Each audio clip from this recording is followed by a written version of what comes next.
How's it going today, ladies and gentlemen? It is that one guy back at it again with episode 27 of Platinum Star City. We are here with our friends, cast, crew, however you want to address them, players of chaotic energy. After a long winter holiday seasons, which I hope all of you had a great holiday season. It was a lot. There's a lot of things that were going on. I edited a lot of videos. I sent out a lot of gifts, and all the players got them. So bonus. Gonna be using all the new Hooray, dice gifts. and You sent us gifts and then made us wait an additional 2 weeks to use them. yes, that is something You that happened. fucking monster. Literally could have just sent it to us before you went to that party. To be fair, I was able to use my gift that night. Hey, So, uh, Was your gift not dice? no, I had nothing but Nightmare Before Christmas stuff, and I was able to deck myself out in all of it. yes. It was from the earlier conversations back in like November when I went on my trip to San Antonio. we were hoping that the Nightmare Before Christmas skins came on Fortnite, and I just saw like, oh, that's interesting. Went to San Antonio, found a shop. All the Nightmare Before Christmas stuff was on sale. I'm like, well, I just got it now. Yeah. It's You actually just got it. funny because after Christmas last year, I bought myself a Sally, like a sweater, and you put the hood up and it turns into her face, and I never got to wear it. So it was perfect. So I wore that along with like the hat and the little clip in my hair. It was so cute. Nice. So thank you. It was a great Christmas for everyone, hopefully, and the holiday season. So, because we've been gone for so long, we have a long recap to remind viewers and players of what happened last time. But before we get into that, because we have no sponsors, anyone who cares to sponsor us that is, reliable and good, feel free. And not Damien, honey. sponsor And not not us. honey. fucking honey. Damien, be our sponsor. We will gladly shout you out. Please, I need inspo. Oh my goodness. In the meantime, let's go ahead and get into the intro video of Platinum Star City.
Oh.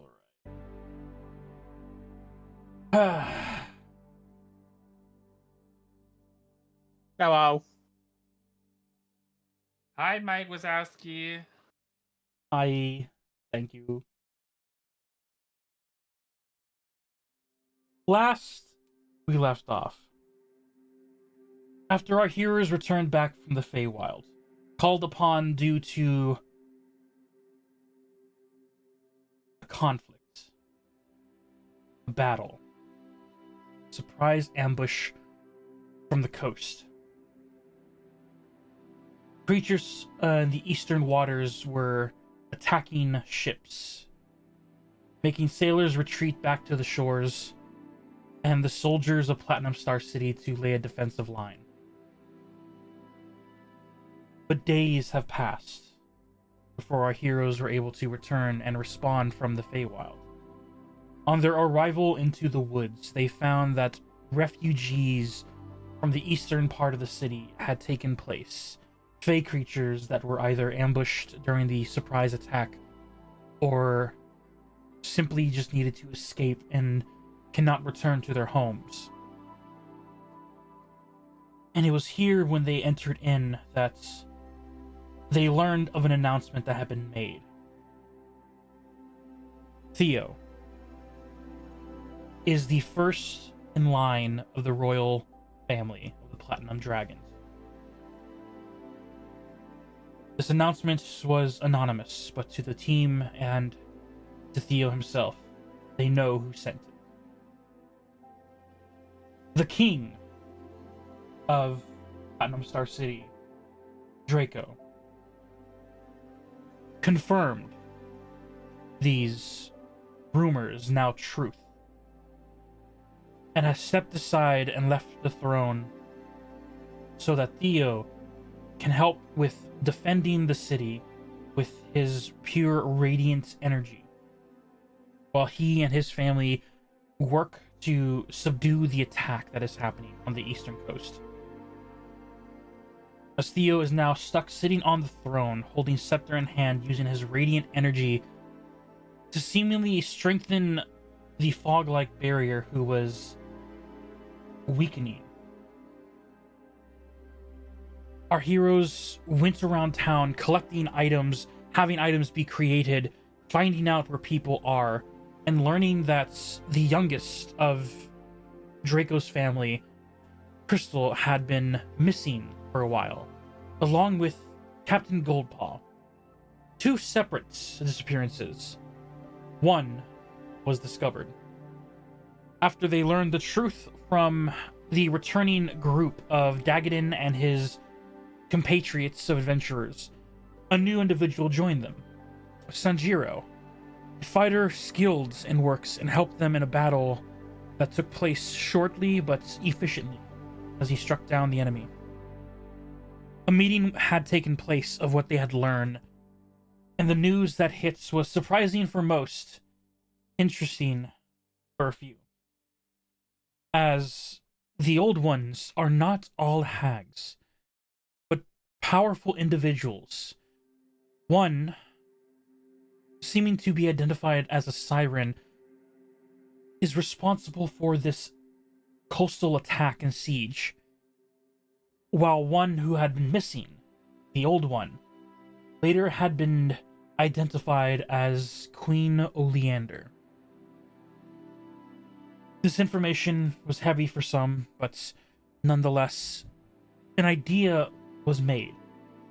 If these individuals were led to believe that the city was the one to strike first against the old ones, all the group would need is evidence to counteract this to hopefully end it without conflict arising.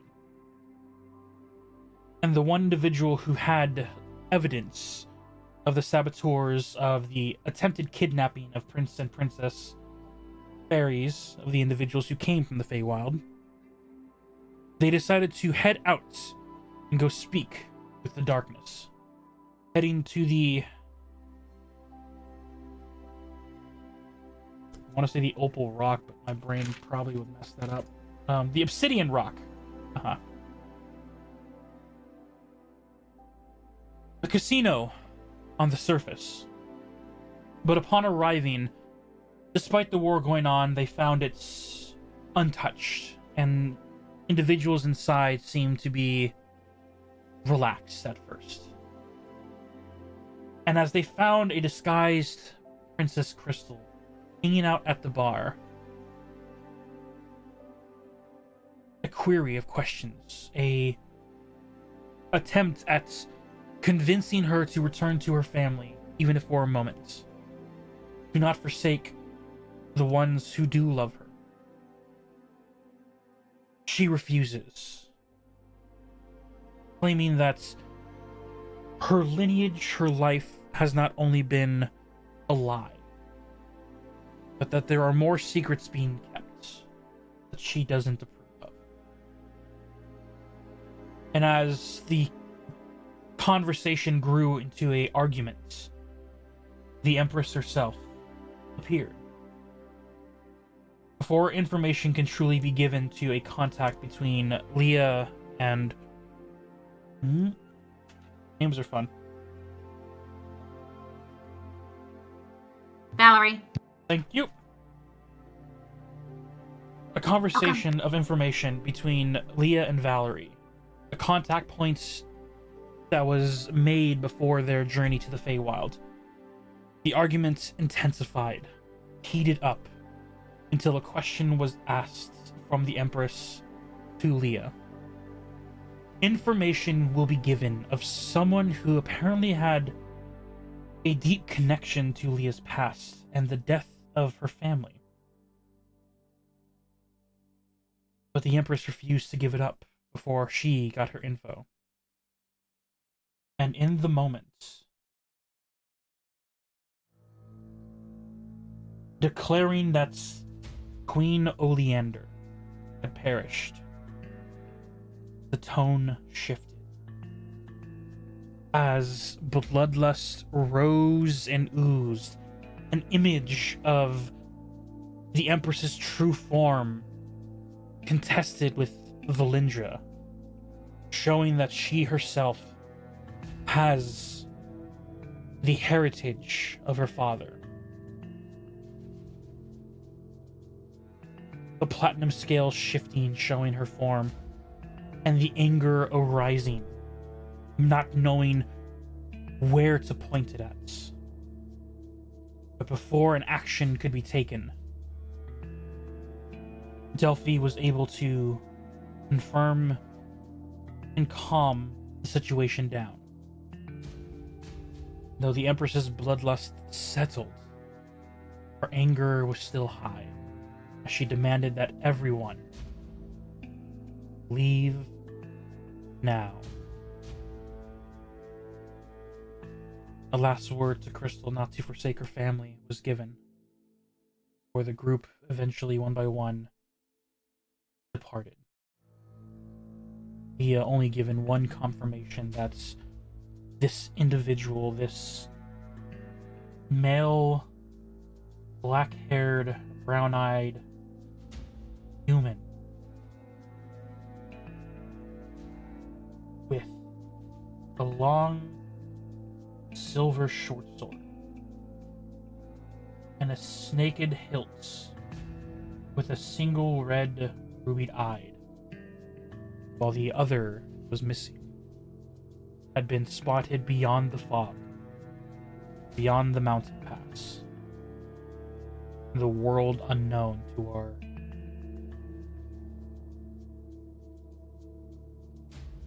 we are left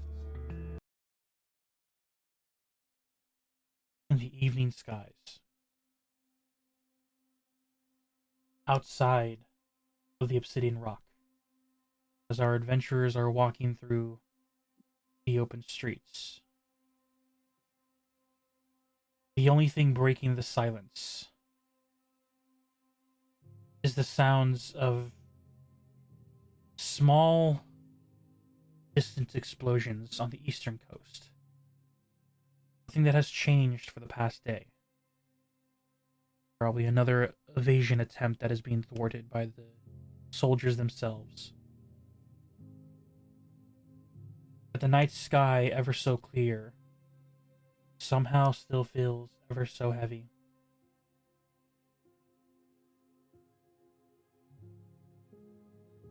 It's been a long day. What does the group decide to do in this moment? Um.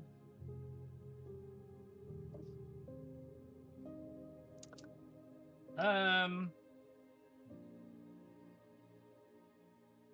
I I'm would going like home. to. Yeah, I'm gonna go to Theo.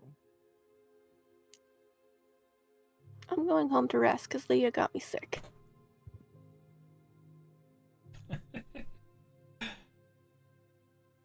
As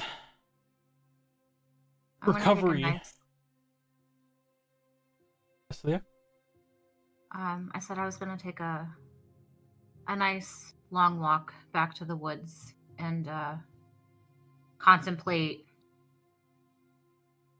the conversation I had with Valerie and everything that transpired, knowing that I no longer have her trust and what to do now.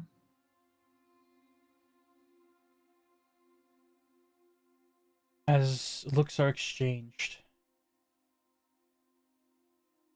Durant and Delphi.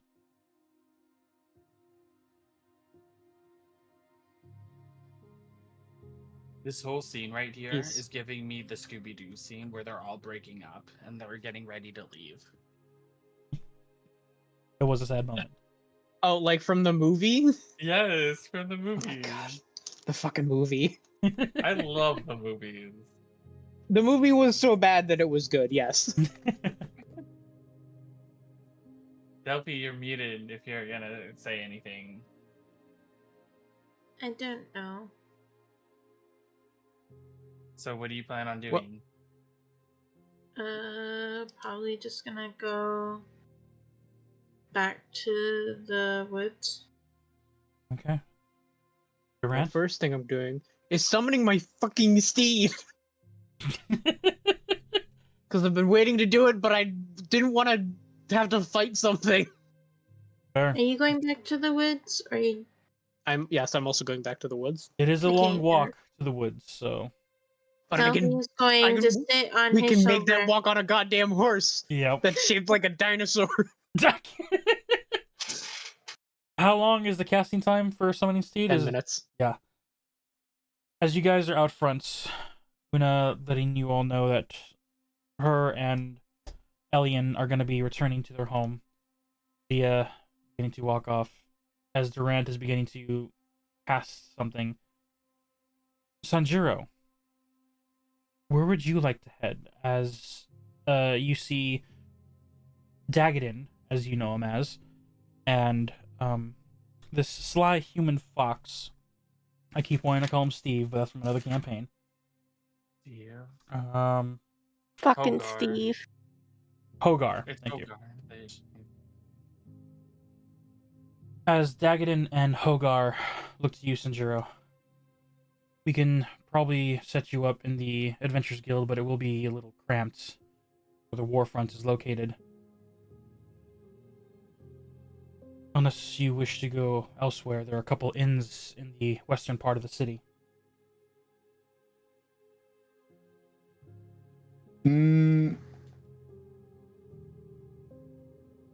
Yeah, I think just set me up at the Adventurers Guild. That'll work out fine for the time being. All right, come with us then. As Hogar looks to you all. Well, that was a bust. Could have gone better, you know. High ends and high strings and all. Good night, Hogar. Have a good one. Don't hit me again. I will. As you When? all, You'll never know.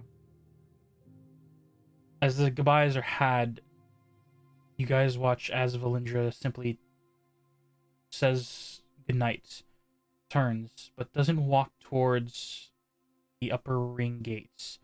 Instead, heads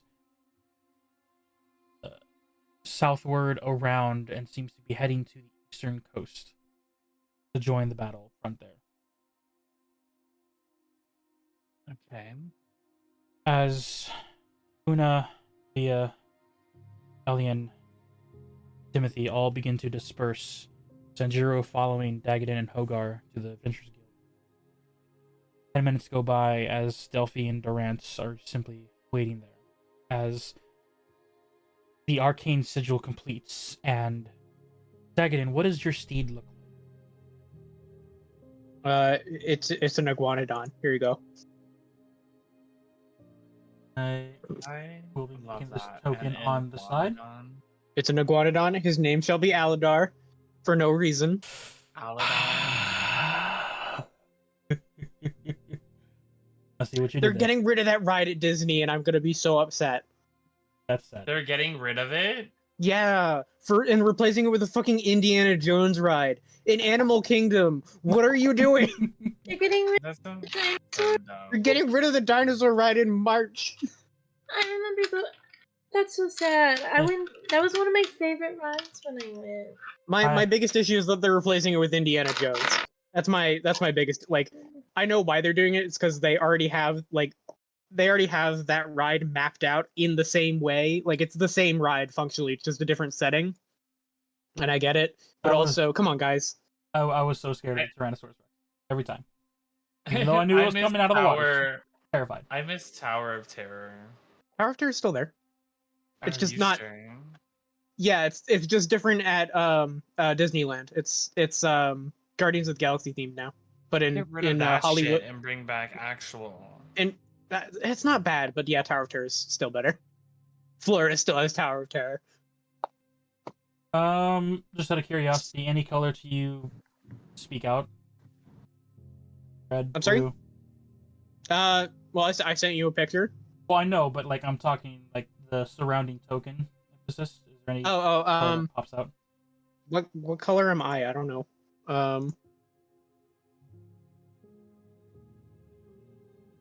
I am on the map. Oh, I'm just gray. Go with a red. Picture you sent is good. However, I can't get the borders to work.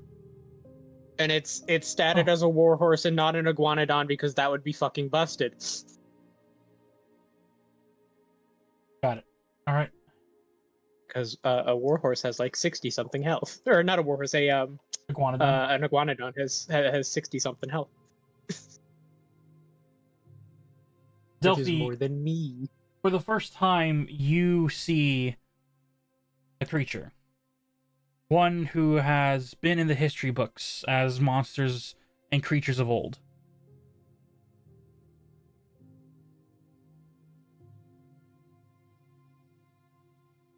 Oh, okay.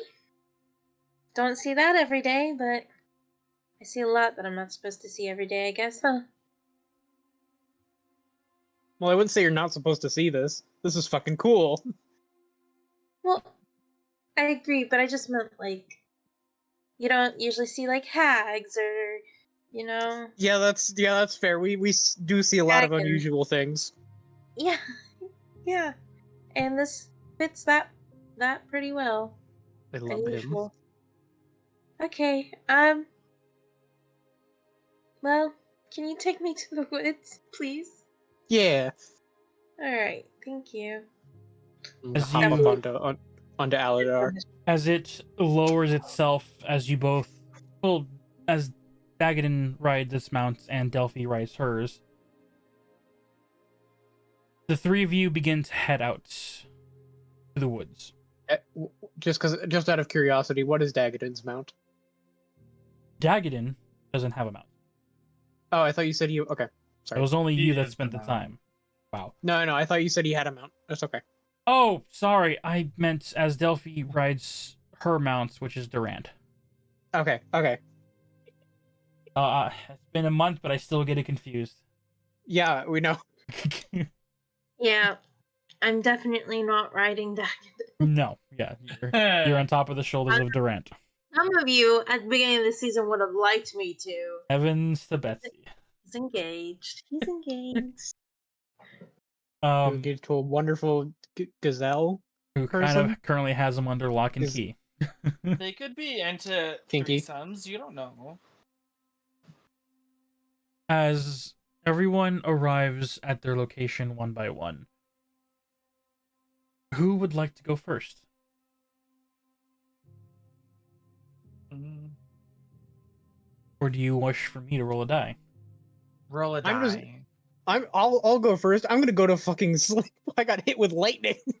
True.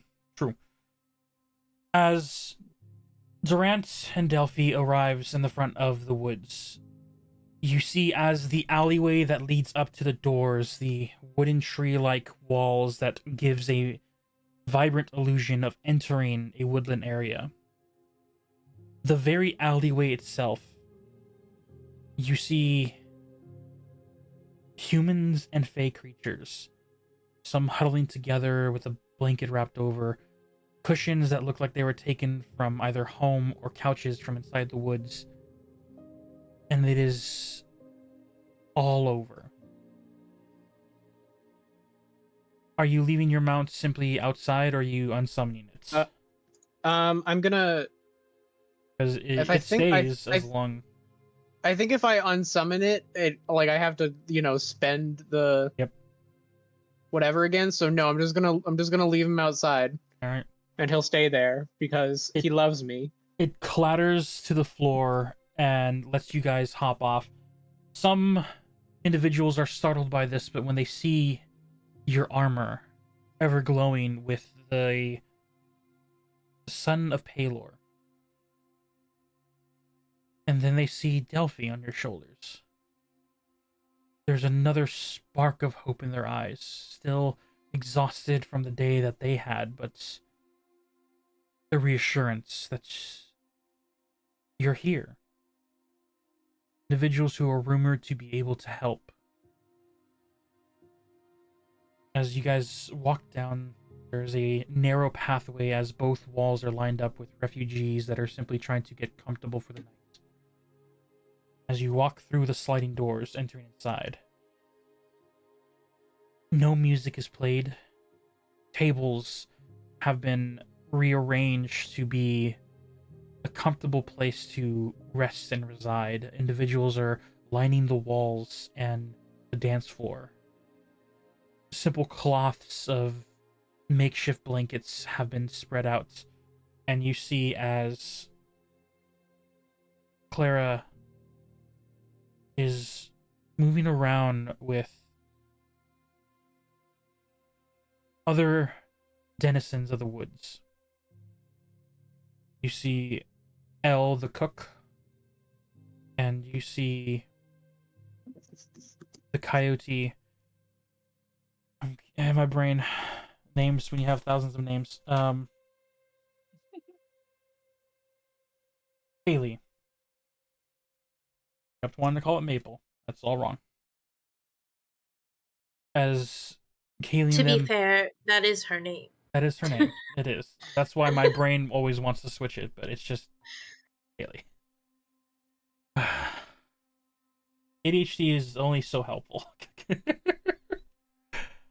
As you all move through this area, small spaces to move through, Clara looks at the two of you as you enter inside. Hello? How are things outside?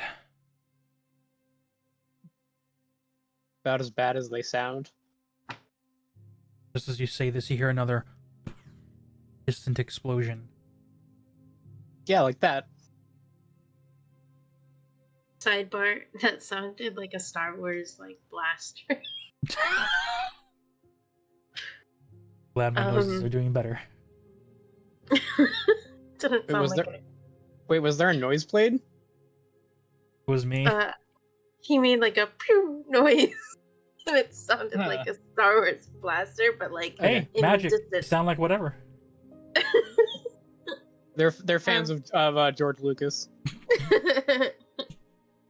The C whatevers.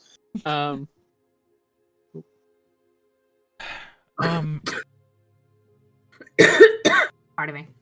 Delphi, I left your room alone. However, we've been killing people with any spaces we've had. Durant's room's currently occupied by a family. Sorry. Oh, that's all good. Durant, if need be, can stay in my room. We can have that little couch thing set up. I'm sure. Oh, I love little couch things. Well, I'm sure Claire can make it bigger with the wand. I mean, it is made out of wood. Okay. You see her look at you. And she reaches inside her suit and pulls out the wand. All 3 charges have been used today. Ah, All right. Well, I'll sleep on the couch. I'm considerably smaller, and Durant can sleep in my bed. Sorry. Just because I'm it's a just- princess doesn't mean I can't sleep on the couch. I could have a unfoldable bed be sent up. Not gonna be as comfortable as one of our beds, but it's something than the floor or couch. Besides, he is bigger than your bed size. yeah. Well, okay, we'll figure out something, whatever works best. Just, I don't mind sharing with this guy. Okay. I sit on his shoulder all day. Might as well pay him back somehow. I'll have a bed sent up as soon as we can. Okay. You two get some rest. Thank you. Is it possible for me to get some water? Maybe I know you're a little busy. I can maybe get it myself if you need. Almost like responding naturally to her job. See Kaylee already walk up. She has different types of glasses, and you see as she sets the tray down, takes up one glass, and the pitcher of water she's also carrying pours some, hands it to you. Always on the job. Kale, you know it's scary how well you do your job, right? That's why they hired me. You see her ears immediately like twitch and like turn her head, and then acknowledge someone else for a second, then looks to you quickly and have a good one. Let me know if you need anything. Picks up the tray and scurries off quietly and agilely. And she attends to another. What I would do without that girl. You two get some rest. As Clara talks to you. Thank you. Delphi's gonna take her bag and her water and go fly towards her room. Durant, you follow? Yes. Heading up to the room, entering inside. Quiet, just as you left it. Moonlit night is peeking through the curtains. As you both try and settle in and a bed is brought up. You guys get ready for a rest.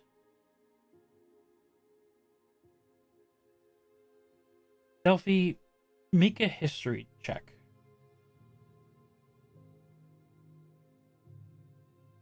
Let me put my thing. Okay, it's been a minute. I get to decide between 3 sets of dice which one I want to. I thought you said you were going to be using mine. They're all Yeah. from you, actually. Oh, get fucking wrecked.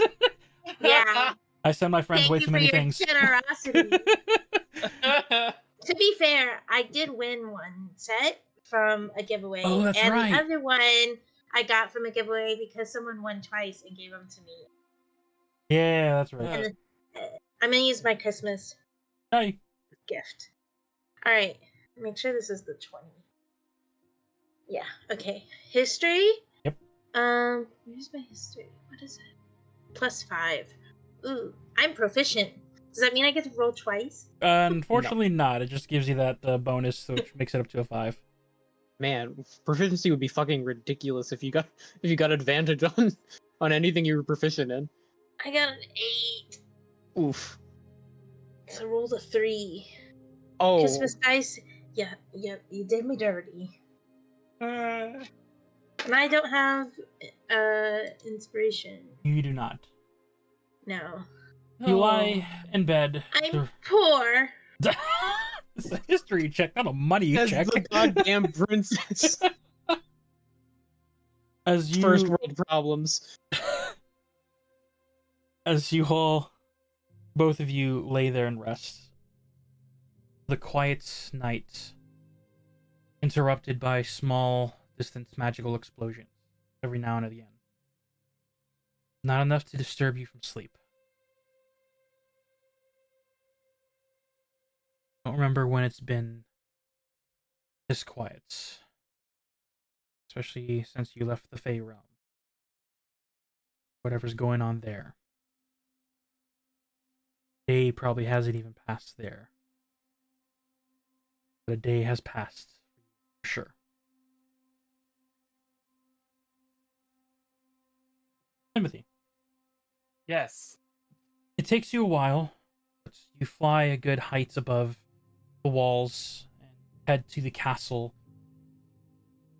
There's little to no guards, and the guards that are, you see spotting, roaming around. They don't look up in the sky, they don't see you or notice you.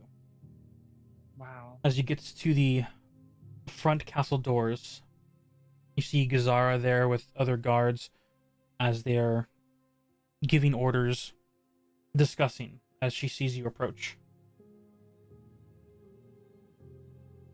Prince While Timothy? flying, Timothy waves at her. Hello. She gives a small bow. Oh, you don't have to bow. It's okay. I'm on the job, Timothy. Okay. Are you here to see the king? Yes. He hasn't left the main chamber halls. Should still be able to find him there on the throne. Okay, thank you. You see as her and another guard opens the massive double doors as you enter inside and close it behind you. The doors close together. Ooh. It echoes, Hello. and this Hello. palace is quiet. Oh. Fly through the empty halls. A pin needle can break the silence.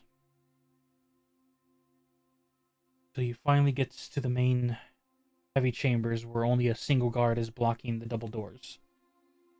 As he sees you approach, already knowing who you are, they had this conversation already. Is this the same one that fell? Might have been. He quickly stands up more straight than he already was, and then opens the door, giving an announcement. King Theoden, Sympathy is here for you.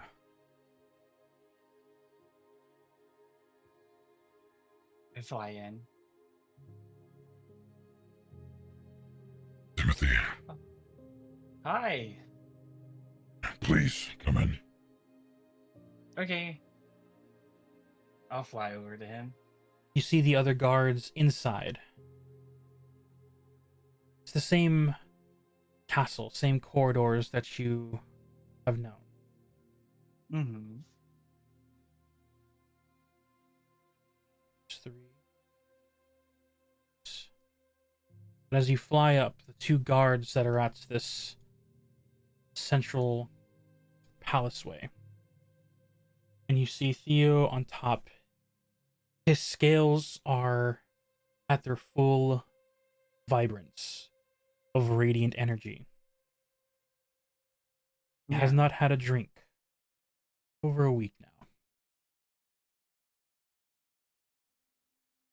And you see the scepter that he carries. The gold inline has platinum-like hues that seem to be absorbing the magical radiance that Theo protrudes.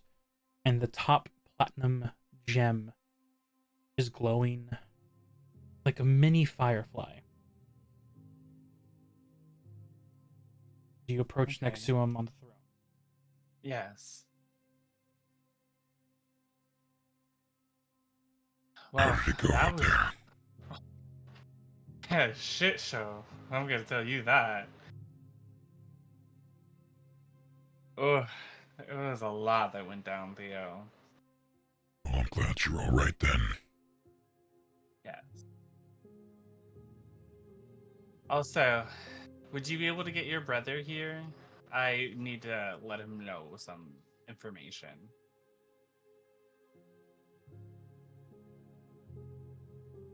You see as he turns to the side of the throne, reaches for something next to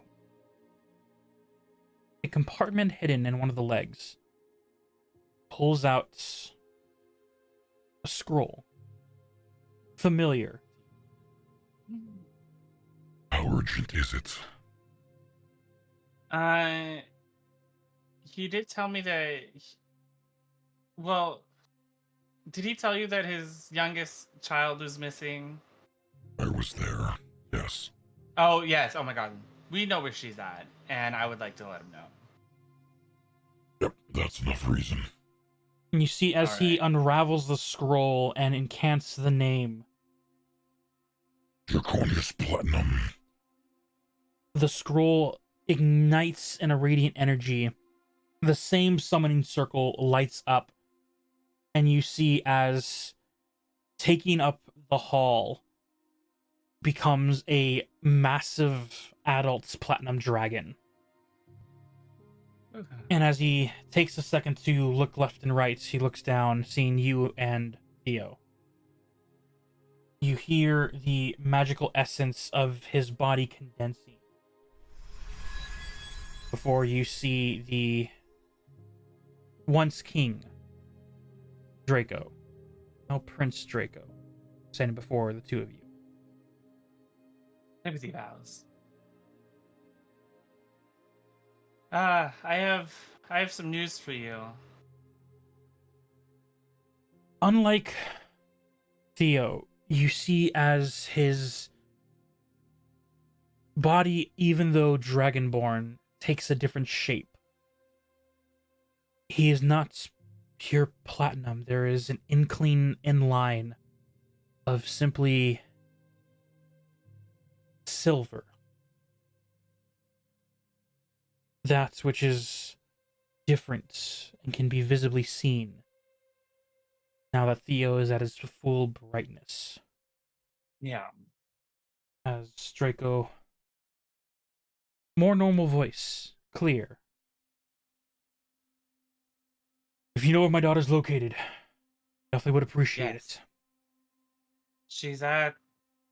I look back at Theo. She's at the. What casino was it again? Obsidian Rock. Ah, yes. She's at the Obsidian Rock. Oh, You hear Theo Yes. say from the throne. As Draco. The Obsidian Rock. It is one of the Yes. casinos in the lower district, is it not? Yes, sir. She's simply just relaxing, partying. What is going on? Why wouldn't she return home? She's going through some crisis. Seeing as how you guys are no longer king and queen, she feels like she's getting God, oh my god, oh my god. You see as he rubs his head, wipes his face, and trying to not just remain calm, but also you see there's a moment where he's understanding.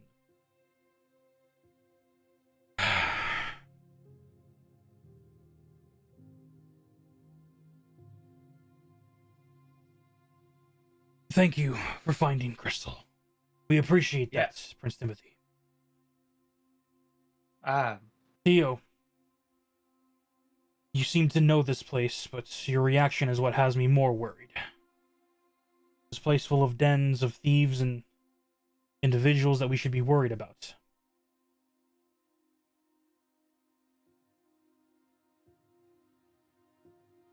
I can guarantee you that she is safe. However, brother, I'd be lying if I said she's not hanging out with the wrong crowd. mm-hmm. That casino belongs to the Empress. What?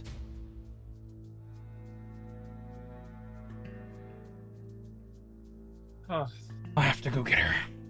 And you see as he Wait. begins to turn, he stops as you call to him.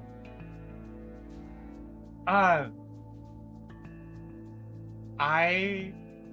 if I were you, I would not go right now. She is in a very heaved off state right now. So I feel like if you were to go right now, more hell would break loose. Is this the tough day you were talking about? Yes. Yes, it was. What has happened, Timothy? Let's just say a certain friend of ours kinda yelled out loud in front of her, and it kind of really, really pissed her off.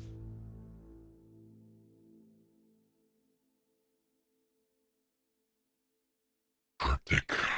But I guess there's a reason for this. I would go into more of it, but you've told me to keep my information. He on simply acknowledges the information you're hiding. Okay. And then looks to his brother.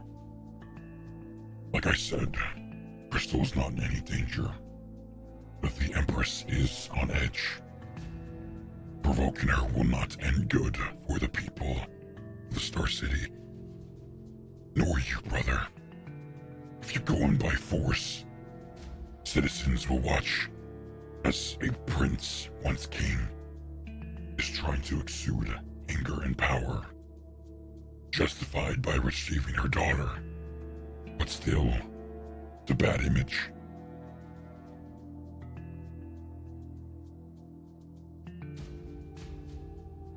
You said she is safe. And she willingly went there. Is that correct, Prince Timothy? Yeah.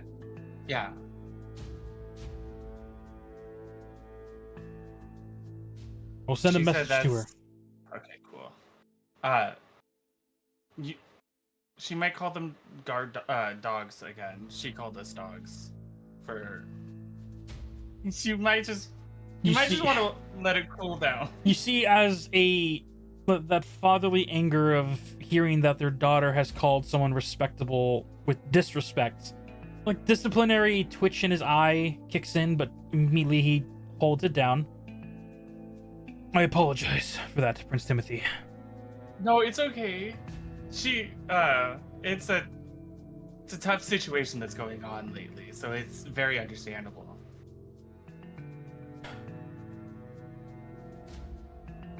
I will send a sending spell, telling her what is going on, that we would like to at least speak with her. Mm-hmm. You might also want to let her in on some things too. She wanted to help you guys fight, but she's told us that she had to Her form is stay still... low, I guess. We don't like the fact that our other two children are fighting alongside us. Their forms are still that of young dragons.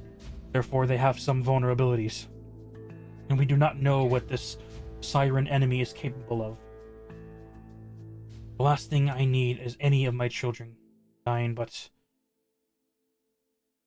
I will speak with Crystal, and if she does wish to join the fray, and have her support the other soldiers on the coastal line. Only I and her mother have been taking out enemies offshore. I will discuss this with her. Okay. Thank you again. Of course. Timothy bows again. He nods in recipient. You see as he turns and marches towards and out the door till he leaves and closes, and the guard outside closes the door behind him. You hear the distant transformation of magic, and you hear the flapping of wings, exits, and at first slightly shake the palace, but before it gets too distant to even affect. You see as Theo then immediately looks down to the two guards. I need some privacy alone with Timothy. Stand out front and wait for my call. You hear the clattering of both spears hitting the obsidian floor before both of them march outward and take position outside the door. As the heavy doors close behind, you watch as Theo extends the staff and a bluish hue barrier starts to form around the door. You won't be able to hear us. Okay. What has happened?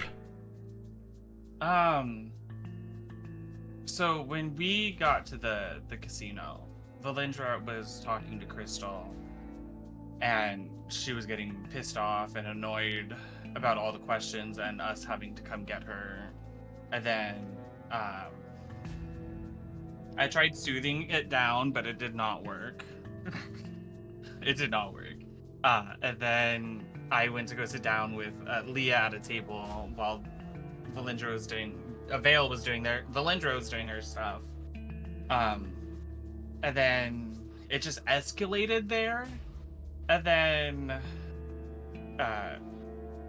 the Empress started talking, and then just more information shit started happening.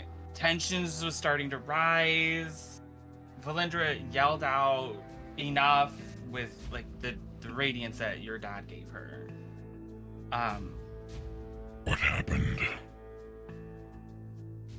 Let's just say we know her true form. You see there is not a look of anger or hate like the Empress showed, Mm-hmm. but a look of almost... Make an insight check. Okay. Doesn't hide emotions from you, but this emotion is conflicting. I got an 18. You see a look of remorse, sorrow, and you're able to catch a glimpse of guilt in Theo's eyes.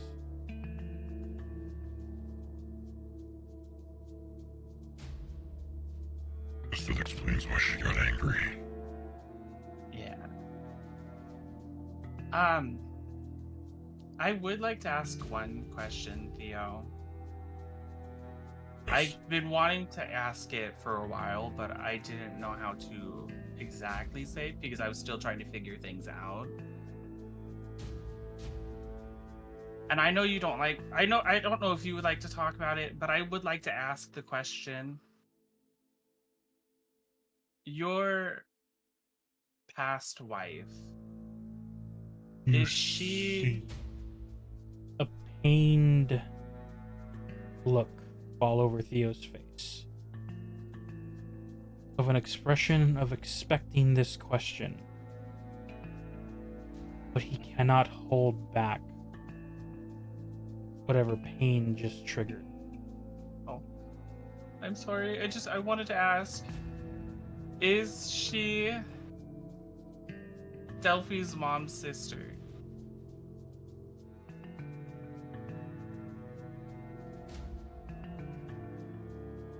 You see as he's doing his absolute best to look you in the eyes, acknowledging your question. There is a... not confliction, but a battle of one's past brimming to the surface. You don't have to answer it. I really wanted to know. And I know it hurts, and I'm sorry for bringing it up. You see him But it just- embrace you in your fairy form gently with both hands and pulls you in, connecting his head to yours.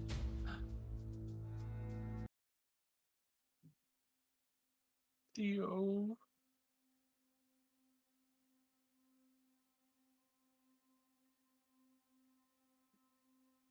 She was.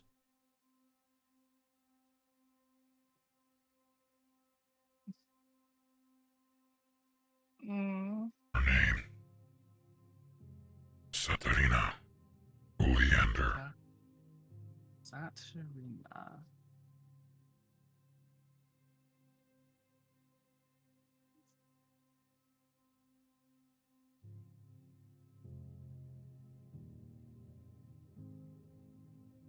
She was the first to help create the bridge between the Oleander Kingdom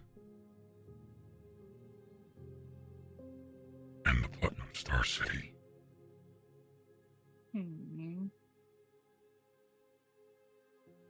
She was my inspiration.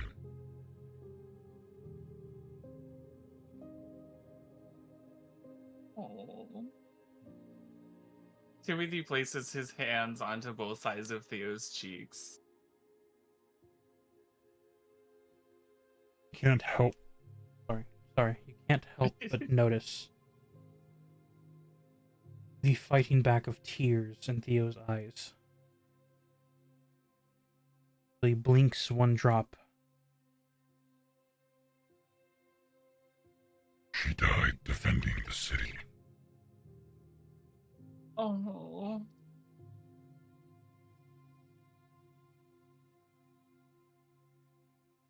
I'm sorry. You didn't have to answer it. I was just wanted to know. You You see could have him told me to be quiet. lifts, and before you can even make the second comments, he does gently kiss you, keeping the question of the you didn't have to from actually speaking. Or he speaks again.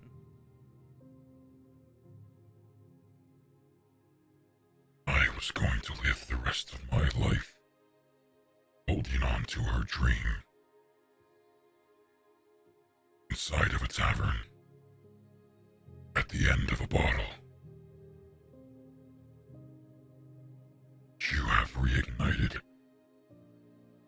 the lights that I have not had in years. Same hope she once gave me. It was not a matter if I didn't have to. You gave me the strength to answer.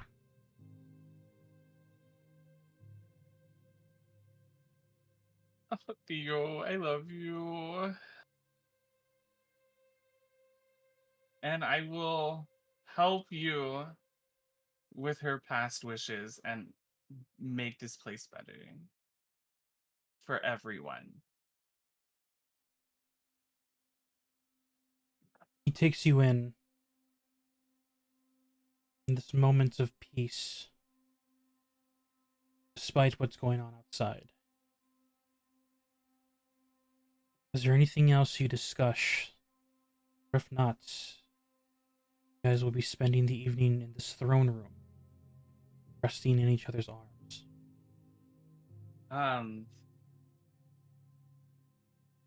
Were you able to get that messenger, Theo? The message has been sent. Okay. Hopefully they're able to receive it in cipher before too much time has passed. Here's to hoping. But other than that, I think I'm okay.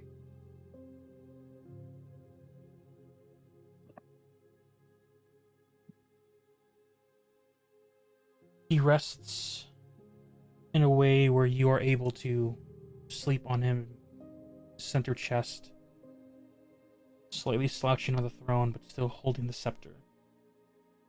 A silent spell over the door drops.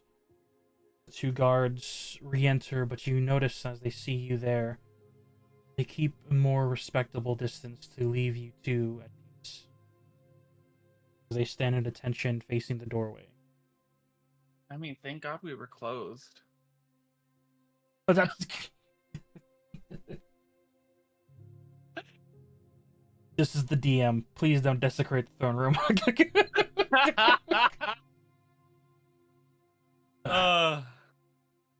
Well, Moving no promises. up into the surface. Leah, you said you were also heading to the woods? Yes. Would you have traveled along? Because I don't think a steed... Can the warhorse carry two humans? I didn't want to. I wanted to walk. I'm sorry? I was gonna I'm- wonder if you, Lee would have caught a ride with you, but instead she would walk on her own. Oh, okay, never mind. And also, probably like I don't see why they couldn't. Yeah. But also, this I know nothing about horses. Somebody who knows more Oh, about I've horses, seen a feel free war to correct me. horse. I've seen a war horse. It can. Absolutely can. My main thing was that because Delphi is a second individual, I'm thinking, oh, but then she's in fairy form, so I was like, oh, Yeah, nope, that would... Delphi's a tiny bean, Yeah, so that's why I could so have, but Lee is walking on her own. she's at best half of a person. So That being said, I Nice. would have politely declined and make given the them long a- walk. given them like a I'll meet you there wave. As you head out, walking through the lower district city, you notice that there are some refugees that take the streets, but they aren't compact. Very few here and there. The inns are full. One quarter of the city has migrated to the western walls. They're just lamenting on everything that had just happened. I'm gonna You, take a heavy breath and just look around as I'm continuing my walk. as you continue to walk on your own, heading a... You don't know how much time has passed before you reached this massive wall or passageway structure of the giant black obsidian like gateway. A weird distinction of a passage from one section of the city to this other.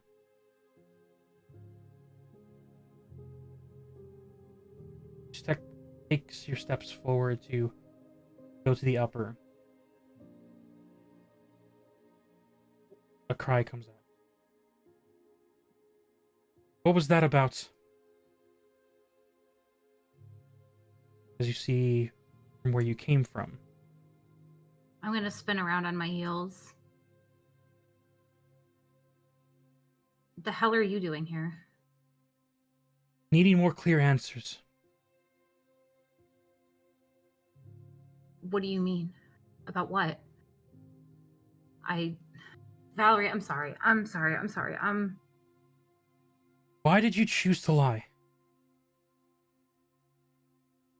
I'm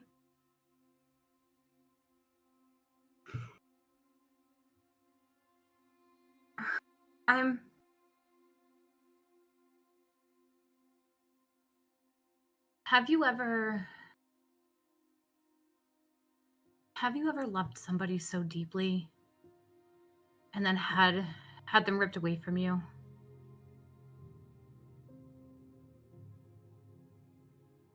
In 2 seconds flat. To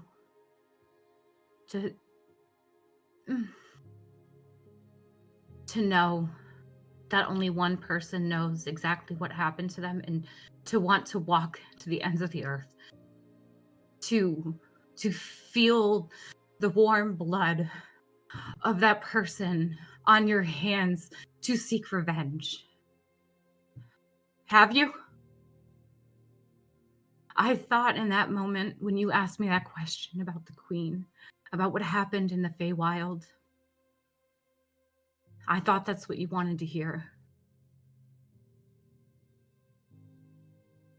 And I was wrong.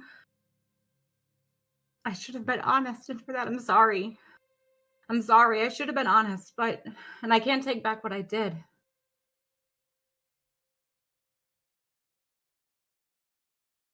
But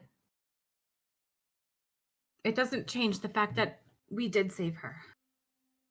And you were right in the beginning. You chose me for a reason. You had good intuition. Make a persuasion check. 2 with advantage.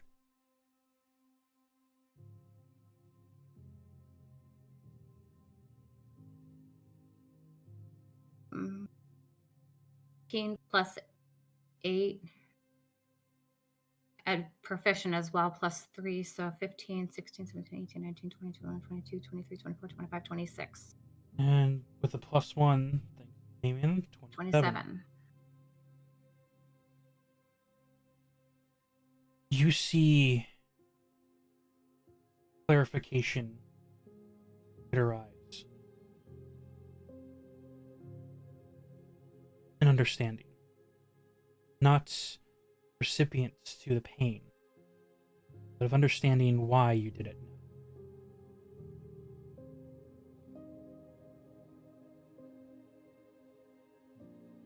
I don't. Probably do not have this hate that has been birthed in your heart. Been lucky to avoid that type of pain. I've not found love, or have I had love ripped from me. Consider yourself lucky. I do. It was the one who saved me from any type of pain. It was the Empress.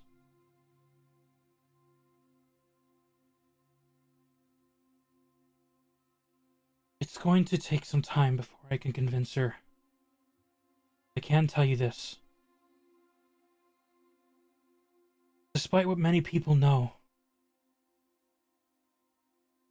the darkness isn't always a bad thing. Bad people like to do things in the dark because they think it hides their sin, hides what they've done. It's just an excuse to fill what evil has filled their lives. I picked you before I even knew about who you were after. Because I saw someone who can shine light even in the darkest times. I can't tell you how, but I saw someone who felt pain, but is trying to push through it. That's an understatement. When I told the Empress that I had recruited you, she did the research. That is when we found out who you were after. Sending was sent. And the Reaper responded. It didn't take long for him to find who you were looking for.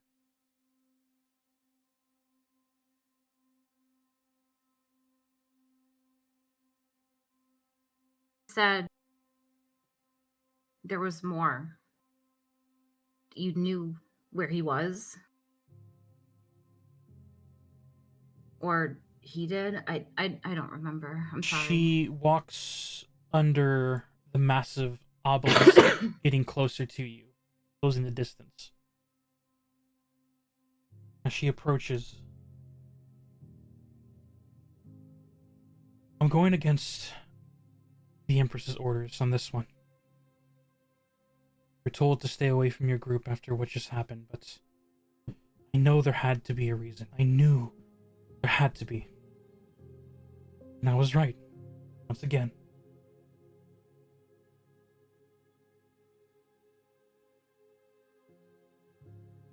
See, Leah looking down with a fight in her eyes, trying to hold back a tear. Trying to be strong, but at the same time showing so much weakness in her heart. Valerie is within 10 feet of you now.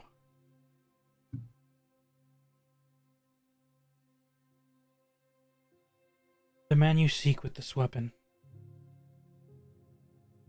He resides in a forest, a jungle-ish area thickened with so much life in woods to the west. But there are individuals with him. What individuals? The Reaper said he has found a different group that he works for. He couldn't stay for long because they were able to detect his presence before they could even realize how much information he has gathered. Then he returned to Dagon, and they returned back here. Reaper, are you referring to the individual that she called at the casino at the Obsidian Rock? The massive wolf man, yes. Okay. I just wanted to clarify. Yeah.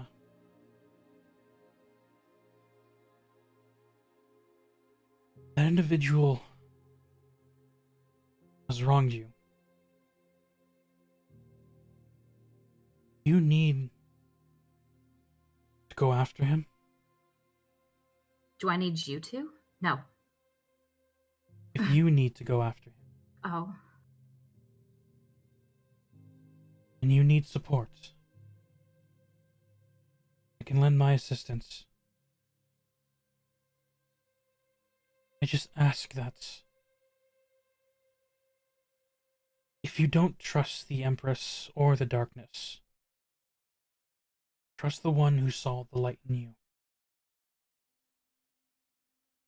See a slight smirk cross Leah's face. Valerie. I really, really appreciate you pointing the way for me.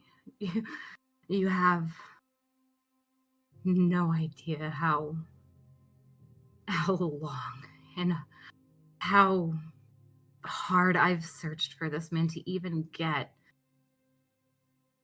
a glimpse of hope that I would find even the slightest direction as to where I could find him. Knowing that some sort of comfort would befall my family and their memory.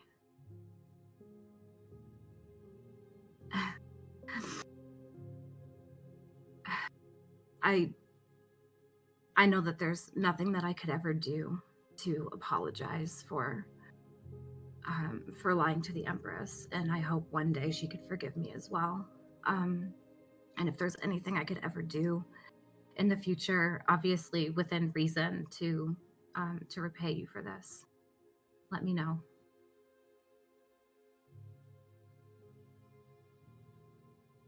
You see a gentleness wash over her face. She leans in within 5 feet of you. I grab her around the shoulder and I pull her into a giant hug. She taken aback by the sudden hug, but reciprocating the hug and whispering, "I can always go for another game." I start to cry and I whisper in her ear, as soon as this man is rid of this world, I'll meet you at the Rock. Drinks on me. Better. Did pay you a lot of money.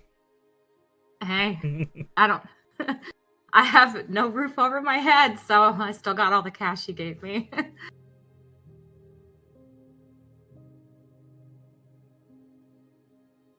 Be careful with your team. Rumors are that they are the center points of all this, which means trouble will find them. Well, I could speak out of turn. I fear that we're a little bit of trouble ourselves. Just aiming at the enemy. Damn right. Get back safely. Absolutely. Thank you, Valerie. She turns and begins to head back to the lower district beyond this obsidian castle gates like mausoleum. As she looks over her shoulders once to you, gives a gentle smile and a nod, retreats into the Smile. city walls. I reach down for where my dagger used to be with a sudden spark of inspiration. And instead of going to the woods, I'm going to head for Una's house, or the shop. I'm going to head for the shop because I don't know where Una lives. Okay. You have been to her flower shop once before. During the journey it takes for you to get there. Una. You arrive at your shop.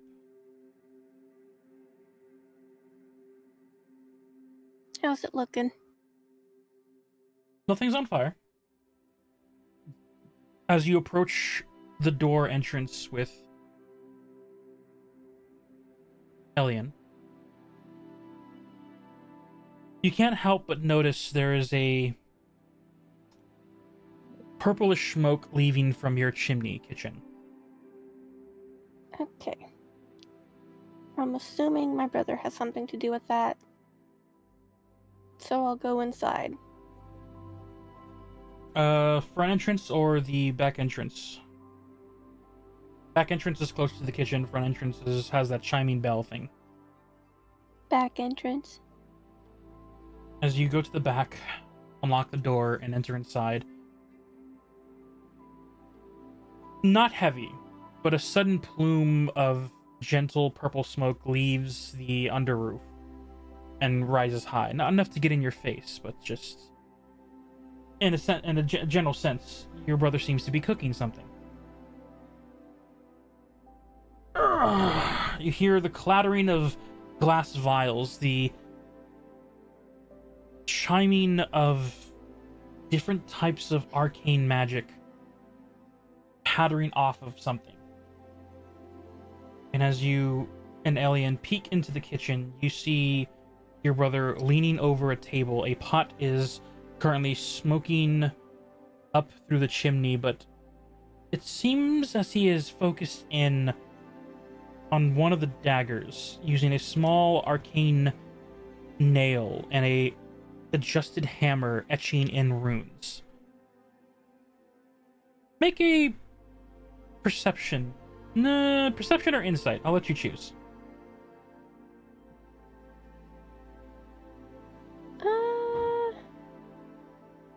Perception. All right.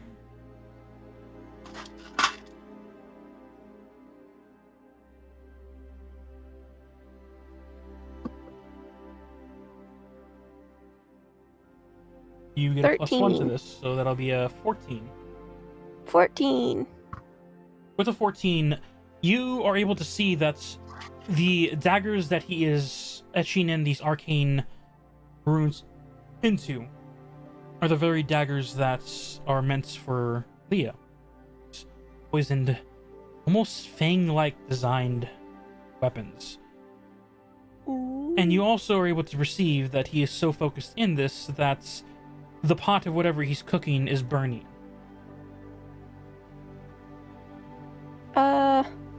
How's the food Oh, going? jeez! You see him like lean up and like hold like the nail in one hand and the hammer in the other. Oh, sister. Hi. Hello. Hello. Sorry. Last visitor we had surprisingly was a giant wolf. Oh. Alien, correct? You're burning Yeah, something. her name is Elian. No, like, she like looks to him with the question mark, back to the pot, looking back to him. You're burning something. Huh? Please Oh, don't jeez! burn down my house. And you see him like put the nail and hammer down, goes to the pot and like takes it off of the arcane stove, disrupting the fire magic, and that was the poison. Alright. Cool. I'm going to make another batch. Time to help, or are you guys going to bed right away? You two look like you've gone through something as well. It sure has been a day. Well, should have these finished by tomorrow. Looks over at the pot. Looks back to you. Tomorrow afternoon. Don't exhaust yourself just in case we have to fight. I will do my best. Okay. I'll make the other batch in the morning. You see him take it, and you see as he pours a counter arcane liquid, and you see that purplish hue and smoke begin to clear up into a simple blackened smoke. The essence of whatever nature took over begins to subside. And not before you catch that whiff and you get that slight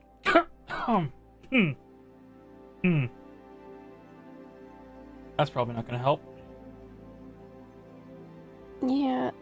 Hey, what do you know about human sicknesses? There's the different types. There's the colds, the flus, the stomach ailments of whatever they eat. They eat a lot, surprisingly, for humans. I think Leah got me sick. Now, you can't just blame that on me, alright? No, Leah, not Elliot. Oh, you can't just blame that on And her. Elliot's not even human. Yeah, she's wood elf. That's why it was off-putting. You can't blame that entirely on her. Alright? We've been, like, dimensional traveling, and you have no idea what... Oh, you probably have some ideas of what the Feywilds could give you. You've been a little bit of everywhere. Yeah. I'm well-traveled. Oh. Except in this plane where I traveled a little bit in this plane. What, to the fog line? No, we went beyond the fog line. We met the lizard folk, remember? Well, you did, but that was only recent. It still counts as traveling. It counts as traveling. Well, you have fun with cleaning up the kitchen before you go to bed. And we'll see you in bed. I'm going there. Because Alien just Okay, I'll be there soon. unkicks her boots, and you see the exhaustion of the second time having to face the Empress's wrath, in a sense, and she is already drained. Listen, soon they're gonna love each other. It's gonna be fine.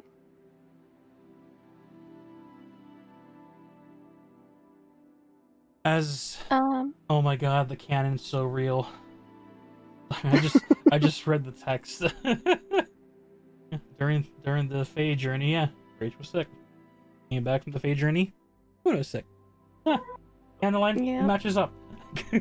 Everyone. Thank God not everyone else is getting sick. I'm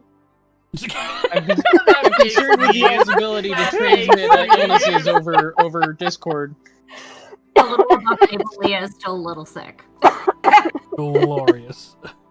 Not bad. It's not bad. Oh, it's still hanging on from Christmas break. Um, Una don't know that though. Una's gonna turn to look at Narka and say, "When you start in the morning, come get me and I'll help." Alrighty, do that. Just gonna finish the last of the etchings in, and then we have to redo the poison in the morning. We'll line up the arcane, solidify it, and your friend will be able to stab people and make them sick more than you currently are, apparently. No, I don't stab people. I don't need to do all that. Your friend, these daggers are for her, is it not? Yeah, but you said like me. Didn't you just say... As sick as you. Oh. I missed her. I'm sorry, my ears are clogged too. It's That's fair. a fucking human thing. You need to turn Josh up. It sounds like you might have a fluish-like thing. Don't just Ugh.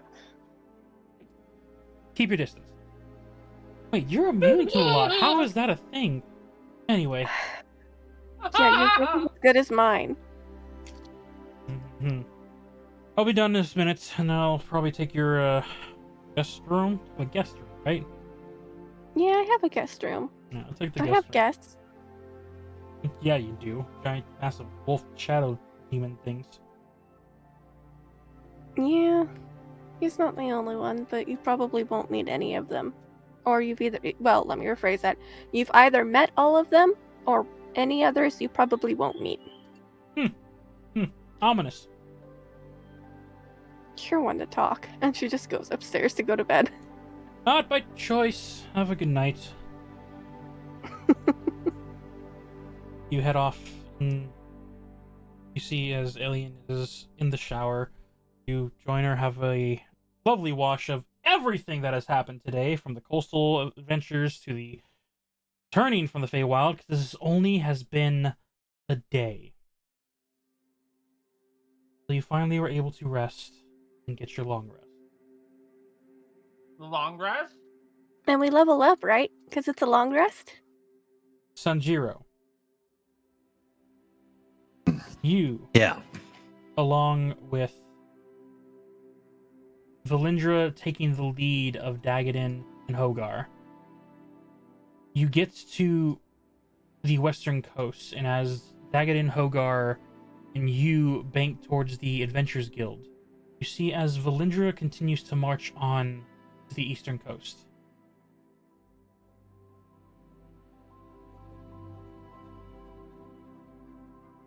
You stick with Dagadin and that group. Alright. As you join him and you guys continue to walk to the Adventurers Guild, entering inside, you see there are two types of individuals. Those that are awake and preparing for a night shift guard position, and others who are resting up. Whether those that are injured or others who are simply grabbing a blanket and leaning against the wall. As Dagadin and Hogar enter, you guys see as Opal is talking with other strategic individuals, watching you all enter. As she approaches, how did the conversation to get evidence go? Dagadin speaks up. Could have gone better. You're in a tight pickle for a while. Hogar, that's an understatement. They literally almost got us killed. It's no go. Looks like those of my connections even shut me out after that conversation they had. It'll be a while before we can reconnect, but who knows? Maybe we can try tomorrow or something. In the meantime, Sanjuro, you can stay with me if you wish and see if things are any better. Or you can, get some Not much rest. to do, I'm thinking. So I'll just rest for the time being. Yeah. See what tomorrow brings. Yeah, that works just fine. You'll get some sleep, you see Hogar. I am gonna grab a drink before I do. That was intense. As he, walks off to the bar in the corner. You see I Opal. thought you were going to get a drink. I was like, oh, abruptly? No. Hogar goes to grab a drink at the bar. Opal then approaches slowly, looks at Dagadin. How bad was it?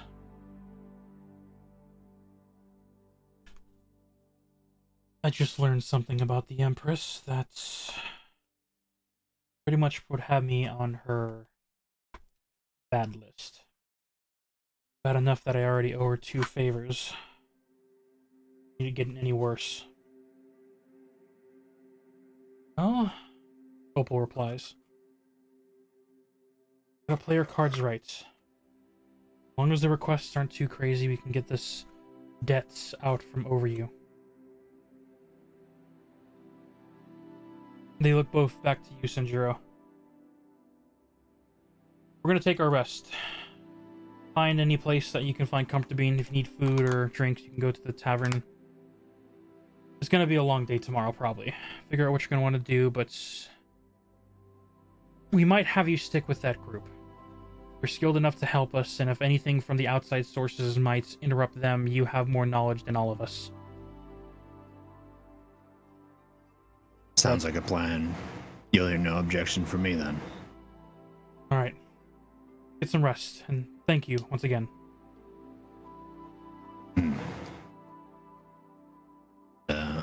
Just find somewhere comfortable to sit, I suppose. You go, you collect a sleeping bag from your own pack. You find a corner and you rest.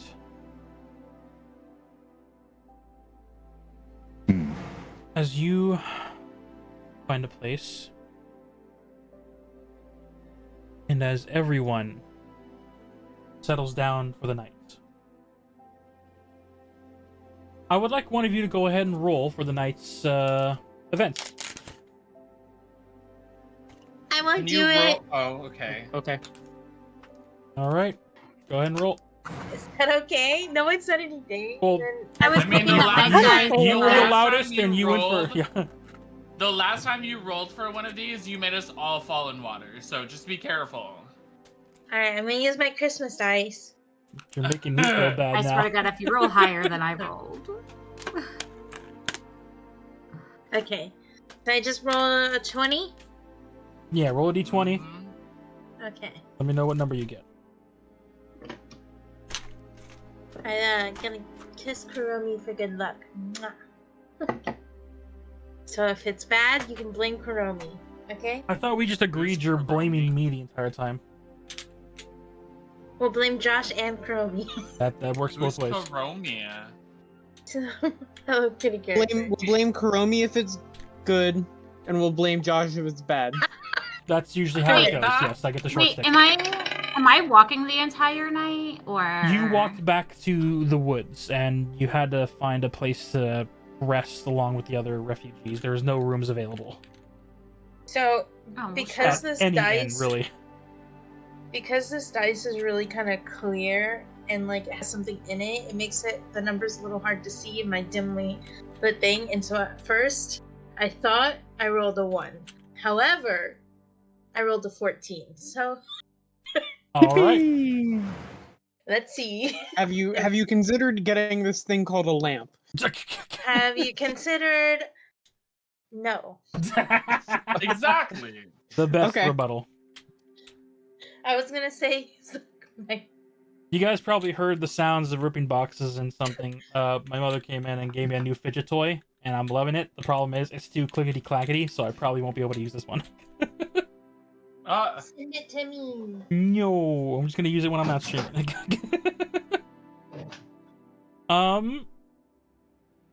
Anyone who hasn't, go ahead and take a long rest, as the night seems to go by peacefully.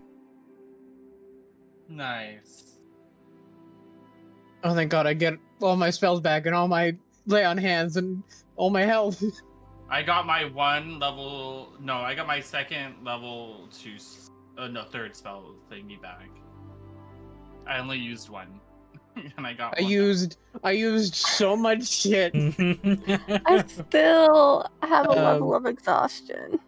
I also Aw, need poor to. girl. Maybe you should stay asleep again. I also need to roll a d3, a thing that does not exist. A D3. I mean, I hate to be Yeah, that for person, the luck but, necklace. Oh yeah. I hate to be that I'm person, just but gonna- Yeah? the long Why? rest didn't do anything for I'm just me. gonna roll a d4 and Oh, take it a full good for reroll. you. I mean, Hey, look, 2, Get 2 charges back Perfect. to your luck necklace. which is perfect because that's how many I had used. Yeah. All right. As you all begin to awake one by one, the first that would wake up, probably because having to wake up early to get the daggers done, would be Una and Narka. I would like you to go ahead and roll an Arcana or Medicine, and then Narka will roll the opposite. Let me know which one you're doing. I'll roll medicine. You will roll Arcana. I got a 25 using D&D Beyond dice because I forgot about my real dice, even though they're in my lap. Narca got a 16 plus his 6 for a total of 22. You guys are able to recreate a good poison, and you see as you help him complete the daggers, he is able to complete it before breakfast is over, as Elian will cook and watch you to nerd out on your poison dagger. Nice.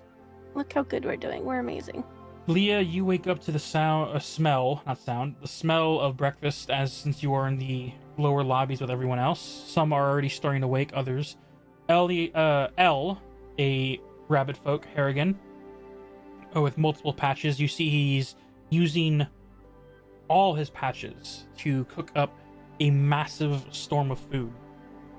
And you see a black, blue, red, white, green version of him, all physical, but they are hopping around to the kitchen, cooking, creating, and then sending to Kaylee, who seems to be dashing out and leaving plates in front of individuals. You get your breakfast as she just comes around, sees that you blink awake, and lays breakfast in front of you. A small, simple meal, 2 bacons, couple eggs, and some sliced up deep fried potatoes. Smiles, leaves an orange juice next to you. Good And morning, Kaylee. morning, hopefully you slept well. And you see her just like very sincerely say that, but then continue moving on. She is in full waitress mode for roughly 100+ individuals. You see Clara also working. Make me a perception check.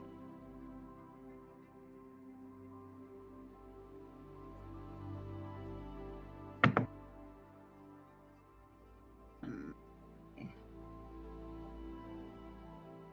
25, 26, 28. You see Clara working, helping. And you notice that she has not slept. Seems slightly exhausted, but is putting in work, helping out others, either passing food or making sure others remain comfortable.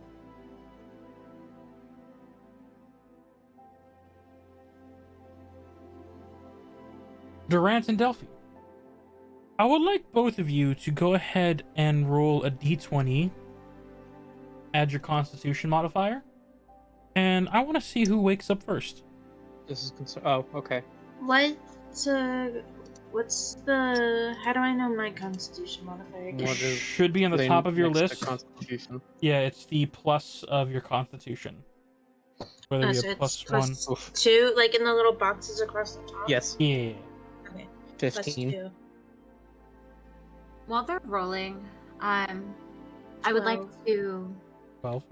I would Yes. like to finish eating and then catch up with Clara and offer to help her if she'll allow it. Gladly. She has you help with Kaylee addressing the individuals who haven't received breakfast or are slowly waking up, of just passing out the plates. And this is a full soup kitchen like work. You are on the go constantly this whole morning if you help out. But it will help her in the end as well. Duran out of 15, Delphi out of 12. Correct? Yes. Well, that's what I and that's what I heard from Delphi. So Yep. Yay! Durant, being the first, you wake up from your foldable bed that they laid out for you, and you notice something. no. I don't have suspend. I have intense. I don't need intense. This is playful. I got music. nervous for a second. It's playful music. Playful. Because you see something interesting.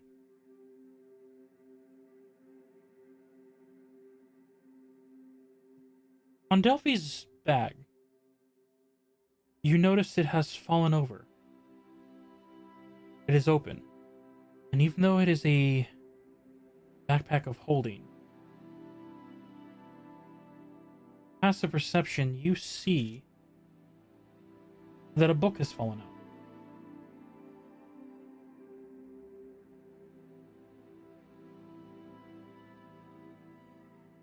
Okay. Intricate in design. What languages do you speak? Common, Dwarvish, Giant, and Infernal. You stare at the title, and it seems unrecognizable until almost like the words from the Lightning Thief of Percy Jackson movie.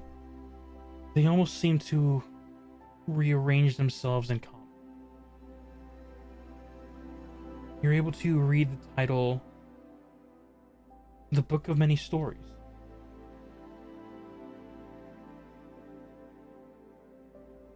And it like fell out of the bag. It must have happened when you were asleep, because when you woke up, you simply found it this way. We're gonna pick it up foolishly. You pick up the bag, or the book. Well, yeah, the book. You look at the front and you see a plane-like design of an individual's face in the clouds. Very simple leather work.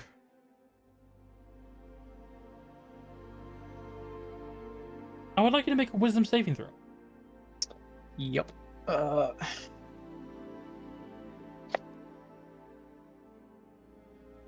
Oops. Nope. No, my die. Runaway die. It ran away. Oh my god. Okay. I got it back. 17. You almost hear not a voice, not clear, not a whisper of wind, but almost like a very distant conscious thought of curiosity, of reading. Just shake your head and choose to do whatever you wish to do. I would like to open the book to a random page. Well, you open the book, and as you do,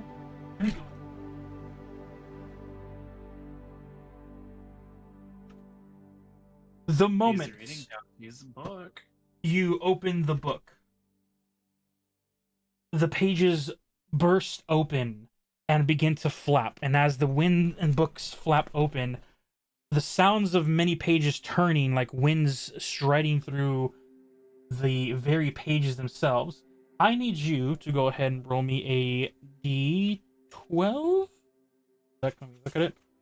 Yeah, roll me a d12, and Delphi, you are awakened by the sound of many rapid turning pages of crinkling paper just flying through.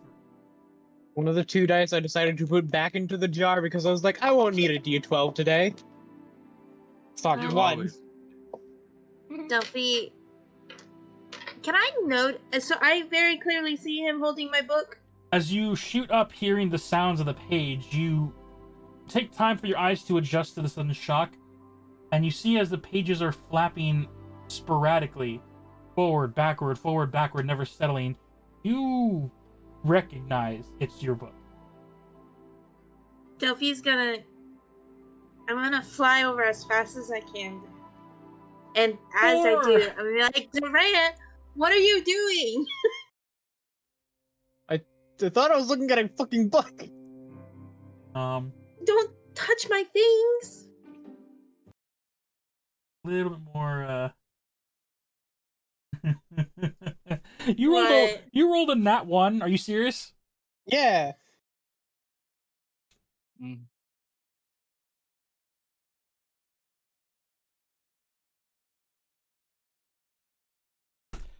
Sure. Something like that. I need you to roll me. How many is it? I have to look at I something don't else like that now. either.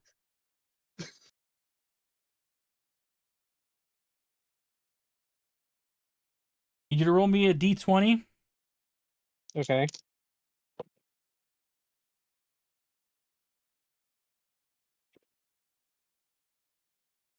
Six.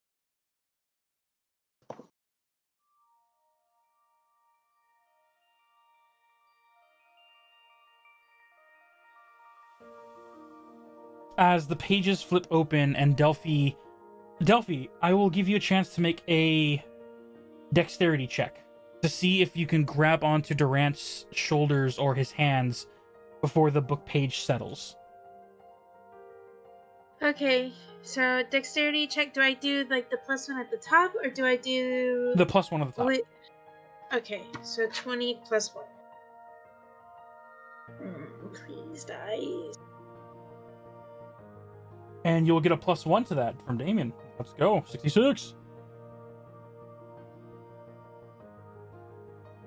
12. That's with both +1s added. All right. You reach for Durant, and just as your hands are about to touch him and the book,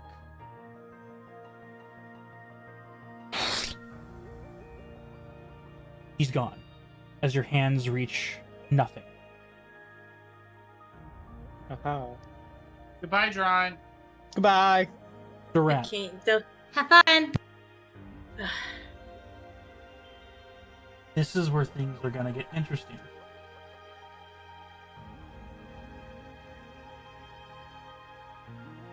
Durant's, even though you hear Delphi call out to you, the voices dull out as a story is played in your head.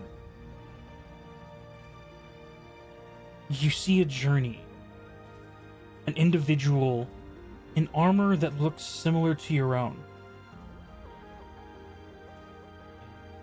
And you hear a story portraying a journey through the multiple planes of existence, stretching to the endless possibilities that can be created, expanding beyond the different realms as the armor changes, as the hair of this individual changes.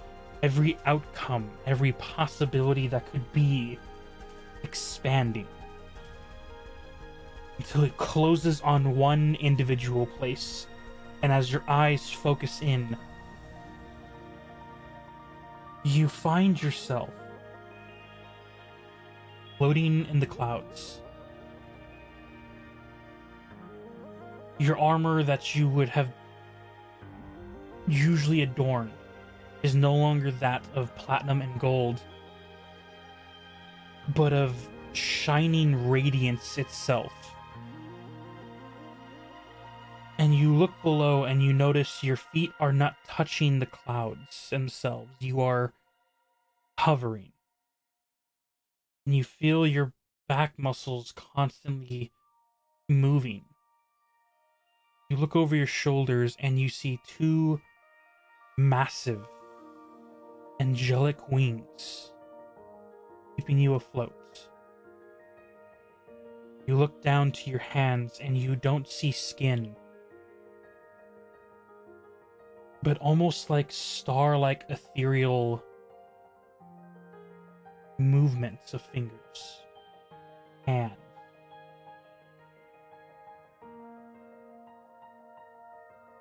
You are not a human right now.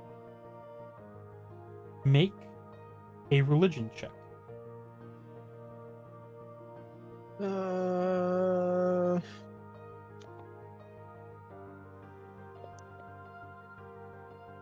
damn it. I'm gonna use one of my luck thing That you just got back.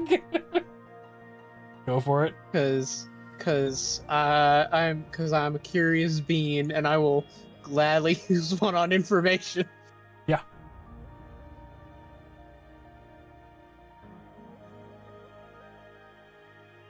That's better. 15. You've heard the stories. You know of Palor's creations. You're in the body of a celestial. Neat. As you hover above these clouds, the sun is ever bright, and you look around you, taking in, and you see hundreds of celestials moving through the skies, dealing with nature, the environment, scrolls, songs, each on their own journey of life. Before you hear a massive call from a distant being. Durant's Goldweaver. You feel your body move through the space even though you yourself are not leaning forward as the clouds rush past, and so do the angelic beings, like you are being pulled through space itself, closer and closer to the bright light of the sun. And before you realize it, you feel like your eyes would go blind by seeing this star up close. But the eyes of a celestial does not burn in the presence of a god. As you see a familiar face, structure, a light.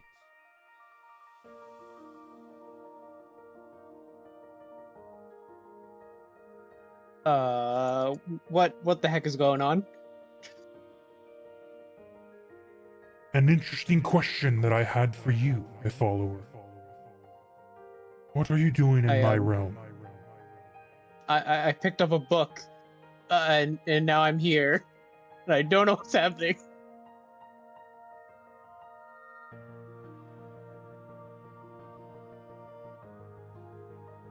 You have entered the celestial domain of the sun.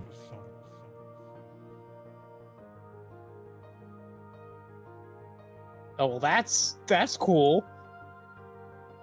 I don't think a lot of people get to do that. You are currently inhabiting one of my celestials. And you said you do this through the means of a book. Not intentionally, my lord. I just opened a book, and I'm here now. I see you tell no lies. So this meeting is unpredicted. It's not unpleasant. You have done a lot for my case, spreading the good words of Paylor, of my name.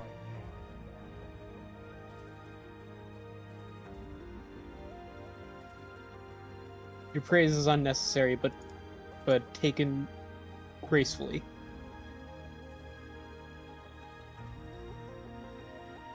I do not know how you came to be here.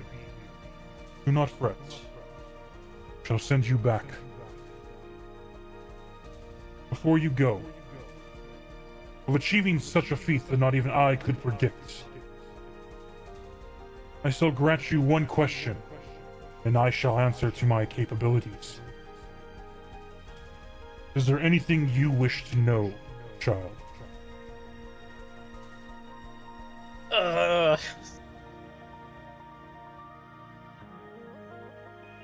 What's the most useful question here?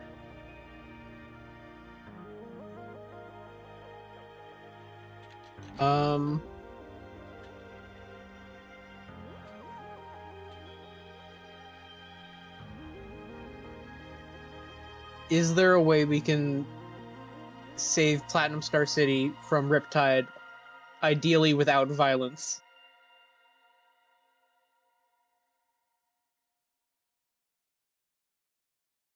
There is.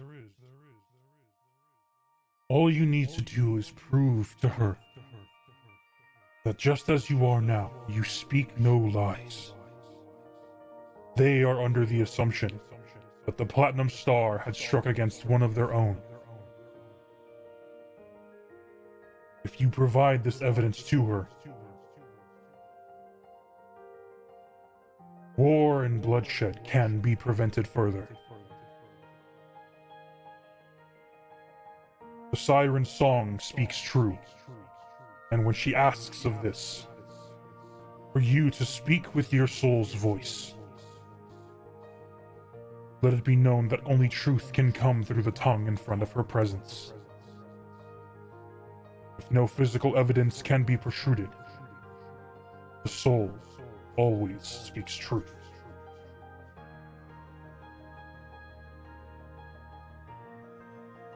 Okay, I'm gonna ask for you to say that again without the voice. Essentially what he tells you is that if physical evidence cannot be added in the presence of the siren, lies are a lot harder to be given to her in particular. In a cryptic message of letting your soul's voice be spoken.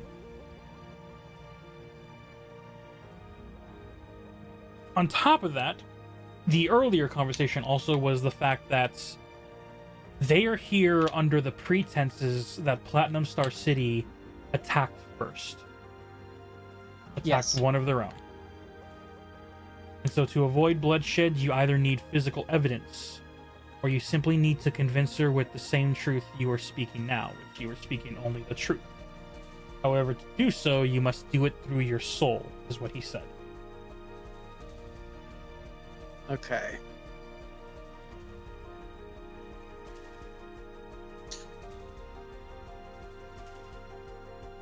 I really wish there was another section in Roll20 or not Roll20, D&D Beyond to put notes. There is a notes section.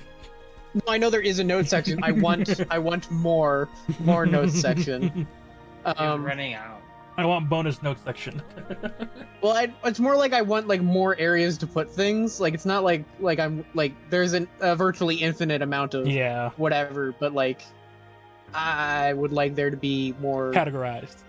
Yeah. Like because there's only 5 categories. I'd like a 6th one maybe or 7th one. I don't know. Yeah, you can borrow my notebook. It has tabs, she says.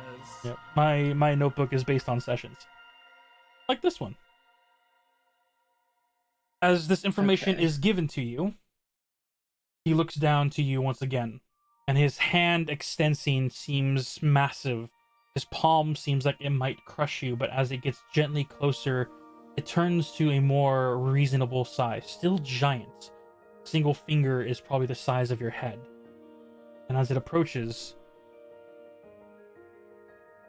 go back, knowing you have done my work, and continue to do so. I shall continue to guide, protect. Beware. Your one threat still remains. and he puts his finger on yours, and you feel your body jettisoned out from the Celestials. You are stretched through the world once again, seeing the different shapes and forms your armor and you take before you are shunted back in. Delphi, from your perspective, you watch as Durant shifts out of reality. Your body flies past where he was standing, the book drops to the floor, and then closes by itself.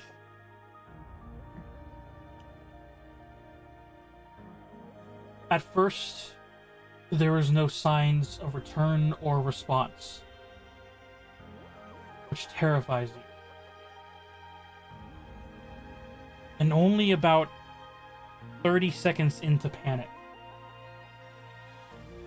a bright light shines through your glass window, almost peeling past the curtain lights, filling up this room, before a beam of almost pure sunlight strikes from the floor, not causing any damage or singeing, but making you wince and look away before you see Durant reappear in front of you. And as he does, as he didn't have enough time to adorn his armor, his normal clothing is still on him, but you notice as that pure light turns and morphs and almost enters in to the sun symbol of the armor laying on the floor next to you. as Durant regains your ground of sense, and you are not where you stood, you are back in the room. Delphi puts her hands on her hips. This is why we don't touch things that don't belong to us. This is why we close our bags when we have cool items in them that we don't want to be touched. Well, it's my room, and I This is didn't think I why would have we to tell open you. books more than we need to.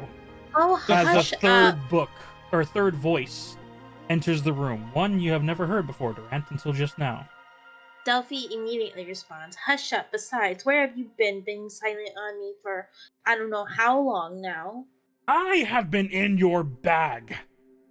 Yes, and then when I tried to take you out and talk to you, what did I get? Nothing but silence. You didn't open me! After 3 days of use, if nothing happens with me, I go back to the dormant state. Well, you never told me that. I didn't know Expect you me to know didn't like everything to like it's a read. book.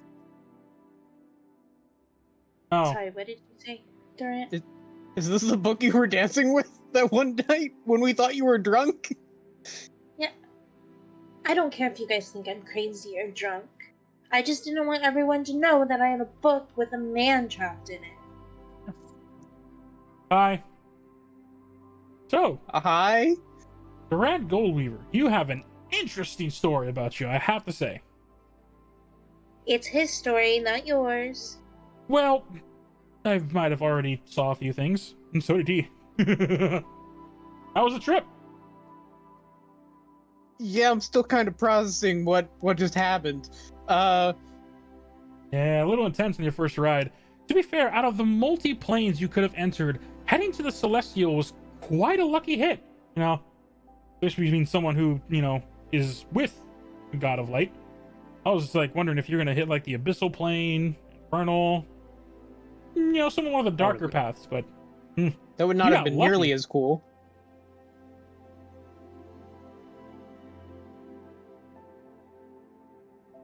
Hi, I'm Biggest. Hi, Durant. Although you know that already. Oh, I know a somehow. whole lot about you. I assume you could see into my brain for a bit.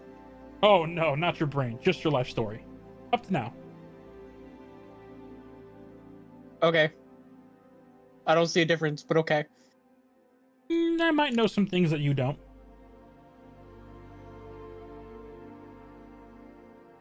I'm gonna hand the book back to Delphi. 3 days, otherwise I have to be forced to shut up again.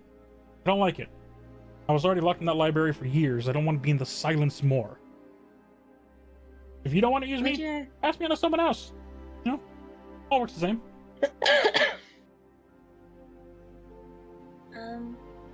Well, I'm sorry that I didn't know that I had to open you to talk to you. And besides, I had a lot going on. I know, I saw through his eyes. Just, tense. Your mother's alive, though, so, plus. Yes. Alright. You wouldn't happen to know anything about the history of the city. I feel like we've talked about this, but I don't remember. I have some knowledge from another's standpoints before he put me away in that library. But once he put me in the library, I kind of was able to stop seeing where his journey was. So, you know, give or take a 100-year gap or so. Couple hundred. Who knows? You before. Words are hard now that I've seen the entire of the multiverse. You want to know who I was with before you? Yeah. Interesting fellow. He was, how do I say this without offending?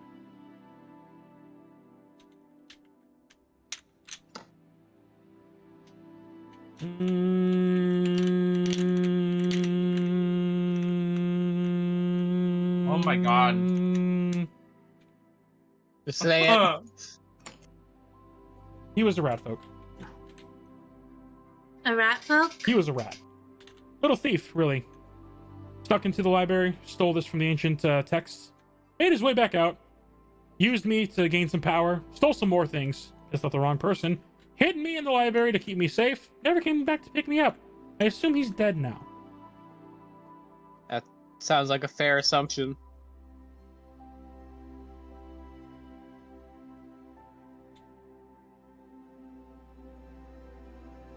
So, you guys need some evidence to collect? I assume that's what we're doing today? I To be guess fair, so. the Empress probably hates your guys' guts, so we probably can't go back there. Or you could, makes a great story to see what would happen. Well, if I'm being honest, I would like to go speak with her, even though I imagine someone else here will have a air of judgment. I have an idea. Oh no, I would have no problem going and talking to the Empress again, although I think she would murder me. Nah. I think as long as you're with me, she might not, because why would she murder us if my mother's death angered her so? That just seems ridiculous. Yeah, she wouldn't murder you, Delphi.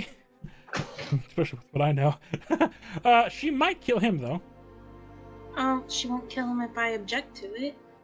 That's debatable, but I don't trust that's it an entirely, interesting but story that I am willing to pursue. I You know have what, confidence, okay? For being completely honest, you should probably bring that, Galadrin girl. I've been trying to follow her through your eyes, but obviously I only had 3 days to work with. But through Durant's eyes now, I think, and this is just a think, I think she might have a crush on the Empress. Well, That's- she's that's- married, but Ooh, spicy.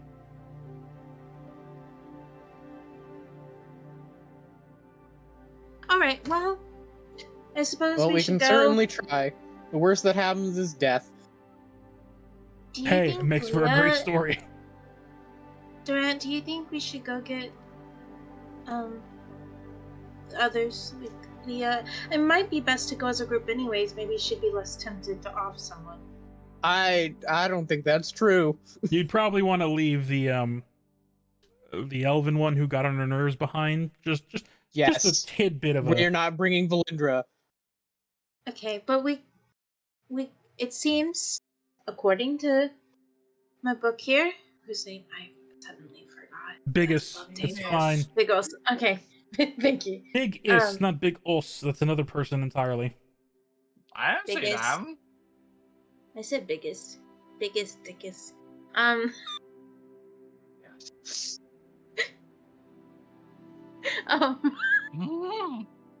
So I have no idea think what you're talking about. I didn't say that in game. Hmm? I said it above table. Oddly enough, although you two were sitting there just thinking, he randomly blurted out. You don't know why.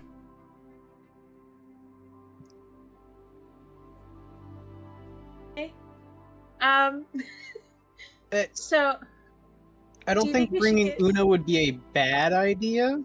do you think we should bring Leah too? It seems she knew some people there. She did lie to the Empress, She does know that Valerie chick, though. but she also lied to the Empress. Yeah, true. Well, let's just go over to the flower shop and see what. Sure, we'll go Yeah. from there. We'll see what Una thinks. She seems to have connections to darker places. Yeah, we just gotta be careful because there's a lot of hostile people all of a sudden.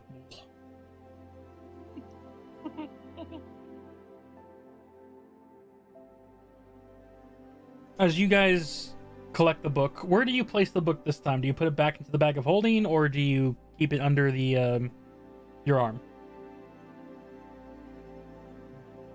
I know I hold it, so I'm gonna sit on Durant's shoulders, holding the book across my lap. All right. It. As you two exit out, you see helping with breakfast to 100 or so civilians. Leah, Clara, and Kaylee are all moving around, along with a bunch of Harrigan folks of L, different colors and shapes, moving around, feeding. They see you exit the room as you head down to the group of them.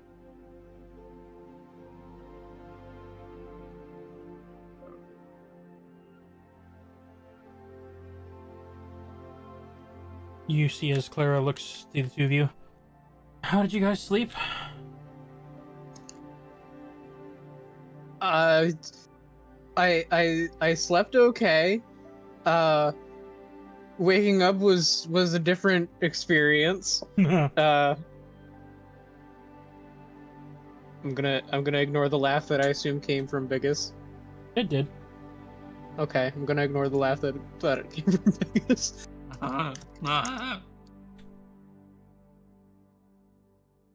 Well, sorry for the rough morning then. We have some breakfast we can give, but it's not much. We're running through a lot of our food supplies to feed everyone.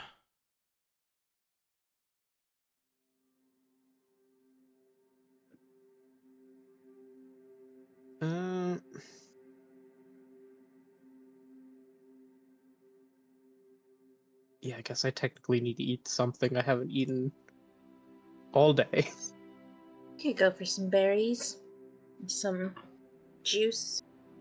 Yeah, let's get some whatever they have because rations. As you collect your rations and foods, Timothy, Yes. you wake up in the. Why is Leah next to you? I have no idea why she is next to me. Why? Oh, there's She two missed- Leahs. She No, missed my him. God. Get out of here. I don't have control over the other Leah. She's learned the astroplane. Got it. She's learned the clone spell. Terrifying. Okay, there we go. Does that mean that I leveled up because I learned how to do a spell? No. That's not how that works. I'm just asking. You learn Asking for a spells friend. from leveling up. You do not level up from learning spells. I'm just asking for a friend. Unless you're a wizard, wizards are fucking weird. Just asking for a friend. Yeah, But asking you for a do know friend. your friend Listen, is also a wizard.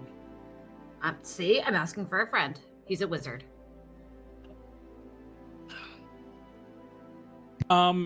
Timothy, Yes. as you awaken upon Theo's shoulders, you see food has been brought on a cart as he is sipping on a nice, what smells like cup of coffee. Food? Hello? That's the first thing that comes out of my mouth. Morning. Good morning. I take it you're not gonna just sit with me the whole day. As much as I would love to, probably not. But I do have one question for you. Shoot. Well, one more question. Is there any way we could get some sending stones? You're probably gonna want to have to talk to a magic item shop or maybe the Elven Department of Science and Magic. Oh. I figured you would have something. Not immediately on me. Okay. I'll figure it out. Thank you. Be safe and don't egg her on anymore. You think I egged her on? No, that was for you to warn your entire group. Okay. Alright. I'll see you later. Love you. Stay safe. I love you too. You too. I grab some berries from the cart and fly away. As you fly with, I assume after grabbing the berries, a good speed amongst you.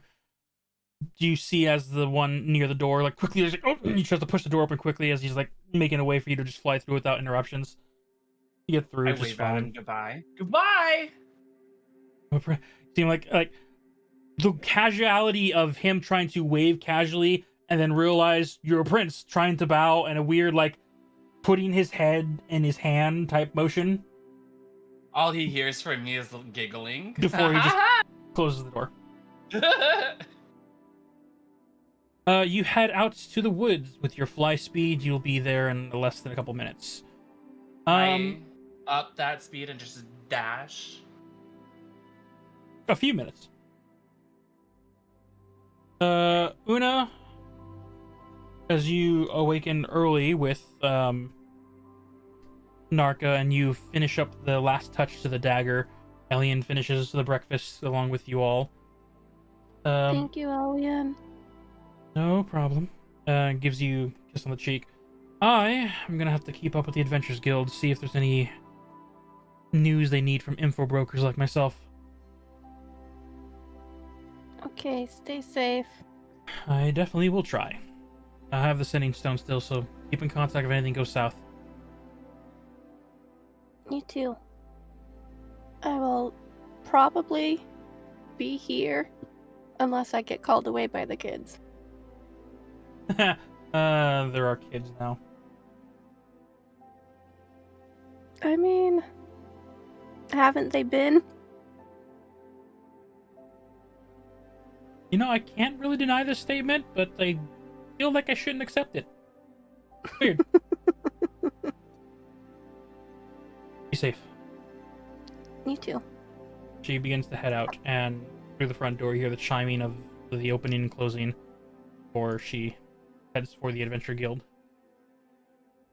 As you finish up the last touches with Narco of the knife, the green hueish glows of the dagger of the arcane runes light up as you have 2 Poison Fang daggers ready to give to your compatriot. Nice. Thank you, Anarka. No problem. Only took a day and a quarter. Now to the healing potions. That's what I'm going to be doing today. Yeah, I'll help with that too. Unless I get called away. You guys, I hope not, but I feel like it's gonna happen anyways. Well, you had mentioned, did you guys get any of the information you needed yesterday? We sure got information. Oh. Well, I guess I'll trust you for now. Let's get to work then. It's not that I don't want to tell you, it's that I don't even know where to begin, and it's all complicated. I can only take your word for it.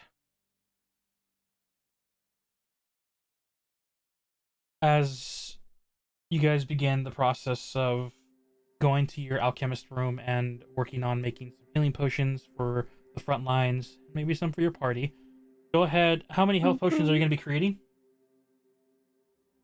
For our party, I want to make, hold on, let me look at my notes. I want to make, depending on how long it takes to make potions, I want to make at the very least 1 regular potion of healing for each of us. If we have time, I would like that instead of being a regular healing potion to be a potion of healing greater, which I think is a step up one. Yep. Yeah. If we have time, I'm gonna do one of those each for each member of the party. For each member? For at least one for each member of the party, if possible, if we have the time and if I can afford it.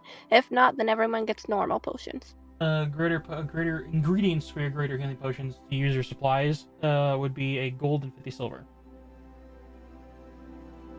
I can afford that. Cool. For each potion, there'll be that cost, so build how many potions you want. Maximum can be up to the time rushing, and with the skill check of Arcanum and Medicine, with Narcus' help, you can roll with advantage. Hold you can on. create a greater potion for each of your party members before noon. Sick. How much would that be? Total. Let me do math. There's 7 of us in total. Yep.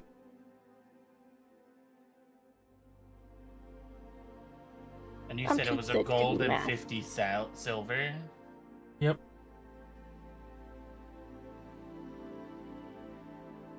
I'm too sick to do math. Someone do it for me. 10 gold, 50 silver, if my math is correct. 1.50. Yes, it would be 10 gold and 50 silver. Yay, the Okay. only grade I got an A in. One of these days, I'll go through my notes and add and subtract all of the money I have made and lost. It's all good. In my the Thursday night campaign, you already know what we deal with my money system. Oh yeah, my boyfriend pays for me. You don't have to worry about a dang thing. No, I'm so pleased. Every other campaign we've ever been in, I've been the poorest member because I'm the only one that doesn't go do hunts. Now I have a rich boyfriend, and I just am rich. Great. I love that for you. All right.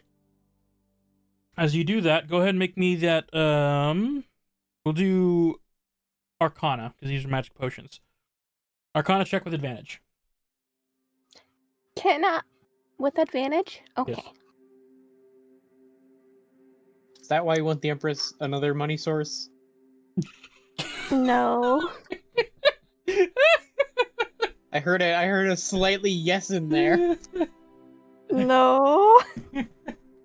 To be fair, most of my money is already from her, so Oh, she does. technically. That is also true. Okay, so first roll is 13. Okay. Second roll is 23. Killing it. You will be able to complete the potions by before noon. So, Yay. keep that in time. You'll be able to create 7 in total. Everyone here. All right. So 7 potions of greater healing. Okay. Okay. While you work on that, Senjiro. Early morning, you are arose by Dagadin. I think it's best to send you to the group. See what you can do with them. Stand by their sides and defend them as need be. You're gonna be stuck here at the Adventurers Guild for a while, so it's best to just introduce you now. All right. I'll make my way over there as soon as I can then. You and him begin the long trek across the entire city, taking a tabaxi cab to get over. It takes time, but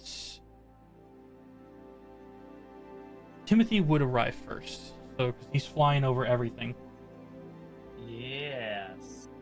As you approach, you see that same visual that you was left. Individuals waking up in the alleyway. But what catches your attention is that there is a massive, historically ancient type of creature just laying in the front. Some kids are like petting it, and it is not acting hostile, but it's a very rare creature to see. Is just laying up front and before the alleyway in. But after that little... I fly behind the kids and I'm like, do you guys know what it is? Who are you? Me? You're a fairy. The And you're kids a all... kid. You see a couple of fey individual children, some feline-like structures, other has a satyr-like body formats, but full fur-covered goat-like features. Ooh, okay. Oh, wow, we heard that you're one of the ones that are gonna save us, right? The ones that are gonna make all the bad people go away? I can try. You see the excitement in their eyes, and as the parents like see you approaching, that same shimmer of hope is in each of their eyes as you stare at them, Timothy. Oh. Timothy's getting all shy and his face is turning red. Can I druid craft them a rose? Yeah, you have Druidcraft? I do. It's a cantrip too. Yep, you protrude a lovely rose for a group of them. There you go. Delphi, Durant, and Valindra all need inspiration.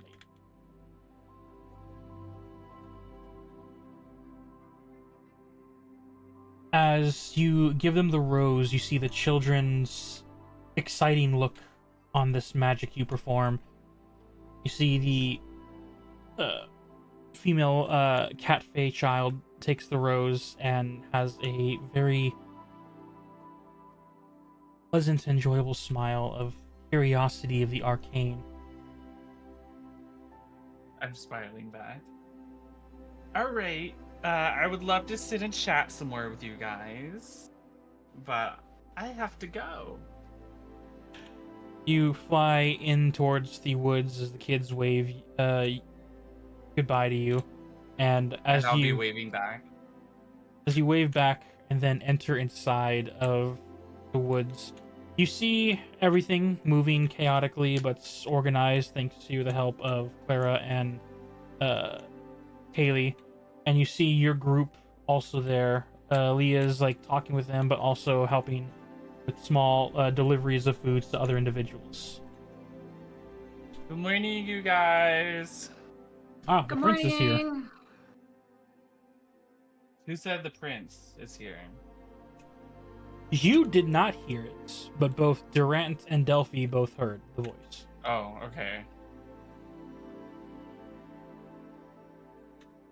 I will continue to ignore Biggest for the entirety of being in public. Wait, what did it say? What did he say? I missed it. Biggest, yeah, after calling, taking me a smell again. Poor guy. No, Biggest basically just simply said, oh, the prince is here. The prince? The prince. That's what he... Yeah. Okay. I just wasn't sure if he said prince or princess. I couldn't tell. Nah, Sorry. it's all good. Not him trying to fucking misgender me.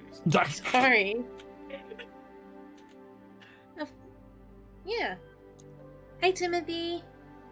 Good morning. Good morning.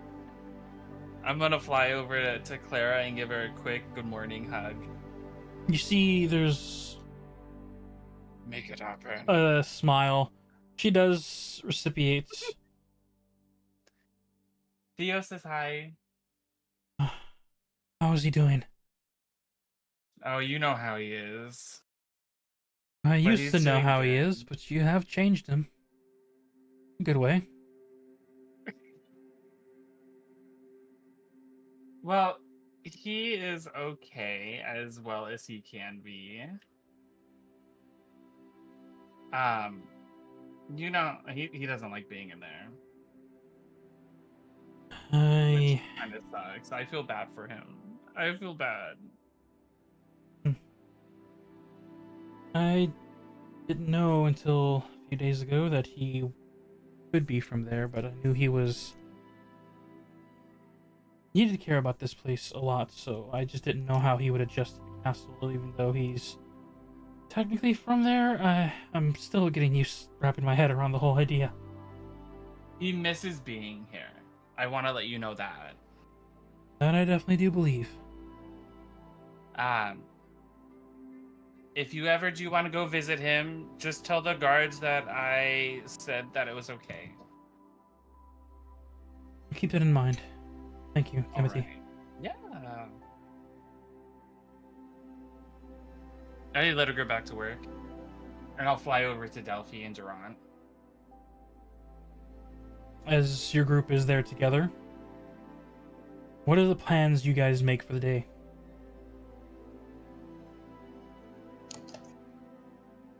I'm gonna finish up the tables and I'm gonna go to the flower shop.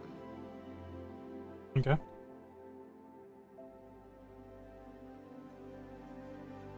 Okay. So that's one person knows what they're going to be doing. Mm-hmm.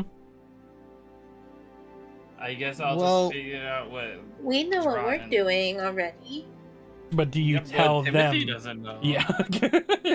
that is the question. Well, we have to. We're going to get Una, right? We decided we're going to get Una. Yeah. Okay, so we'll come with you, Leah. We have to go to the flower shop as well. Ooh, flowers. Sounds good. I Alright. just wanted to give a little helping hand this morning. I seemed a little busy.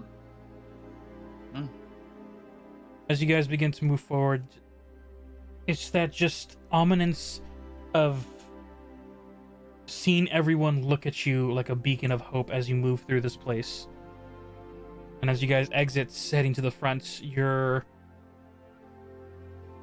Aladar is there waiting, and as he sees you, you see him gently stand up as there are like some kids not hanging on him, but definitely like petting and playing with him slightly as he like stands and lifts his neck with full height to look at you. You see the kids see as you all approach and not scatter in fear, but definitely scatter playfully and let you guys move on with your day. Because Goodbye, little kids. 2 of you are fairies. 2 of you are Yes. humanoids. All 4 of you can ride this creature. Ray. I do have the. I could enlarge it even more. No, God. Gonna be bigger than the tabaxi cabs, man. Yeah. Well, it just makes it go up one size level. And it's So if already it's medium, it goes to large. I don't think you realize how much that is. yeah, it's already a warhorse creature, and I believe the warhorse is part of the. Warhorse is large, I think. You Yeah. guys are telling me like I don't know. I was about to do it for Theo. You- Back in the Fey world. I think you did, or No, we did not. you casted something on him, and he was going ridiculously fast. That was Delphi. I think I have it copied. Let me see. No, I If think I it- might have casted something on him to make him go fast. Haha, I did copy it. Okay, it's in Yeah. general. One of you guys. Yeah, Warhorse is large. It Yeah. does not need to be any bigger. Someone Yeah. did. If you turn that into a one size bigger, I think that makes it a huge. That makes yes. Yeah, no, that's a good word. Is Okay. Yeah, It'll no. be paying for street damages of its massive footprint smashing through stone. All right. As you all hop on to Durant's mounts, Aladar, no relations. Yeah, of course. You guys begin the trek over, killing a lot of time, dodging a few traffics that are going on this side of the city, a couple of citizens, but nonetheless, you will be able to make it there just before, I'd say probably 2 hours before Una finishes the last couple of her greater healings to complete the whole 7 bundle. Okay. Upon arrival, Sanjiro and Durant, Ogar would be left behind. Dagadin. Dagadin, Ogar. dang it.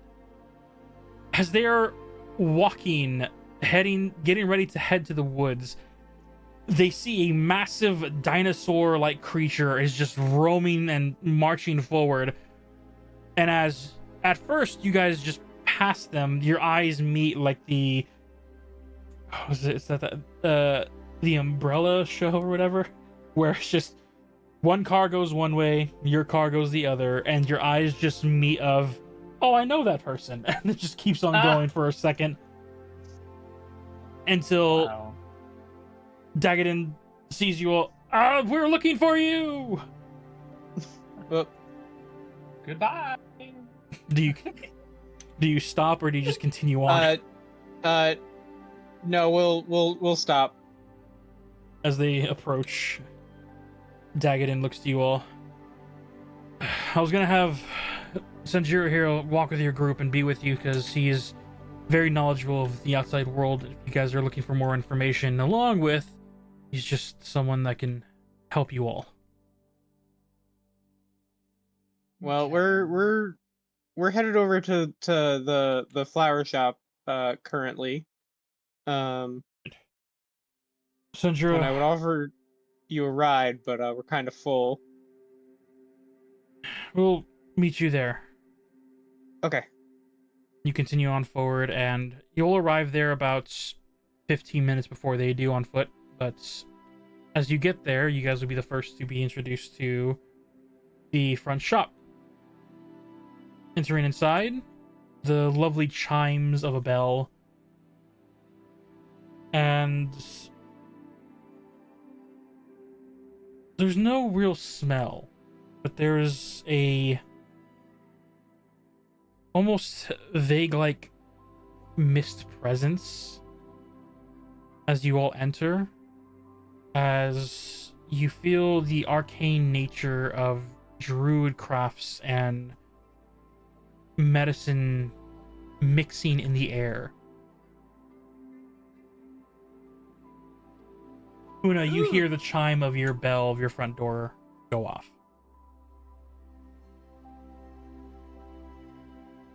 Hello. Does anyone work here? No, we're closed. Get out. Okay. Hi, Una works here. What the What a shame. What a shame. Snaps I was hoping for fingers. some fancy daggers. You know where I can get a set? Yes, actually. Come over here. I thought Where's so. You open here? now? Very well. As you say this, being next to Narca, Una, you see as his realizing that, oh, she's here too. He goes and picks up the 2 daggers excitedly, turns and gets ready to go to the door. A slight tap on the foot as the step gets a little too excited. And at first you see him almost juggle the hilts of the daggers before he steadies himself. Widen. And then walks out and sees you all. I have the daggers. They're both here. Completed. Una helped. Wow, that was fast. Una helped. I burnt the first batch. He did the dagger work. I just helped with the poison. I was wondering what he burned. Not the daggers, I hope. Oh, please, not the daggers. Yeah, the daggers are fine. I'm not that bad. He sets down the 2 daggers in front of you in a nice leathery hilts to him. As you open the daggers, you see arcane sketches carved into it. Go ahead and add 2 Poison Fang daggers to your inventory slot.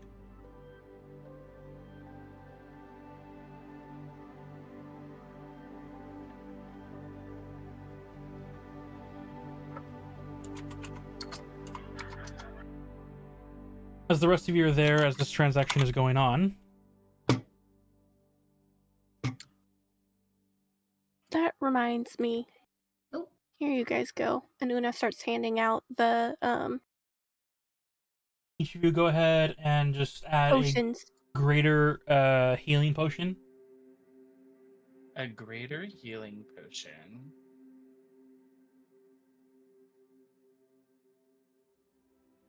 Potion of greater healing. Potion of healing, parentheses, greater.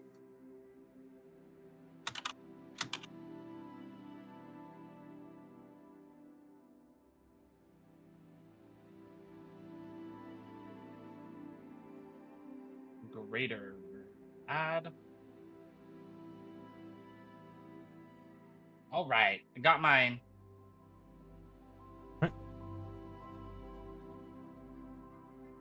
Having issues. I can't find them. I just added them.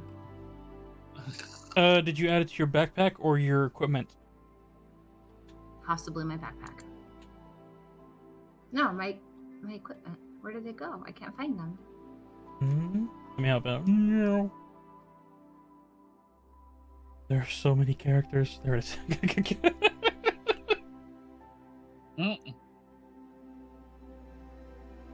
Still winter snow. Okay.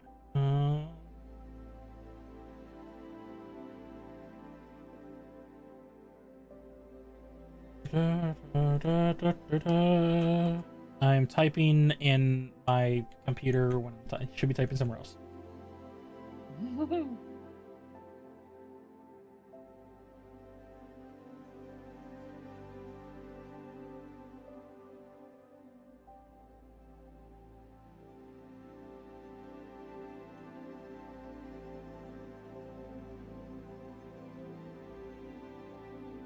The ones that I have? Because I have regular daggers in here too. Or am I just going to delete them? Because I no longer have my regular daggers. They're 1 pound each. Yeah.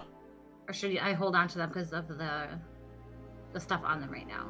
For simple, finesse, light, throw, nick, and range.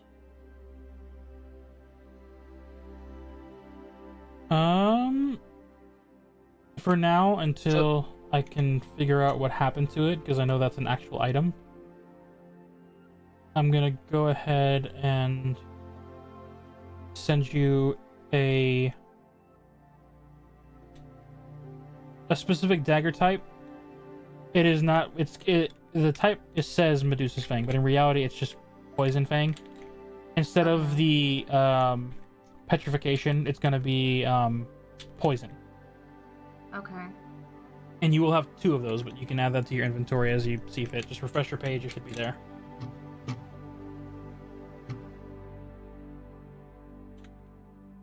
You have the Medusa Fang. Hers is Poison Fang.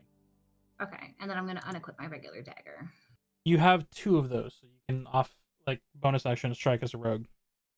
Oh, I see. Alrighty. There, each of you can get a greater healing potion if you already haven't. Got mine. Nice. Okay. As you all are gathered, potions and daggers are passed out amongst your group. Senjiro, you arrive as Dagadin enters in with the rest of you. Finally caught up. Hi. Morning, everyone. Good morning. Senjiro here will join you. He has basic knowledge of the world beyond the fog, so if any new information comes up, he might be able to help clarify some small things. I gotta go help back on the front lines. I hope all of you are doing well.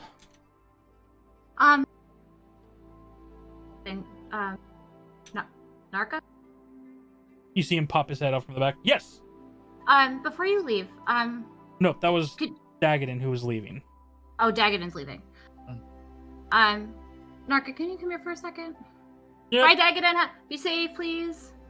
I will try in this war. You guys find whatever you can to help end this.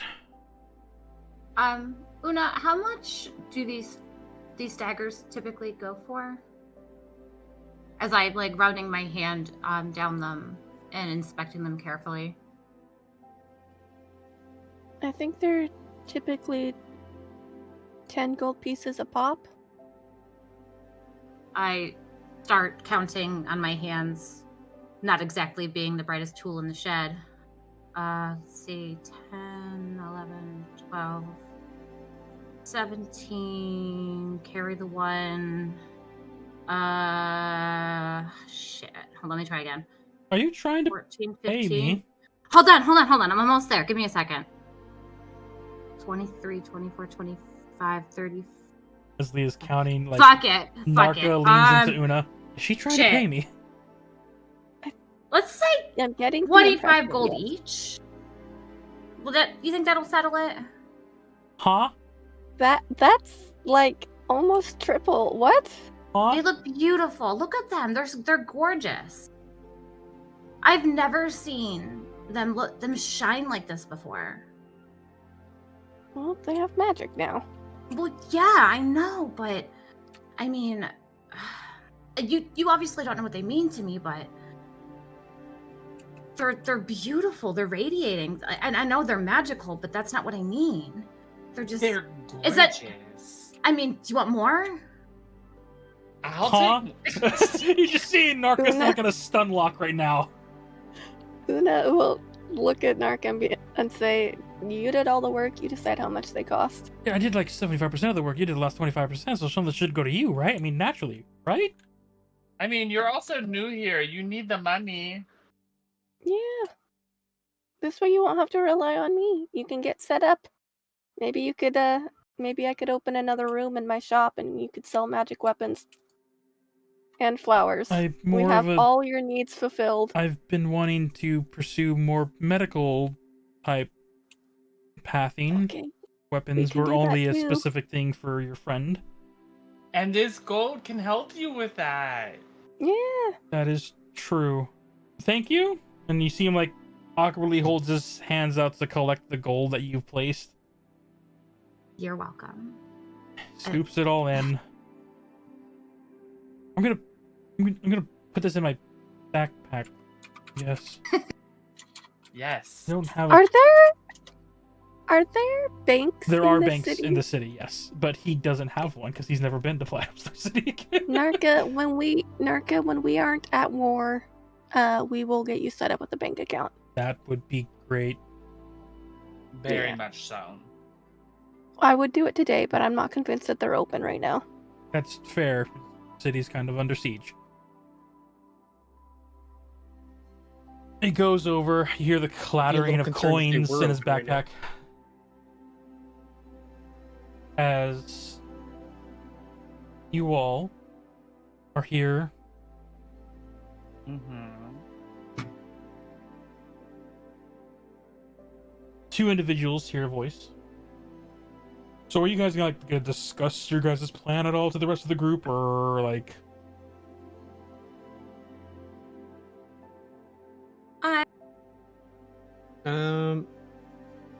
Do we want to pull Una aside to like, because I feel like the least amount of people we bring will be like, we kind of came with an army last time.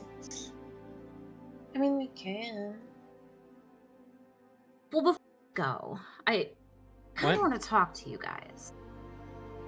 What happened? You don't have to worry about it yet, if ever. So, I know that things didn't exactly go well last night. And I mean, Una and Timothy kind of overheard some things that I didn't really want them to know, but I'm just gonna I'll just kind of catch you up a little bit. You know that girl that I was sitting at the table with last night when Valindra got a little mad?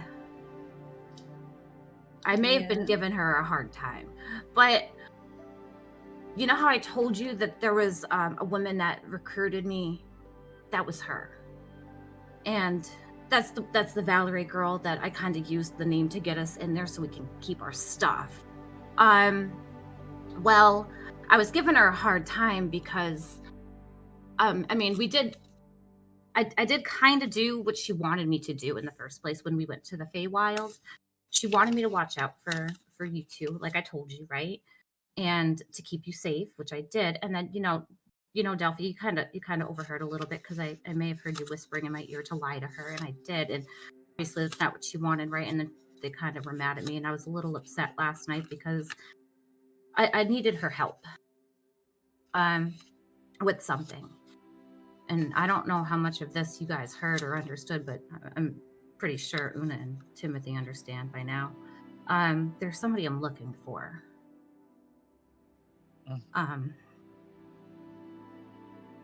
And the man that I'm looking for, I think it's a man. I don't know. He seems kind of beefy to me.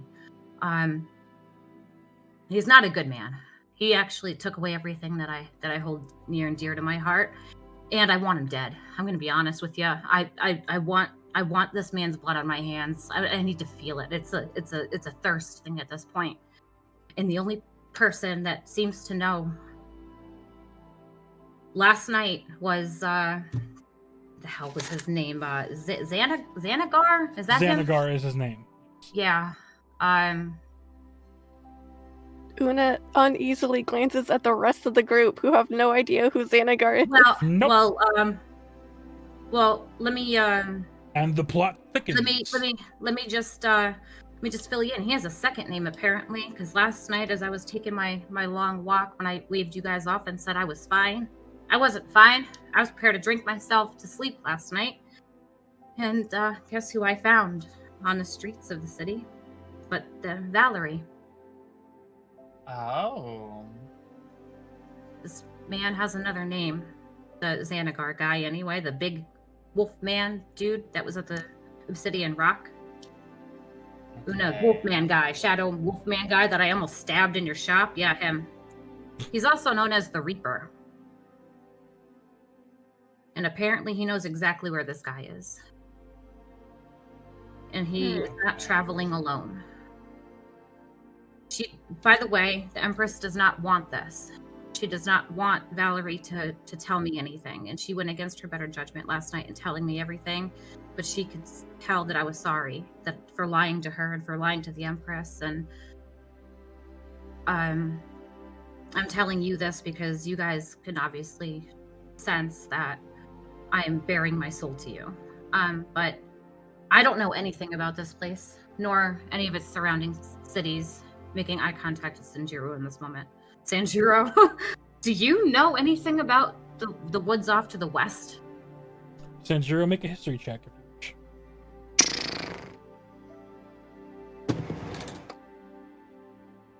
That is do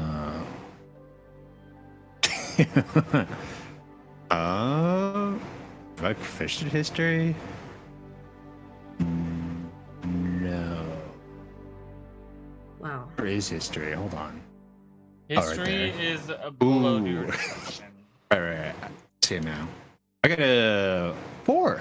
No, I don't. What does a 4 get me? A 4 gets you basic knowledge. What you know, living from the outside world, is simply the woods and forests to the west belongs to one of the domains of the old one. It's common knowledge. Everyone knows. You don't know anything about that individual. You don't know who rules it, their name, but they simply are just the ones who controls the forests. Everyone in their domain are those that dwell inside of it with great confidence, monsters galore, and it's a very rough place to live if you haven't lived in it for most of your life.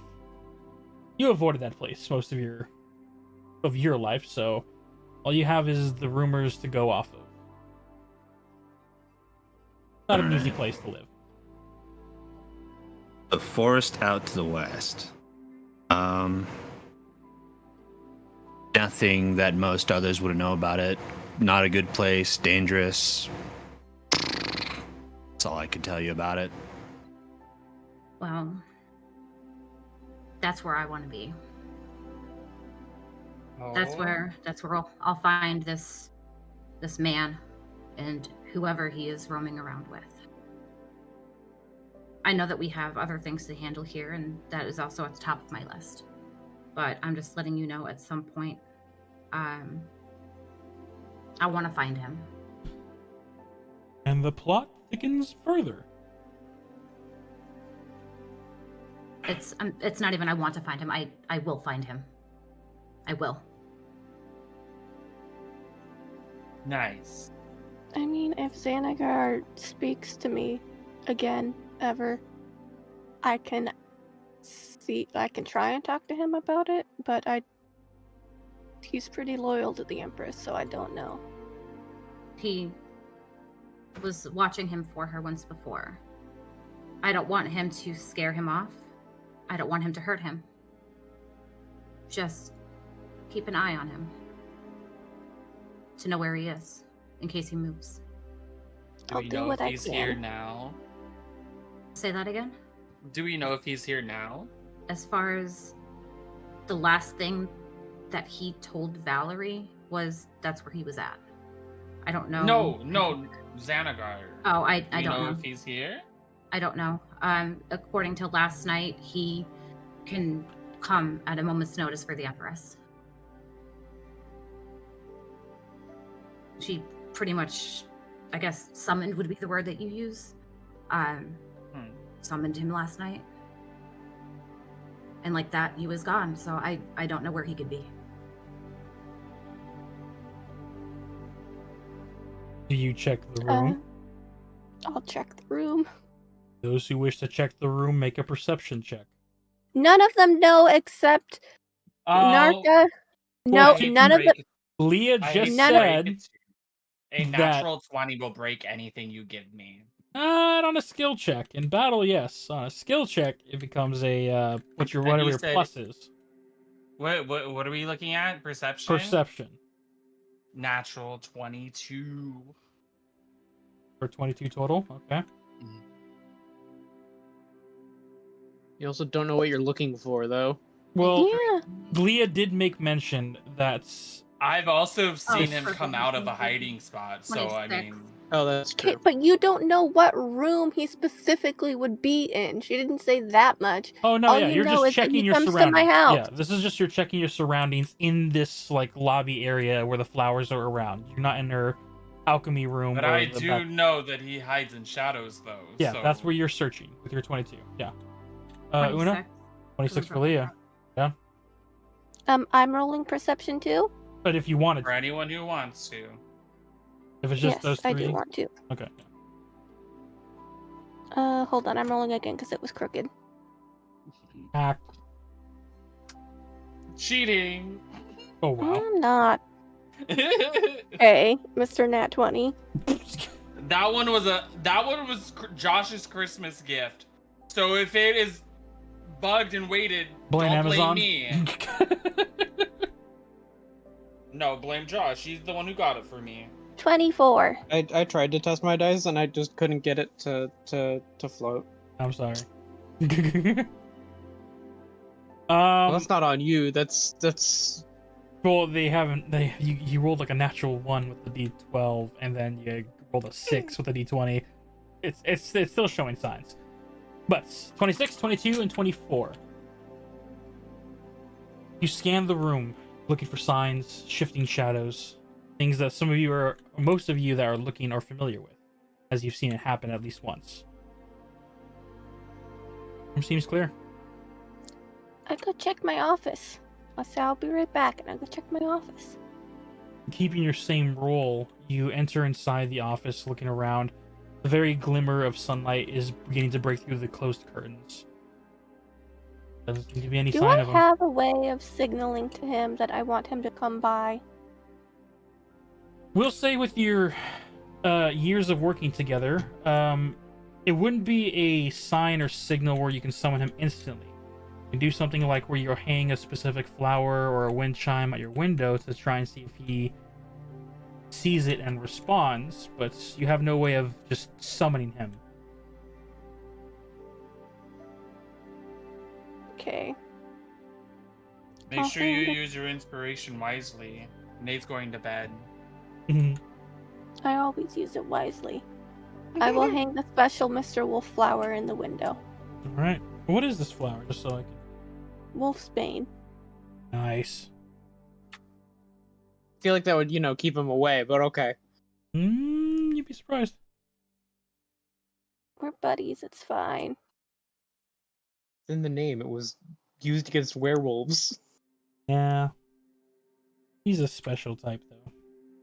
Yeah, he already knows things about poison. Fine. Okay. He's going off of lore and everything. I'm just like, it's funny. I'm not even going to. That's not why it was used. It was just okay. Hey, it works. It's just funny. This is meant to keep people away. For him, it calls them. But nonetheless, as you come back from your office to the main lobby, no sign of anything.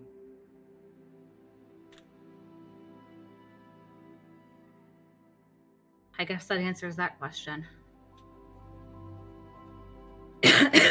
But I was told one more thing. And I don't want it, just to be clear. But Valerie did offer to help.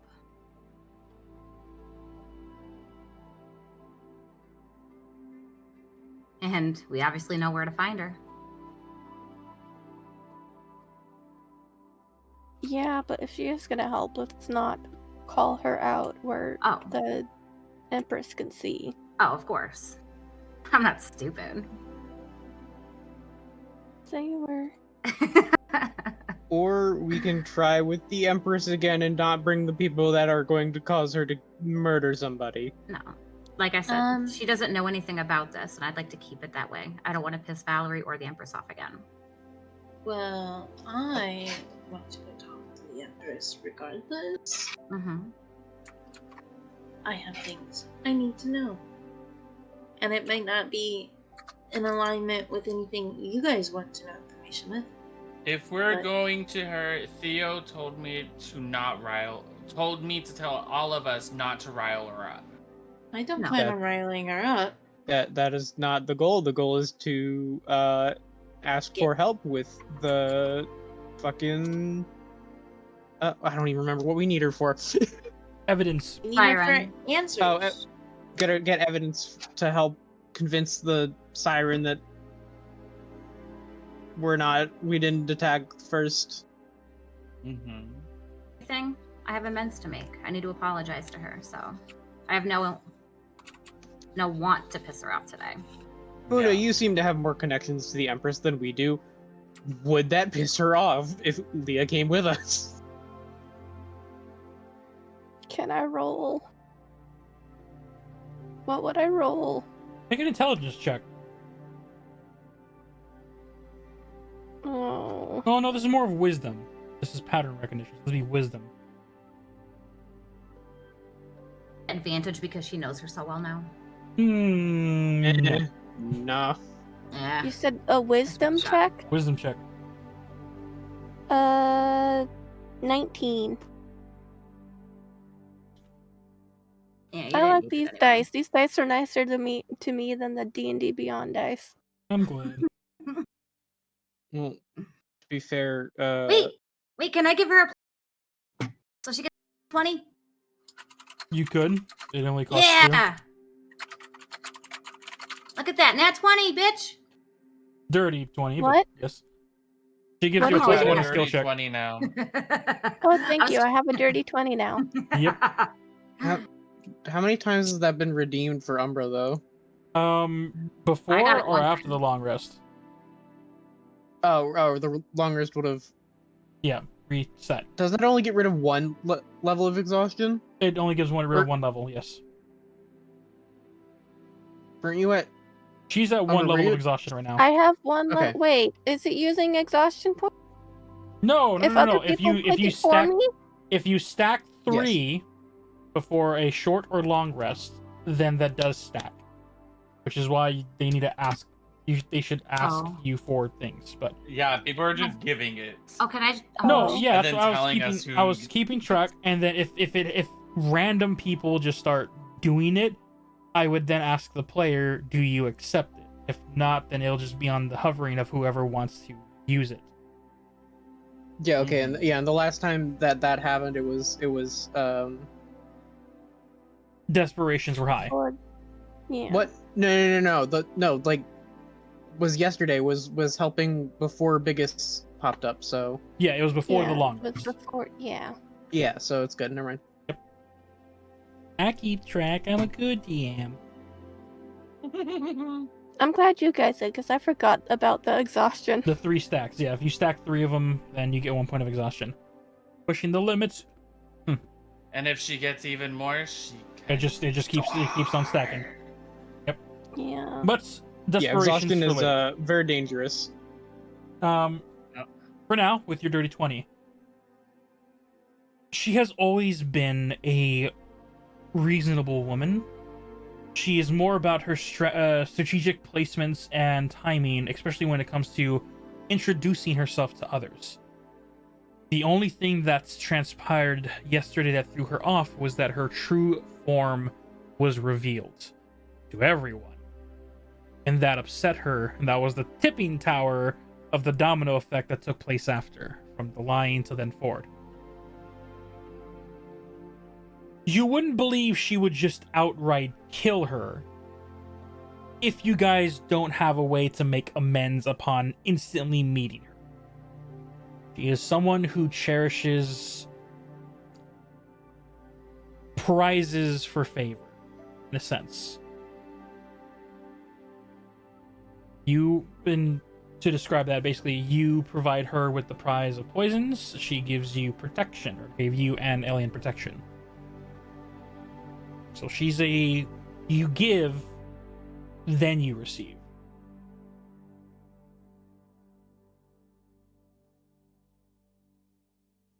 Okay. Maybe I can try and talk to her first, and then see if she would be amenable to meeting with all. I think that's a fantastic plan that has the least chance of getting anybody murdered. That's not an interesting story. I'm gonna stab this fucking book. What book? Don't worry about it. How strange you would bring up a book and there's no books in this room. There's one. There's a book in this room. What the fuck are you Now I that have Timothy books, knows. Timothy, I have books. There's definitely books All I around. see are flowers, unless you're talking about your ledger book. There's That's that a as well. book. Well, Timothy doesn't see it. It's right there. You know that scene where Dora's like, "Can you spot the ocean?" That's Timothy. Can you spot it? No. Do you see the map? Do you see Point the out ocean? the map to me. Find the map. Find the map. Find the map. Literally. Oh my god. So, Anyway. no book to be seen. Okay. I can't help you there, Timothy. Oh, my I'm computer's sorry. so unhappy with me. Stop playing Stop the summoning dinosaur dinosaurs. game. No, I'm making. I'm making. He's making an army. Stop playing the dinosaur they're not game and gonna. play They're not gonna D&D. be existing very long. There are 258 Stegosauruses. I couldn't even imagine why you need that. Why? Science. Don't worry about it. You'll be upset with me. The higher level they are, the better they are. The better they Incorrect. taste. Anyway. Oh, I've seen a bunch of people go with higher level dinosaurs than lower level. Well, as you guys make this plan on traversing back to the Obsidian Rock, collecting your group here, Narca sees you all getting ready to pack up. I'm gonna stay right here, he says. I'll finish on making Okay. some more potions for the soldiers on the front lines.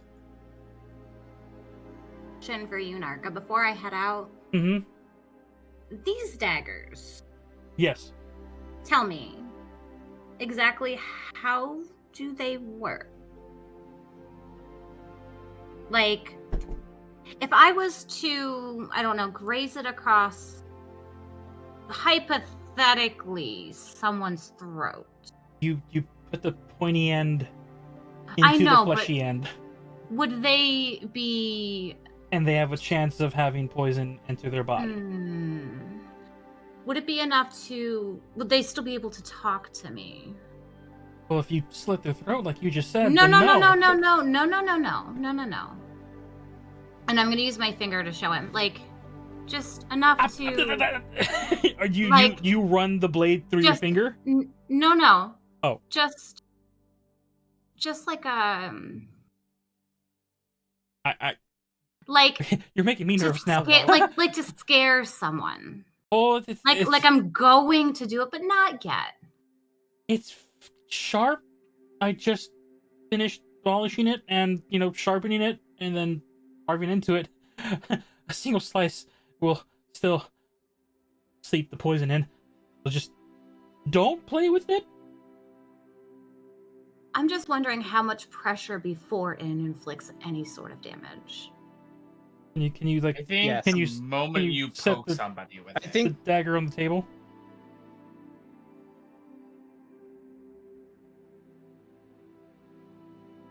Narca asks you to Yeah. put the dagger on the table. Because he doesn't want to grab it from you, because the way you're just like... No, "Hi, don't. It's hi." Narca. If you heard anything, you know that these were not crafted for you. Oh, I know. No, he wants to but show you're you. he scaring wants me. to show you. Put them down. No problem. And I put them on the table. There we go. Timothy claps out loud. He picks up the dagger, goes over to a flower petal, taking a petal from the flower, simply holding the dagger. He drops the petal, and as it falls onto the dagger, a clean slice as it continues to float and split into two. And then as the petals land, you see as they get corrupted and withered almost instantaneously. It's very was sharp spooky. and effective, and he puts it back down on the table. It doesn't have take much a- pressure. I have a very dirty, sinister grin come across my face as I very slowly, kind of lick my teeth. Like, I can tell. And Narca's eyes are just wide and smiling of I'm doing a good thing. And just You guys are a weird. smile and wave look. That was super spooky, and also I'm more impressed that you dropped the pedal straight down. They'll do nicely. Thank you, Narca. Mm-hmm. Okay. I'm gonna go be a doctor like I wanted now. Okay, have fun with your dreams and wants. If you need anything further, let me know. Congratulations. Does he need to go to college?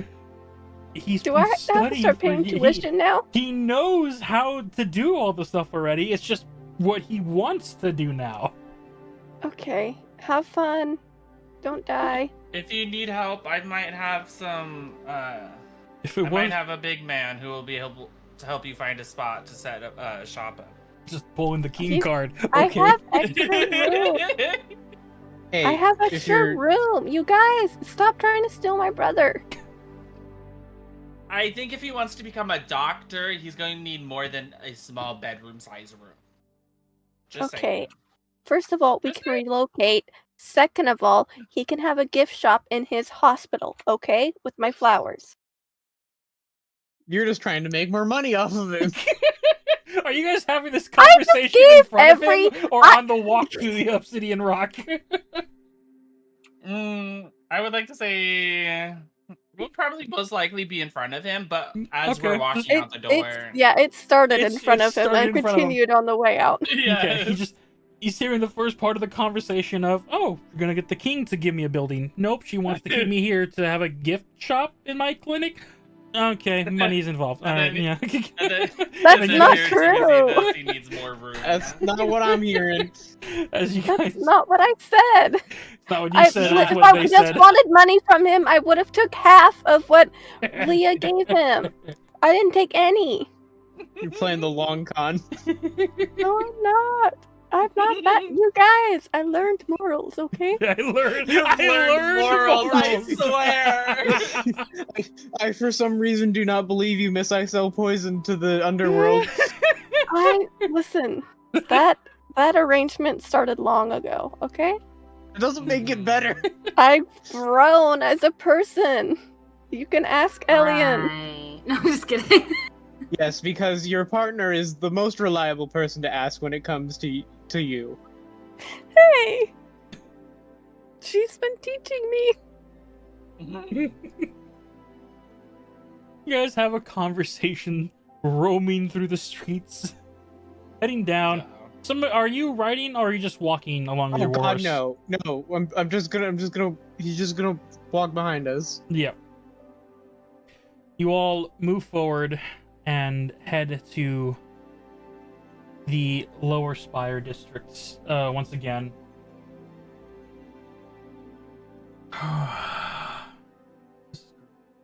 Love this game. Yeah, D&D is so fun. I wish we could play it more. Back. I'm gonna ask Delphi. Delphi, do you have that bag of holding? Yes, I have a backpack of holding. Just because last time we had to hang everything up and I'm not trying to lose these babies, can I put my holsters in there to keep them safe? Yeah. I appreciate it. Okay, does anyone else want to store their weapons in my bag? I'm not Can I going give back. you my violin? I feel like they'll take it after what I did last time. Sure. Okay. I will just give my weapons at the door, like a person with honesty. Listen, Okay. you saw what they can do, Durant. I Yeah. really, I know. really don't want to give them to somebody in the rock, okay? That is why I'm going to walk in as soon as we're confident we are not going to die. I'm going to loudly announce that I'm casting Shield of Faith on myself to make it abundantly clear that I am not here to hurt people, and I'm also here to not be hurt. Just instant defense. Just I don't want to die. Last time I got hit by lightning, I would like that to not happen again. as you all head out and you see the obsidian rock not far in the distance, your steed behind you as you're walking, you see as this halfling individual, orange hair, male-like form, sees you all approach, and you see a look of, like, a smile of genuine happiness and a curious curl to his eye. Oi! You're an interesting group of individuals there. What's your story? What's your story? My story is actually kind of interesting. You see, this establishment that you're walking to is closed, and I was told to keep an eye on the place. Oh yeah? By That's who? what I just said. This floating fairy guy. By who? He's funny. The owner of the establishment wishes not to be named.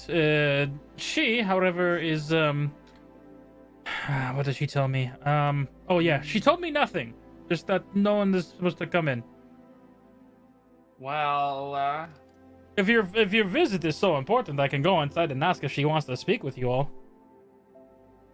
I would roll for insight. Make an insight check. Did I get that right? Insight is reading his personality, trying to see if he's withholding information or possibly changing his demeanor at any moment. You're looking at his personality more than what he has on him or what's around him. Maybe is it deception? Maybe no. Perception is checking to see if I just want to know if I'm getting the whole story. insight would be what you need. Okay, so I was right. Yeah.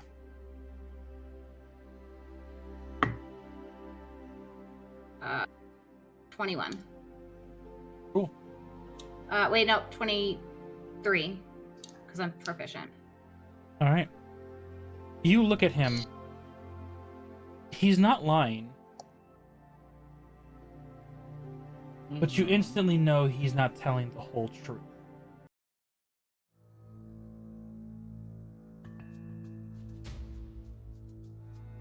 The establishment seems to be closed. But you know, Leah, working for individuals who love information. If information comes to your doorstep, you wouldn't just simply ignore it. He is being off-putting in the sense of not wanting you all to enter.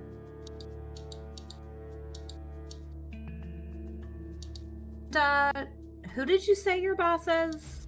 Oh, I didn't say who my boss was. That's the great part about it. Just the owner of the establishment. Well, can I get the name of your boss? He doesn't. He's saying he doesn't know. Oh, well. You what see a does she look happy like? smile come about him. His little halfling ears wiggle. That's what he's claiming. If you don't know her name, I mean, many of us are locals. I mean, Oh, by all means, I know my leader's name. I just have So an you do interesting. know it. Oh, of course I know my leader's name, but it's just I But you don't want just to give lied it to you. us. You're a liar. That's what you are. No, stop. Liar and info broker are two different things, my fairy friend.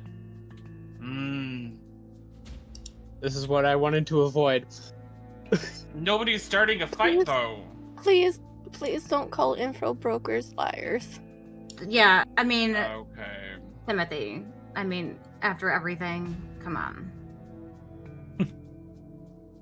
Also, I'm so sorry. I also am working and I zoned out a little bit. We are at You're outside. outside you know. of the obsidian rock. Okay. This individual is basically delaying or keeping you from entering. Okay, Una's gonna turn to him and say, "Can Una speak with the Empress, please?" Oh, so you're the poisoneer, one would say. How the fuck do you know my name? Oh, I'm He works sorry. for the I Empress. should Why are you confused? probably introduce myself properly. You know my associates. Some know him by his personal name, but we call each other by what the Empress has called us. I am the eyes of the darkness. And man, have you made me keep my eyes on all of you recently. It's a very interesting thing what people might believe are not seen in the dark, but I have a very particular set of skills that help me see things others miss. Patterns, emotional outbreaks under a obsidian spire, talks that should not have been had without the Empress's consent. Quite interesting that you guys arrived on the same night this happened.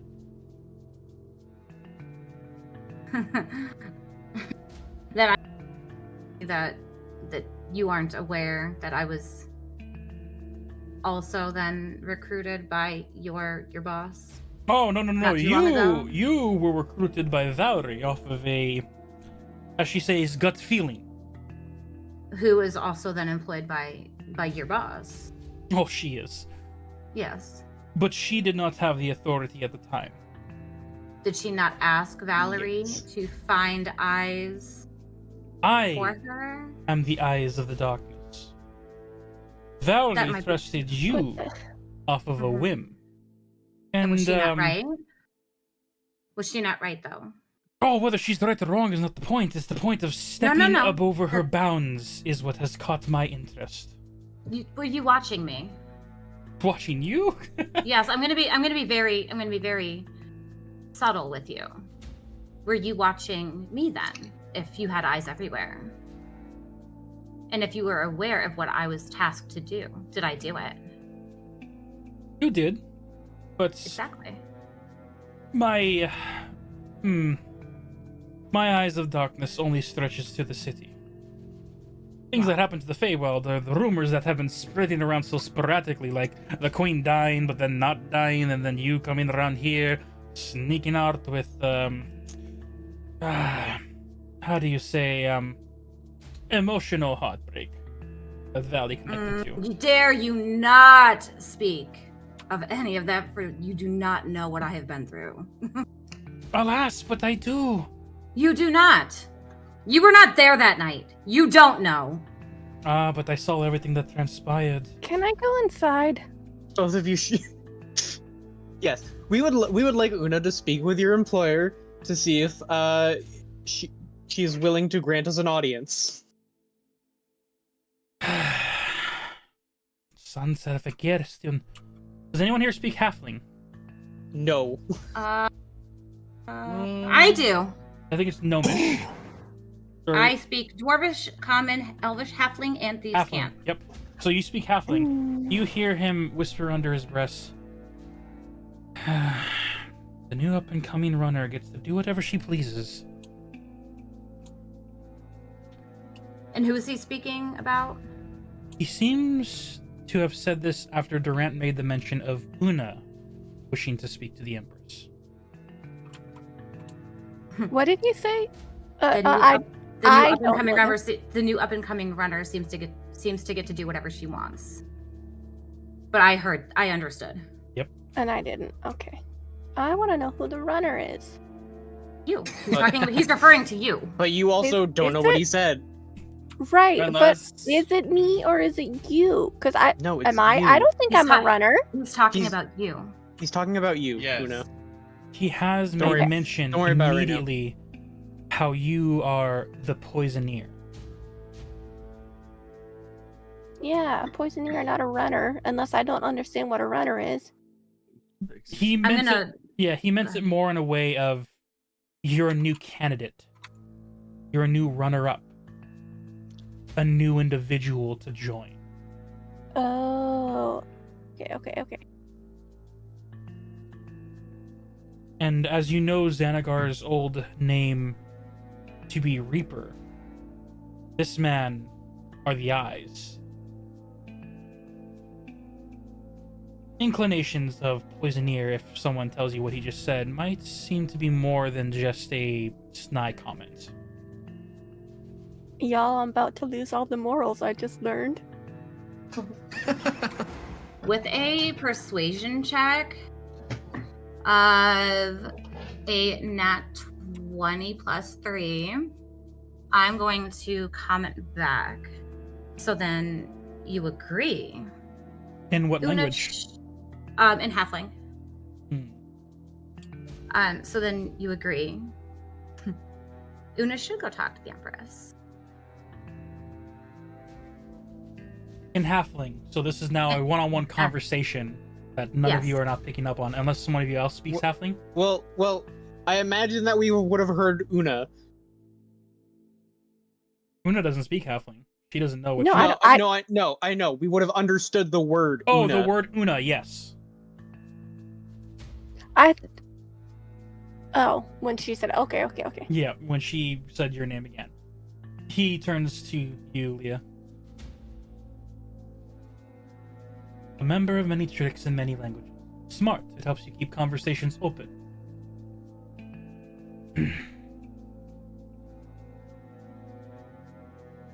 Or what I shall ask. languages it fits. Wait here. We'll ask if the Empress wishes to seize the new poisoneer. Thank you. You see him hop off his little box. He's like slightly taller than Delphi, roughly 3.5 to 3'10". Did he say in Halfling? He's a halfling. Okay. I was He asked just if curious. he said it in halfling. Oh yeah, he replied to you in halfling. Okay. And he hops off the box that he's sitting on and begins to stroll inside of the obsidian room. I looked at Una. He's gonna go check on that for you. Okay, thank you. You're welcome. You guys are left out Leah. here. Leah, what did you do to me? You got me sick.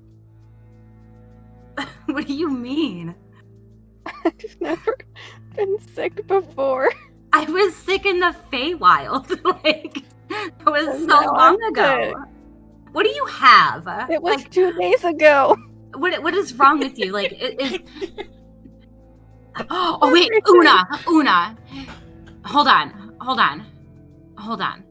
I'm holding. Because I need you to be very honest with me. Because I have to be honest. There are many things that can happen to a human.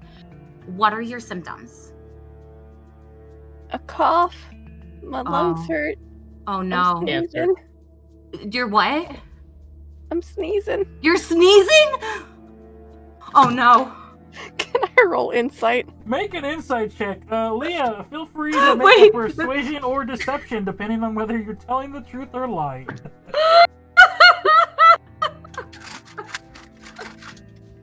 Oh my god. I immediately. Where's my persuasion? I can't even find it.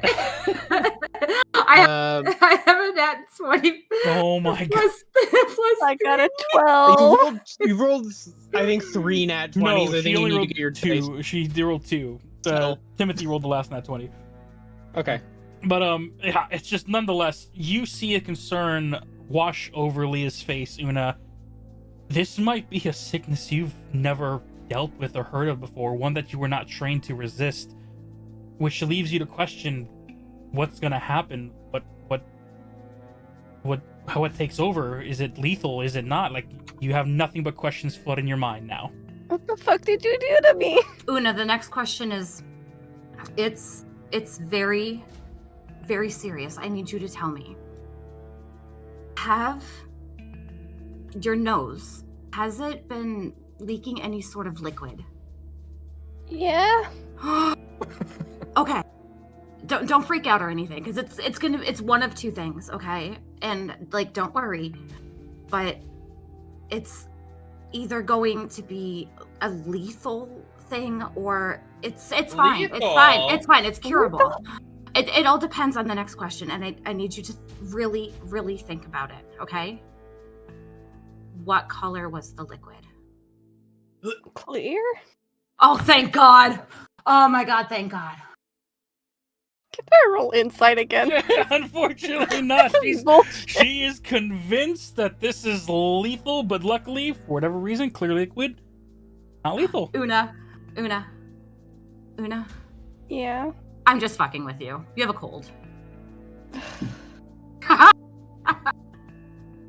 And It's this just is a the cold. Don't worry poisoneer. about it. You guys see from the front door re-emerging, hearing only the end part of that conversation. This is the poisoneer. Listen, honestly, can you not have fun once in a while? Get over yourself, man. I've never been sick in. What do you mean this is a poisoneer? I've never been sick in my whole life. Does she look like a human to you? Elder than want not, me- people get sick naturally unless she has a background that I don't know of, but she lived in the Fey realm. I know about her time here in the Platinum Star, and she just runs her flower shop, and no, she has not been sick since she's been here, but If you thought that you were infected by a human, wouldn't you be freaking out? it's just a Yeah, common that's all. cold. We've all had it. It doesn't matter if it's human, I've halfling, never or elven. had the common cold.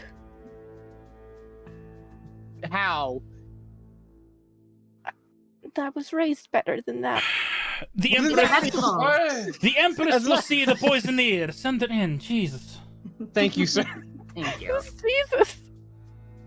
It's an individual from the bar. He feeds me a lot of drinks. I call his name to give me a drink, and you see a guy come out with a drink. Thank you, Jesus. Okay. And he takes a drink. Starts sipping on some whiskey. As you walk over and enter inside. Oh boy. Alright. Got a lot of things to move. Some are outside. Should say most are outside. One's not here. Meow. And you are in alone. Getting up front. Individuals are virtually in the same space, some probably doing other works and other locations. You are not.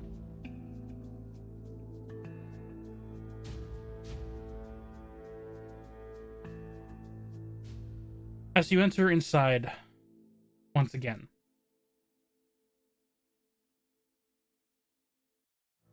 Oh.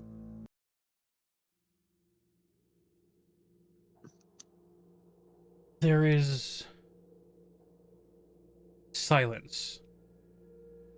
There is no jovial music playing. You see the two guards in the front, the two with the opposite bow ties, Goliath in form. They are not acknowledging as you enter, nor do they do the usual of asking if you have any weapons. As you enter in, the room has their entire attention on you.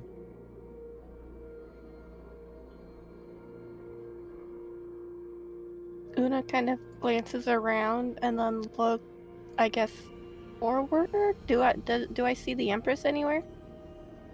There's the massive keg-like pillar in the center where they pour their drinks from. You cannot see past it, but you are able to continue to walk around to see if you can see her on the other side where she once sat. Is the halfling with me? He is not. He stayed out front. Well, Una's gonna, like, stand up tall and walk towards the main, like, that back bar where the Empress was the other night. Or yesterday. As you move up and start walking over, the eyes don't glance away from you. They are all attuned and focused in. There is a air about the atmosphere that is almost palatable of tension. And as you make your way heading to that back stool, you see there's one individual already sitting there. An individual with a rapier on her side, elven leaf-like armor. And she is like holding on to a massive cello-like instrument. Not playing it, but just having it leaned against her body as she's sitting there looking at you. You go to the table, she nods her head and looks in the direction of the fire. You look past and you see... Is this the fire or just a table? That's just the table.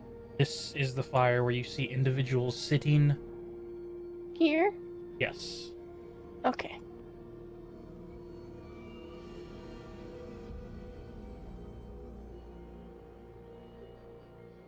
As you I'm looking that way. look in that direction, you see the hooded individuals stand and begin to move out of view. The hardened-looking half-orc female, long flowing hair, two short swords at her sides, has not moved. Neither has the bugbear individual on the other. You see the disguised form of Crystal sitting next to a rocking chair where the form of the Empress resides on.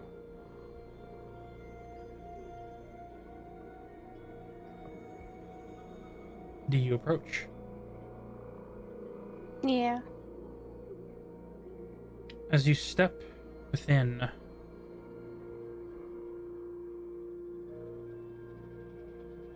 getting within a 20-foot radius, I would like you to make a charisma saving.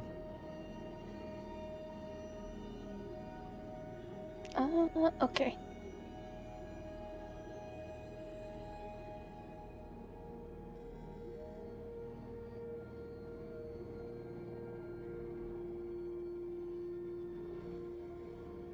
That would be a 6. As you step past the bar, getting 15 feet from her,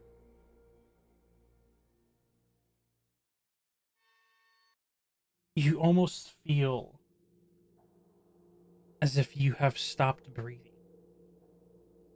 Tightness in your cough. chest Cough. grows. As you begin to cough, you see as the Empress looks over her shoulder at you. This is bullshit. I'm already sick. And her eyes are a slit red. Draconic in nature. Hostile on a glance. You're under the frightened condition. Okay, hold on. Not approach further until you beat the charisma check.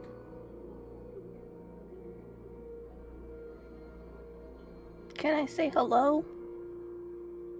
As you open your mouth, you're beginning to feel more of the dryness, but you finally are able to speak.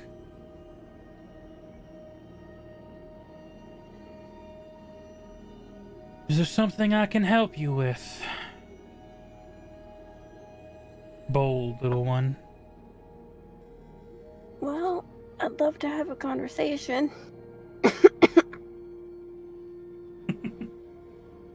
Dear me, is my cousin near going through something right now? The fucking human got me sick. And now you're choking me. It's not her choking you. It is her anger that is making the air hard to breathe. Like So it's not like it's not like a a physical magical effect. It is like anxiety. not bloodlust. It is anxiety. Okay. And yeah, she'll just go, "Your human got me sick," or "The human got me sick." And on that comment,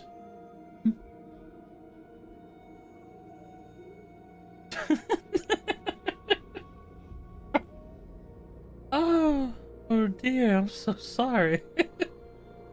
I didn't know my poison could get sick. You feel Yeah, the me tension drop about a good 10-foot radius. Anxiety subsides, but you feel like if you step within another 10 foot, you might have to try and fight against it once again. Which you can approach if you wish. How much can I approach? 10 feet. So, up to the next square. I'll go there. Go ahead and make another charisma saving throw as you step within. Although she is laughing, there is still that tension, like at any moment she can reach for her weapon and cut you down with it. You say charisma check. Saving throw. Saving throw. That would be an 11. You step again and you see as the laughing stops, eyes make contact with yours, and that same feeling strikes you again. You cannot approach further. Tell me, what is it you wish to discuss about this time? Well, first of all, I want to apologize for the lie that was told yesterday. Very intricate lie. Especially when someone said it so Are we boldly. able? Are we all able to hear this? We are, right? No. We're all into. You No. all We're are outside. outside. It's just her and Una. No, we're outside. We just sent in Una to basically grant us passage or to try and break the ice. Yeah. He is in there alone.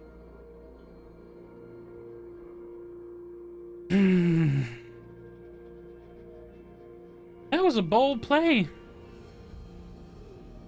An unexpected one, to be sure. Oh, highly unexpected. But, don't worry, I'm straightening out my, well, as they say, dotting my I's and crossing, or contemplating crossing some people off my board. It's one thing to step over your bounds, it's another to step over my word.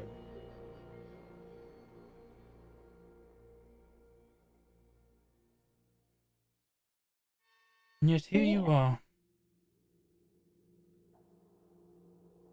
So? Say what you need to say.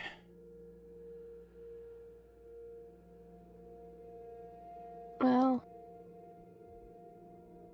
they want me to come and ask you if they can also have an audience. Some of them would like to apologize as well, but I have something I'd like to discuss with you before that. By all means, ask away, child. Why are you forsaking the city? You see her acknowledge the comment. Forsaking. See her You could stand help. to her feet and turn towards you. Oh. What does any good strategist do? Things that makes other question whether the right or wrongs of morality take place. Why do kings send in the small grunt soldiers first, only to die? Forsaken. I have not once forsaken this city. You would know what I have done to protect it, despite my restrictions given to me by my blessed father. I know what you have done, and I can see what you aren't doing now. Ooh, clarifications, please tell. What am I not doing? Well, like you brought up the grunt soldiers, there was a time when you used to go out of your way to keep the grunts safe.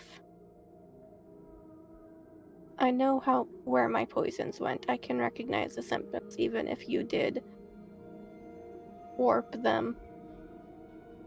Of course. Can't have them tracing them back to you.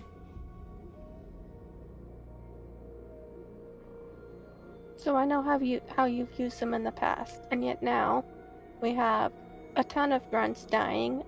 We have civilians dying. You have soldiers No, dying for their city.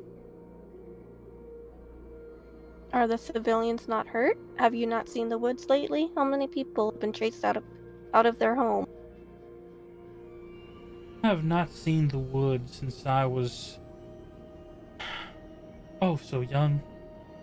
I don't even remember what the interior looks like. So no, Oh, well, I have you not. you don't need to see the interior to see the streets, to see how many homes have been demolished, how many people have had to evacuate their street. Of course they've had to. We're at So war. why aren't you helping them? If you have that power. Oh, I don't still.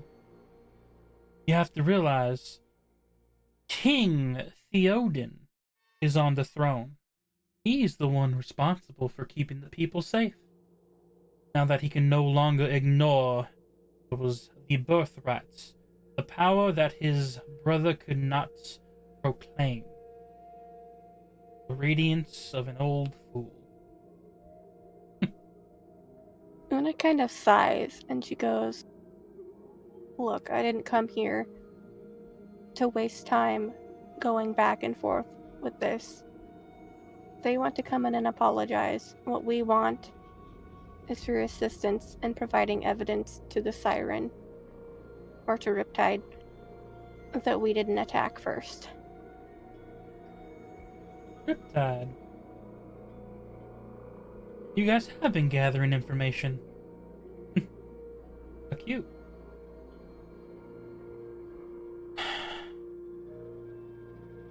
I'll do this on one teensy condition. What is that condition? I, the DM, am gonna borrow Una for a second. Okay. We're gonna go into Bye, the Una. secret chat, and then we'll be back with the Bye. rest of the group.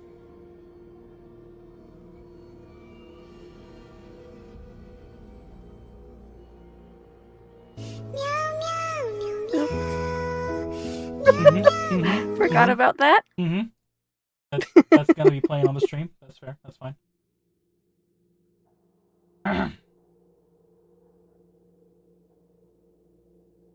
She looks to you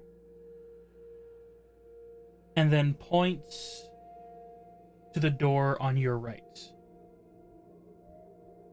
Through those doors, I have a grunt who overstepped her bounds. Decided to give information that was not hers to give to one of your compatriots who's about to apologize. Now, I'm not so cruel just to outright get rid of her, but I need to know where her loyalty stands and to see how apologetic your group can be. So why don't we make a deal? I'm gonna drag her out in front of your companions after they say sorry. And I will be making it look like she is suffering a horrible reprimand. Illusions and tricks, of course, though you are not allowed to tell them this. If you can keep your party in check and follow orders, I'll reveal the trick, and I'll accept your apology to see if you also can forgive an emotional stab. Sound fair? You see her extend her hand towards you. Hold on, above table. Can you clarify what she's at? Is she saying... She is saying the deal is, if your team can follow orders, not attack, not react, then she will accept their apology and listen to what they have to say. No harm will come physically to the individual they're about to drag out. However, it will look and sound real. Your job is to see if you can make your group follow orders without telling them it's a trick.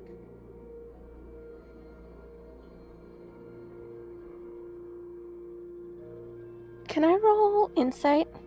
An insight. What are you looking for?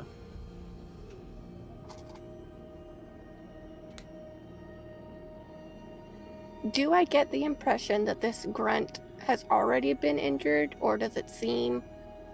You have not seen them, so you would not know. Do you ask her? I'll ask her. Yeah. Is this person already injured? She's tied up. I've been deciding on what to do with her to make her learn, but I guess affecting an individual whom she apparently seems to have latched onto might be a good understanding of where I'm coming from. Like I said, I'm not so cruel just to simply take out the belt, if you know what I mean. I get for rolling insight. What'd you get for a number? I haven't rolled yet. I would like to roll insight. Do I think that Valerie, even though I don't know it's Valerie, do I think that she's been tortured, or do I think that she's only just been tied up? Make an insight check.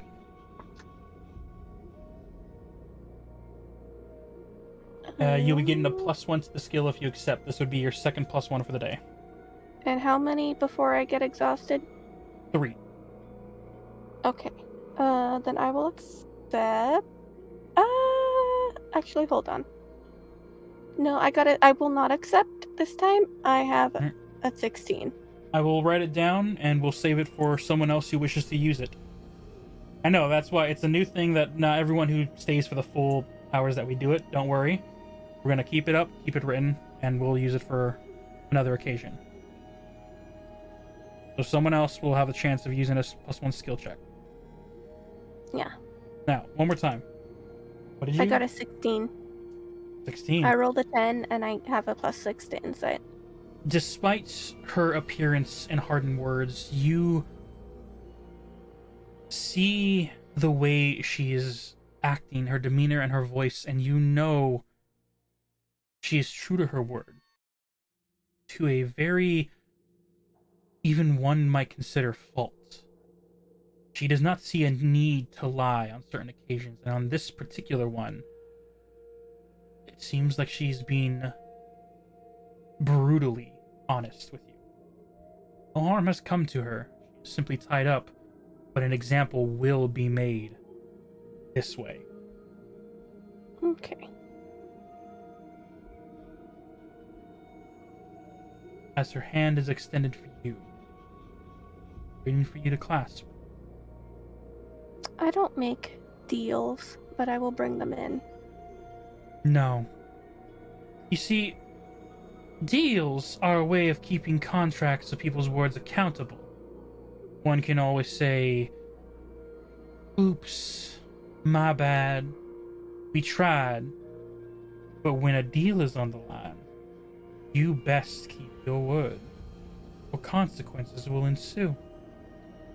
In this particular case, let me clarify. If your compatriots fail to keep themselves composed and under orders, the punishment that they see will become reality on a separate occasion. However, if they succeed, I will accept the apology, and though I really don't care for it, I will hear what they have to say and what they might need from me. Do we have a deal?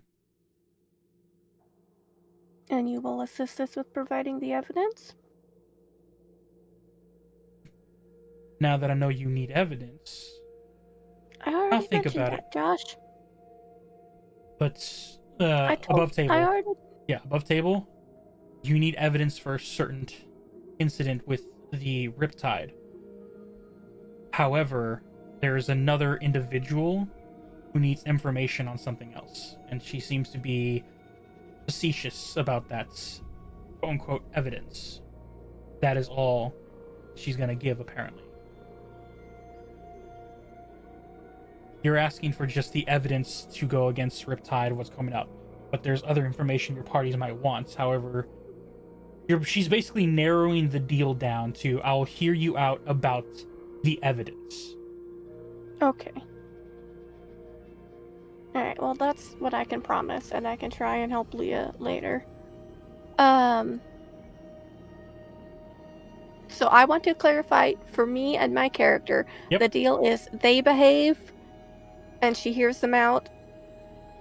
Yep. And if they don't behave, then Valerie does get tortured, and I can't tell them that there's a trick about that. Yep.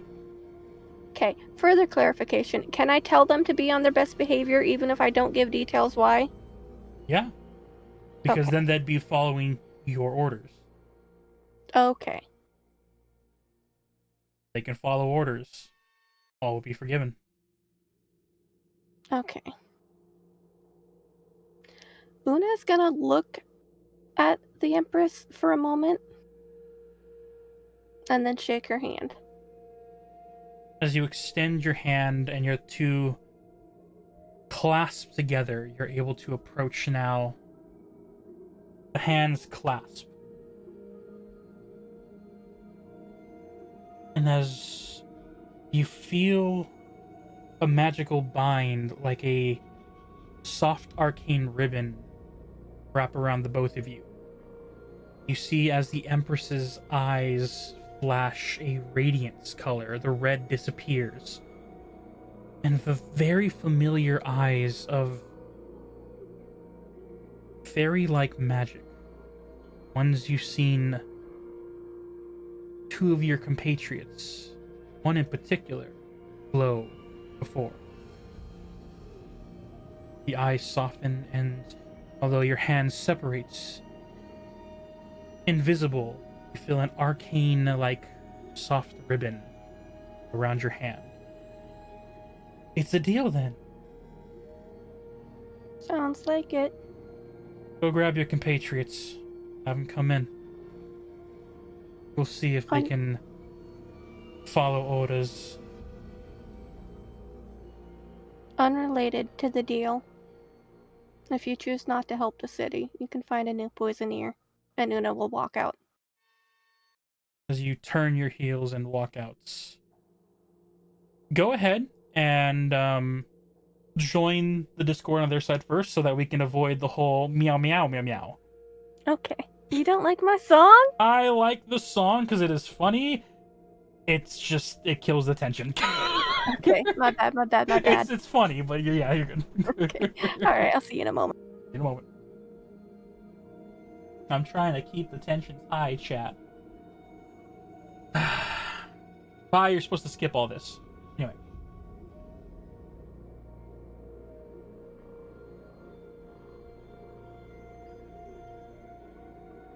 Why, hello. Hello. Welcome Did you back. enjoy your chat? Yeah. We'll see. As time passes,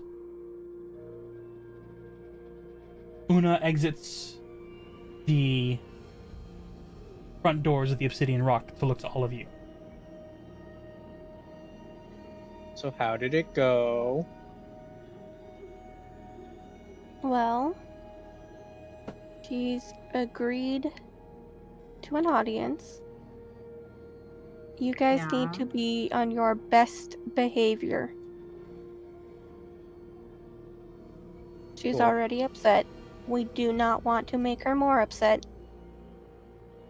If she annoys you or offends you, ignore it. We don't have the time, and we don't have the leverage to sit here and argue. I mean, that's fair. Fine. All right. On your best behavior. Yes, Understood. ma'am. Leah rolls her eyes. Got it. It makes me want to As make you stay out here. you I see, got it. I as got it. you all see the halfling look to Una. His smile has never left. It's a weird sensation. It is not a cruel, roguish smile. It is like a genuine individual who is just cheerful in the moment. Kicking his feet while he's sitting back up on his box, looking back to the rest of the group. Have fun! And I do have to just give it a clarification. Don't up. Yeah, that's the goal. I'm irritated that I have to agree with him, but do not fuck up. I don't care what happens. I don't care what she says or does. Do not fuck up.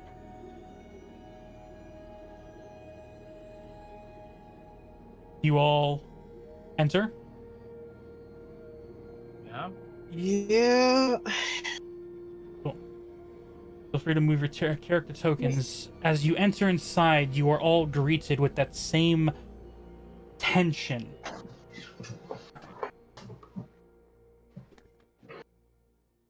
Back.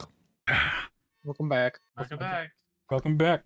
So first question: are we going to be stopped by the whatevers and asked for our weapons? As you enter inside, both of those giants, those Goliaths, are not moving.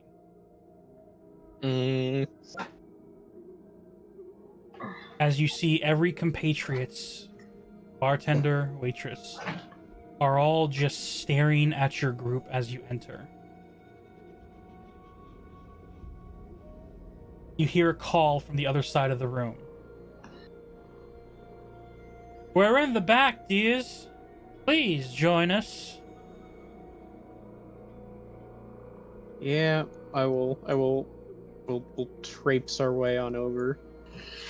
Delphi, where you stand, you will be stopped roughly in front of here as you see this half-orc individual stands at the close-off points between the bar counter and where you see the Empress stand, as the bugbear is on the other side, making a makeshift-like wall between the two.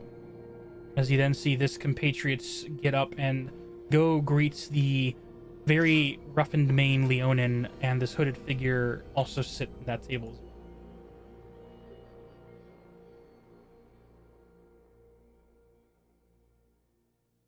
As you all enter inside. So I have an insane thought. This Leonin over here, is it Captain Goldpaw? Make a perception check. I'm just gonna roll a fucking 19.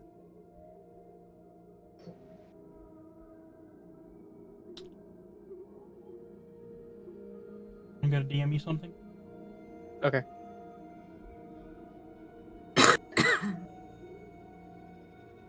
Don't like all the secrets. Let me meta. No. I'm just kidding. My answer is going to be the same no matter what Josh tells me. Let me meta. I want to know everything everyone else knows. Me.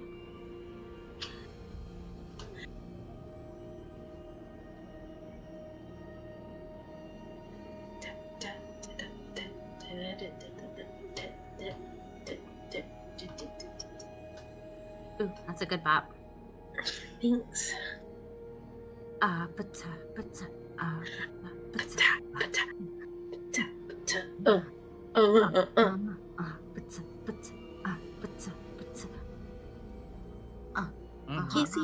Kissy face. Your phone. I wanna kiss your face for real. Red hearts. That's what you give me something I can feel. Just sent it. All right. Interesting. Okay. Don't you want me like I want you, baby? As you all approach, let me go ahead and drag Una back up there. You all are on the other side of this bar, as you see next to the fireplace. crystal in the disguised form, and the individual you know as the Empress is standing there as you all approach. I heard from acquaintance of mine that you all are here to apologize. Leah looks down. Well, Timothy looks at the rest of the group. I'm waiting. I stated last night it was really only me who should take the blame for that. That's not true. It's not true. It was on my wishes, though. Yeah, but it wasn't your words. I didn't have to listen to you. Here's the thing. I want each and every one of you to apologize very sincerely. Not just for what was said, but because you come into my establishment wishing for information. And she looks to Una and then Leah. Only to then withhold information, give me false information, and make me seem to my crew that I have a emotional vulnerability. You can see where there might be some trouble here. Yes?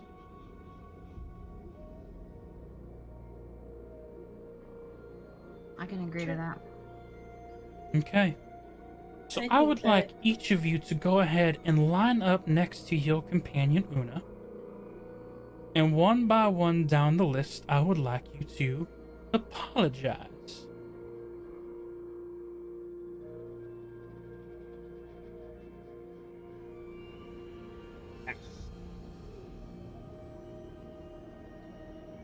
Timothy bows and apologizes. I'm sorry. Make a persuasion check. Each apology will come with the persuasion. If you're genuine, it'll be with advantage. If you're disingenuine, disadvantage. I'm being honest. And you said persuasion? Persuasion. 19 plus 6. As you all see Timothy bow, apologize.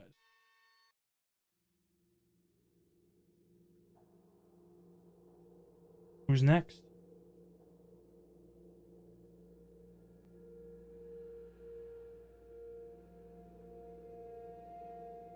Duffy Don't, kind don't of. speak up. Go ahead. Go ahead. Go ahead. No, go ahead. Go No, ahead. no, you go. I was just gonna say, don't everyone else speak at once now. That's all. Oh, so you weren't gonna apologize? Oh, To be No, fair, he no. wasn't. I don't think didn't he do was anything. here. I don't need to. This one is new. You see the Empress look at you, Sanjuro. Huh.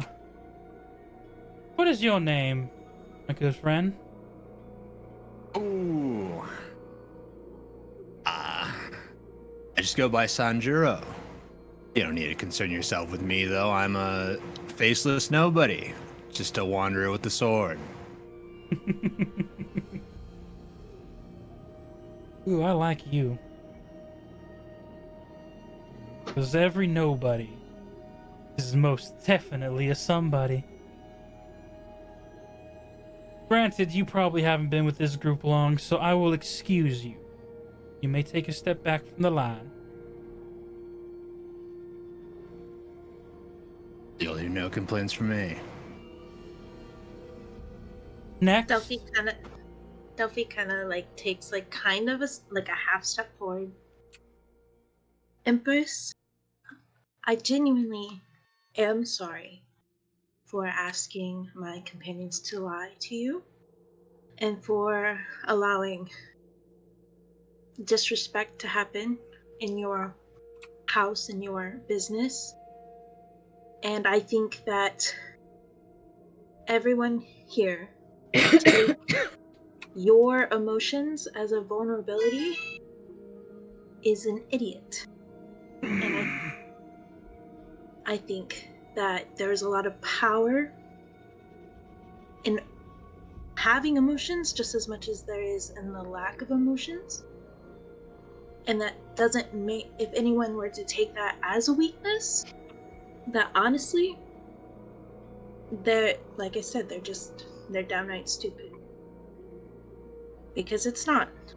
And my lie that I had conveyed to you came from a place of protection for my mother. And it was important. She takes a drink of her ale that she has, just listening. She takes a drink. And I am honored that you care so much about someone so dear to me. Make a persuasion check with advantage. Okay. That's a d20. And my +2. Okay.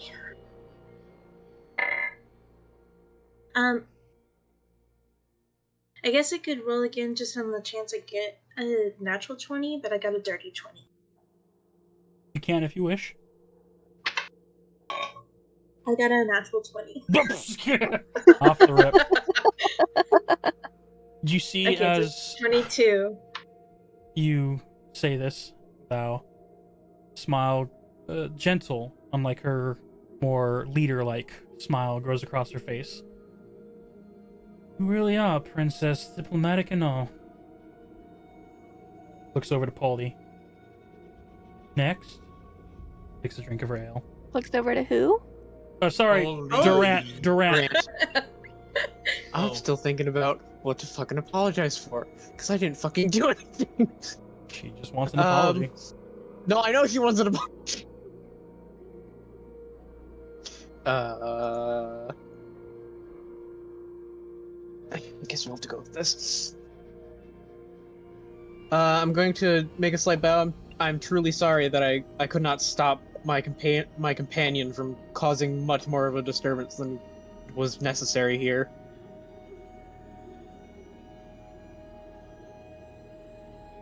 Make a persuasion check. Yeah.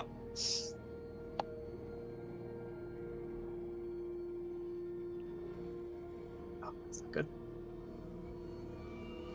That's super not good. We're gonna use the inspiration. All right, inspiration used. Much better. 18. As you apologize and say this, I'm sorry. You apologize for not being able to keep your elven compatriot in check, correct? Yes, ma'am. I think I know how you can make up for that. You see her snap her fingers as the door to a right room swings open. The sound of struggling guards and an individual who sounds like their mouth is gagged. Una's gonna Before whisper. you see Best three behavior. heavily armed knights, swords and shields, drag out Valerie, tied and gagged. Best behavior. So here's what we're gonna He do. takes a deep breath. One of my own also decides to step out of line when I specifically told her not to. My eyes see all. So I need to make her apologize. And I do believe you need to apologize last, dear. She looks to you. Yes, ma'am. Empress, I have 2 things that I need to apologize for. 1 second. Snaps her fingers. As one of the guards turns and plunges the dagger in Valerie's leg. You hear the muffled, slight scream of pain, trying to hold back, trying to hold a pride to her. But pain is pain. The blade is released. 3 things that I need to apologize for. Go on. The first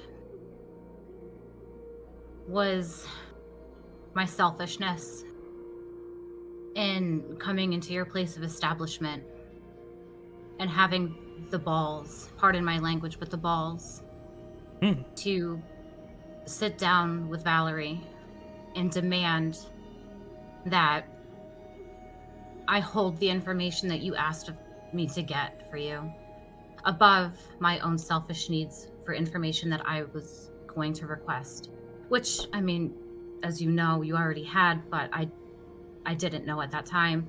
And my compatriot, who is unfortunately not here with us tonight, I wasn't aware that it was going to upset her. So had I known all of that and was able to, I apologize for my laughter. It's out of nervousness. I apologize because there's so much running through my head right now. Oh, I don't doubt.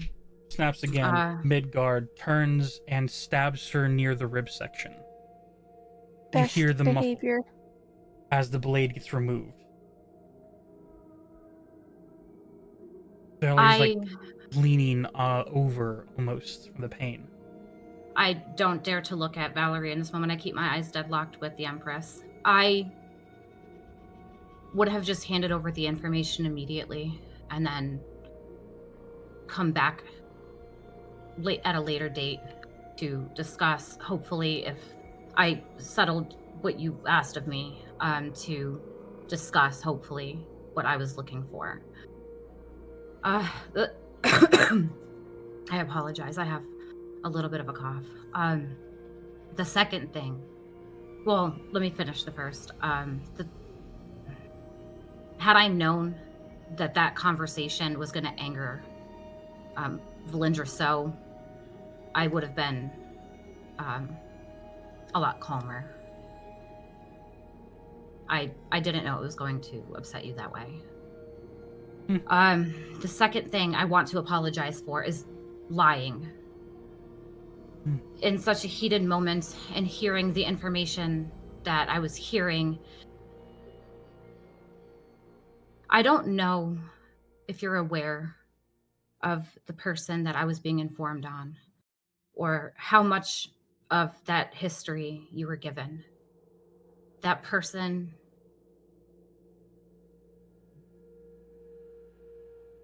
they took a lot from me, and it filled me with a lot of rage. And I understand. in that moment, I would be upset too if someone took my parents. Snaps her fingers, and the third guard slashes across heavy Empress of the arm. Blood is Empress, leaking. I know what you asked me to do, but I was unclear what you were asking me to do at the same time. I know you wanted me to protect Alfie. I know you wanted me to protect Timothy, and I know you wanted me to go there, but I wasn't sure why. I'm new to this land. I'm new to the Feywild. I'm new to everything around me. I wasn't sure what you wanted to hear, and I wanted to make you happy, and I thought that's what you wanted to hear. In all honesty, I thought you wanted her dead, and honestly, I thought if I told you that she was dead, like Delphi told me to tell you, and I would not have said that otherwise unless Delphi said it was okay, because I would never wish that upon anybody. I would never wish death upon anybody. I've felt enough of it in my own life. So when she said that and I got the okay, I thought that's what you wanted. I thought you wanted her dead. I don't know why, but the thought crossed my mind multiple times. And then when we saved her, I was so relieved that she's happy, and she's not happy because there's things all around us constantly trying to hurt us. But when we finally healed her and know she's okay now, I didn't think that was it, because she was inches from death. to find her in such a state, it was so crazy, so unrealistic, so unfortunate. And how could it be that I find her this way and possible to save her from that? So it just seemed to me like that's what I should say, you know? And I understand why you're mad at me. I do. Dear, there are two things to this. First, and you see two knights drive swords across the body of Leah. Or not Leah, but Valerie. As the two hit across, you hear the cries from behind the muffled voice. First, I heard... I thought. I know. I did not even give you the orders to go. I was gonna send someone else. Valerie also thought you were a good choice for that gata.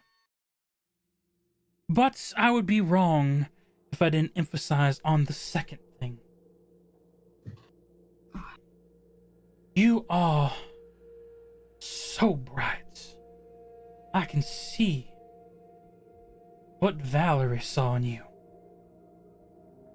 But I also see that rage that I know so well. Personally. As someone who also had a parent robbed from them. But that's not the point. The point is able to follow the orders I give. She looks down to Valerie. One which was so blatantly ignored. As the Empress pulls out her rapier. This is not her fault. Oh, but it is! And you see her turn almost wistfully, nonchalantly as the rapier slices across her cheek. And looks directly at you. It is her fault because she ignored my orders. She thought she was doing something I wanted instead of following what I told her to do. Which I give you commends. You are doing well following orders now after seeing your informant. What is she to you? I'm still trying to figure that out because you are very distraught for someone who has met her 5 days ago now. Just my informant and nothing more. Mm. Just You someone that, as you said, saw something in me that I haven't felt anybody able to believe in me or see in me in a very long time. You see as the Empress moves slowly the rapier, puts it under her chin, and lifts it up to have Leah look at her. Well, congratulations on that, Valerie. You touched someone. However, it was against my orders. Pulls the rapier away. I accept your apologies. All of them. And I do commend you all from holding your composure, because I'm pretty sure Sweet Leah over here isn't the only one who wishes to jump in and save her. Looking across all of their faces, what is the reaction that the Empress sees on all of you? Starting from Durant, moving across. I am watching her for a strike that I feel will be lethal.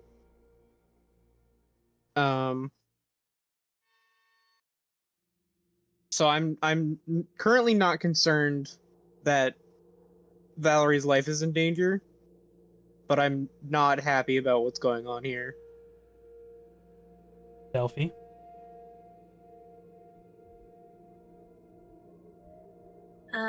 So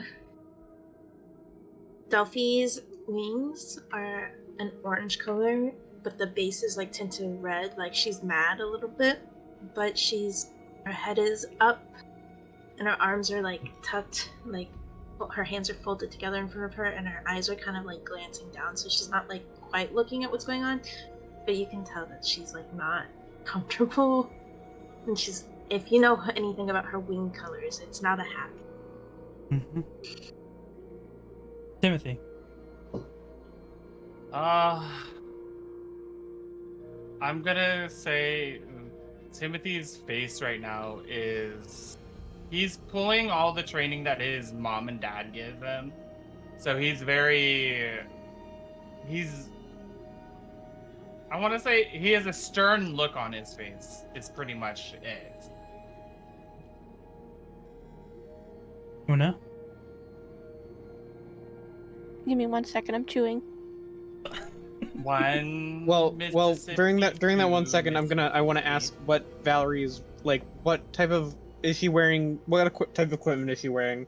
She just wearing like plain clothes. Make a perception because you have 3 guards and a counter that is like somewhat obscuring your view. So go and make a perception. Fair. 15. Looking in the small gaps, she has no weapons adorned on her. Her clothing is her own, but her hands and ankles are tied, and the gag around her mouth is not of a simple cloth, but like of a leather strap. Okay, but it's just like cloth. It's plain clothes. It's just plain clothes. Okay. The inkling of red is beginning to move along the wooden floor, it seems. Is currently looking at me.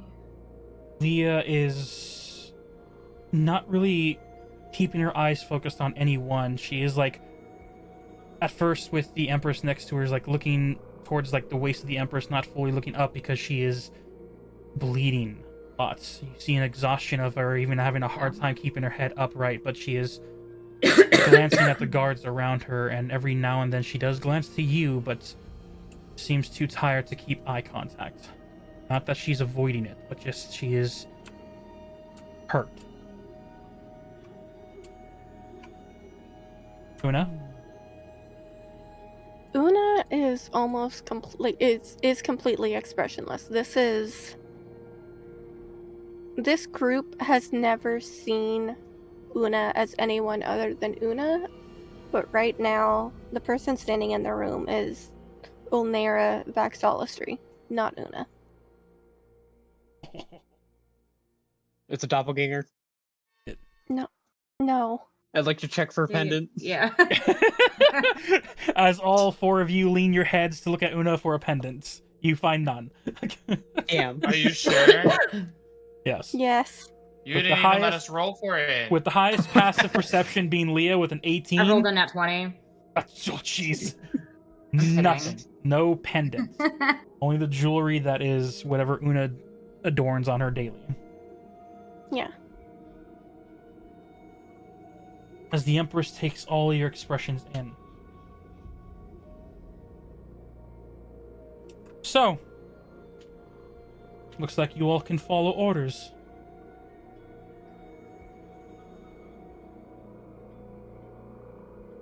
Tell me, Leah. She puts the rapier up to the throat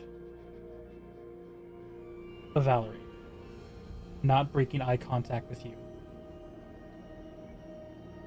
Do you hate me?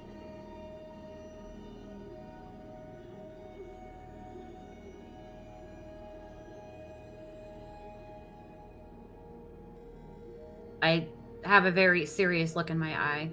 No. Make a persuasion check.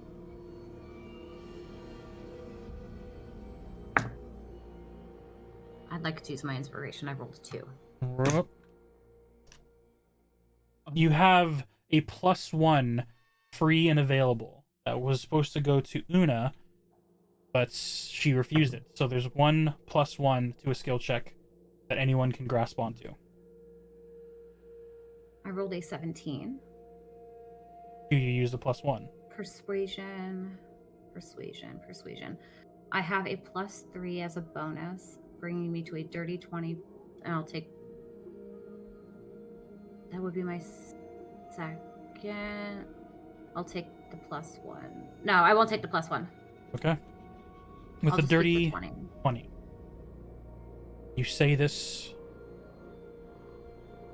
truthfully.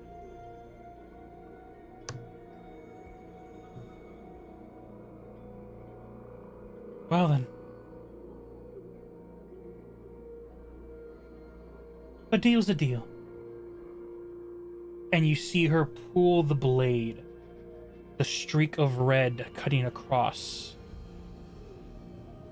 The image of blood from the throat seeping into the air. And just as for even a second it looks like the job was finished, a wave of streak of a reddish hue envelops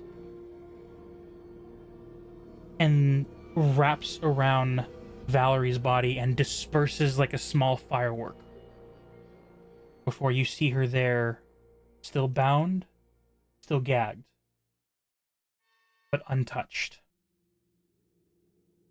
I look at her with a form of confusion. Well, that was cool. Here I thought y'all just run around and use your emotions to lead your hearts, do what is morally right, but each of you knew what this was going on was wrong, but you were able to keep your emotions in check for the greater good. Does that sound familiar? She takes the rapier and cuts the binds off the wrists of Valerie. Sheaths the rapier, and you see as the guards move back into the room, just as intimidating as they entered. Valerie slowly begins to unbind the strap that keeps her quiet. And then, as it comes off,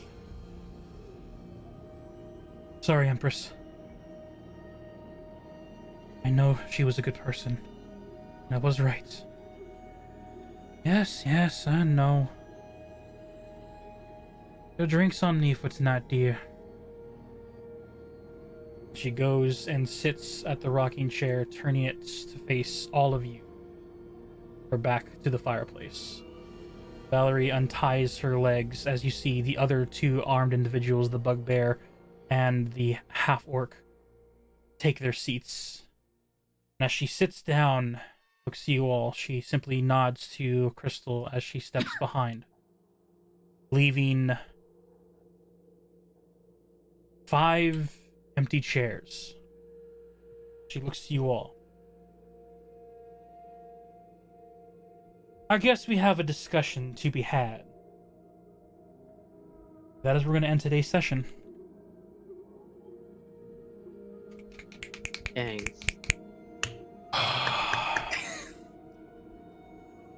Damn, but it has There's something to 6 do of us after this. there. Damn it, There's 6 of Todd. us here. There's 6 of us and only 5 chairs. Who doesn't get a seat?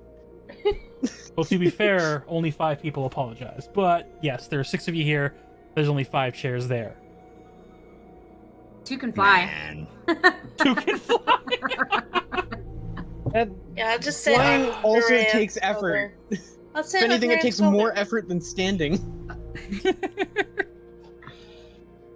Oh boy. I can go to my end screen, but the camera angle is slightly off. I'm gonna have to fix that.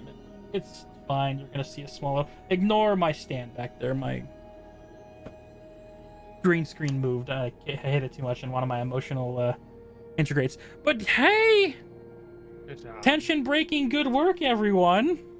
I was I'm happy I'm a great so judge of character. anxious. Oh, I knew she wasn't gonna kill her. Why you gonna die?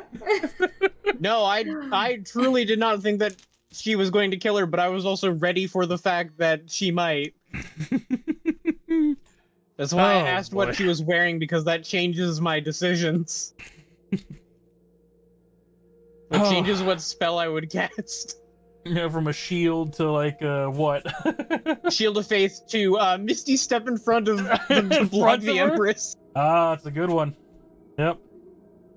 But yeah, you guys learned some things, got some information, and you have regained a conversation to be had. Trust is a strong word, but you regained a conversation to be had about information you guys need. Evidence. I still have to do something after this, though. Oh, you do. But for now, we're gonna save that for the next episode. No, it's not what you think it is. Oh, I'm even more curious then. But for the next episode, we'll save it. Ladies I'll try and gentlemen, and remember. if you enjoyed this video, please hit the like and subscribe button down below. Leave a comment of asking our players how they felt this session, or any comment in general, and I'll answer them as soon as I can. The Stressed. I stego felt count stressed. for It's this Anxiety. episode was 378. Yeah. In the meantime, considering how the day is going to be dealing with this and negotiating, it might not be till the next Good session night, when they can Damien. get ready to level up. Have a Good good night, night, my dude. Damien. Have a good night. But in the meantime, I hope night, y'all Damien. enjoy, and we will see you in the next episode. Have a good night, everyone. Good night.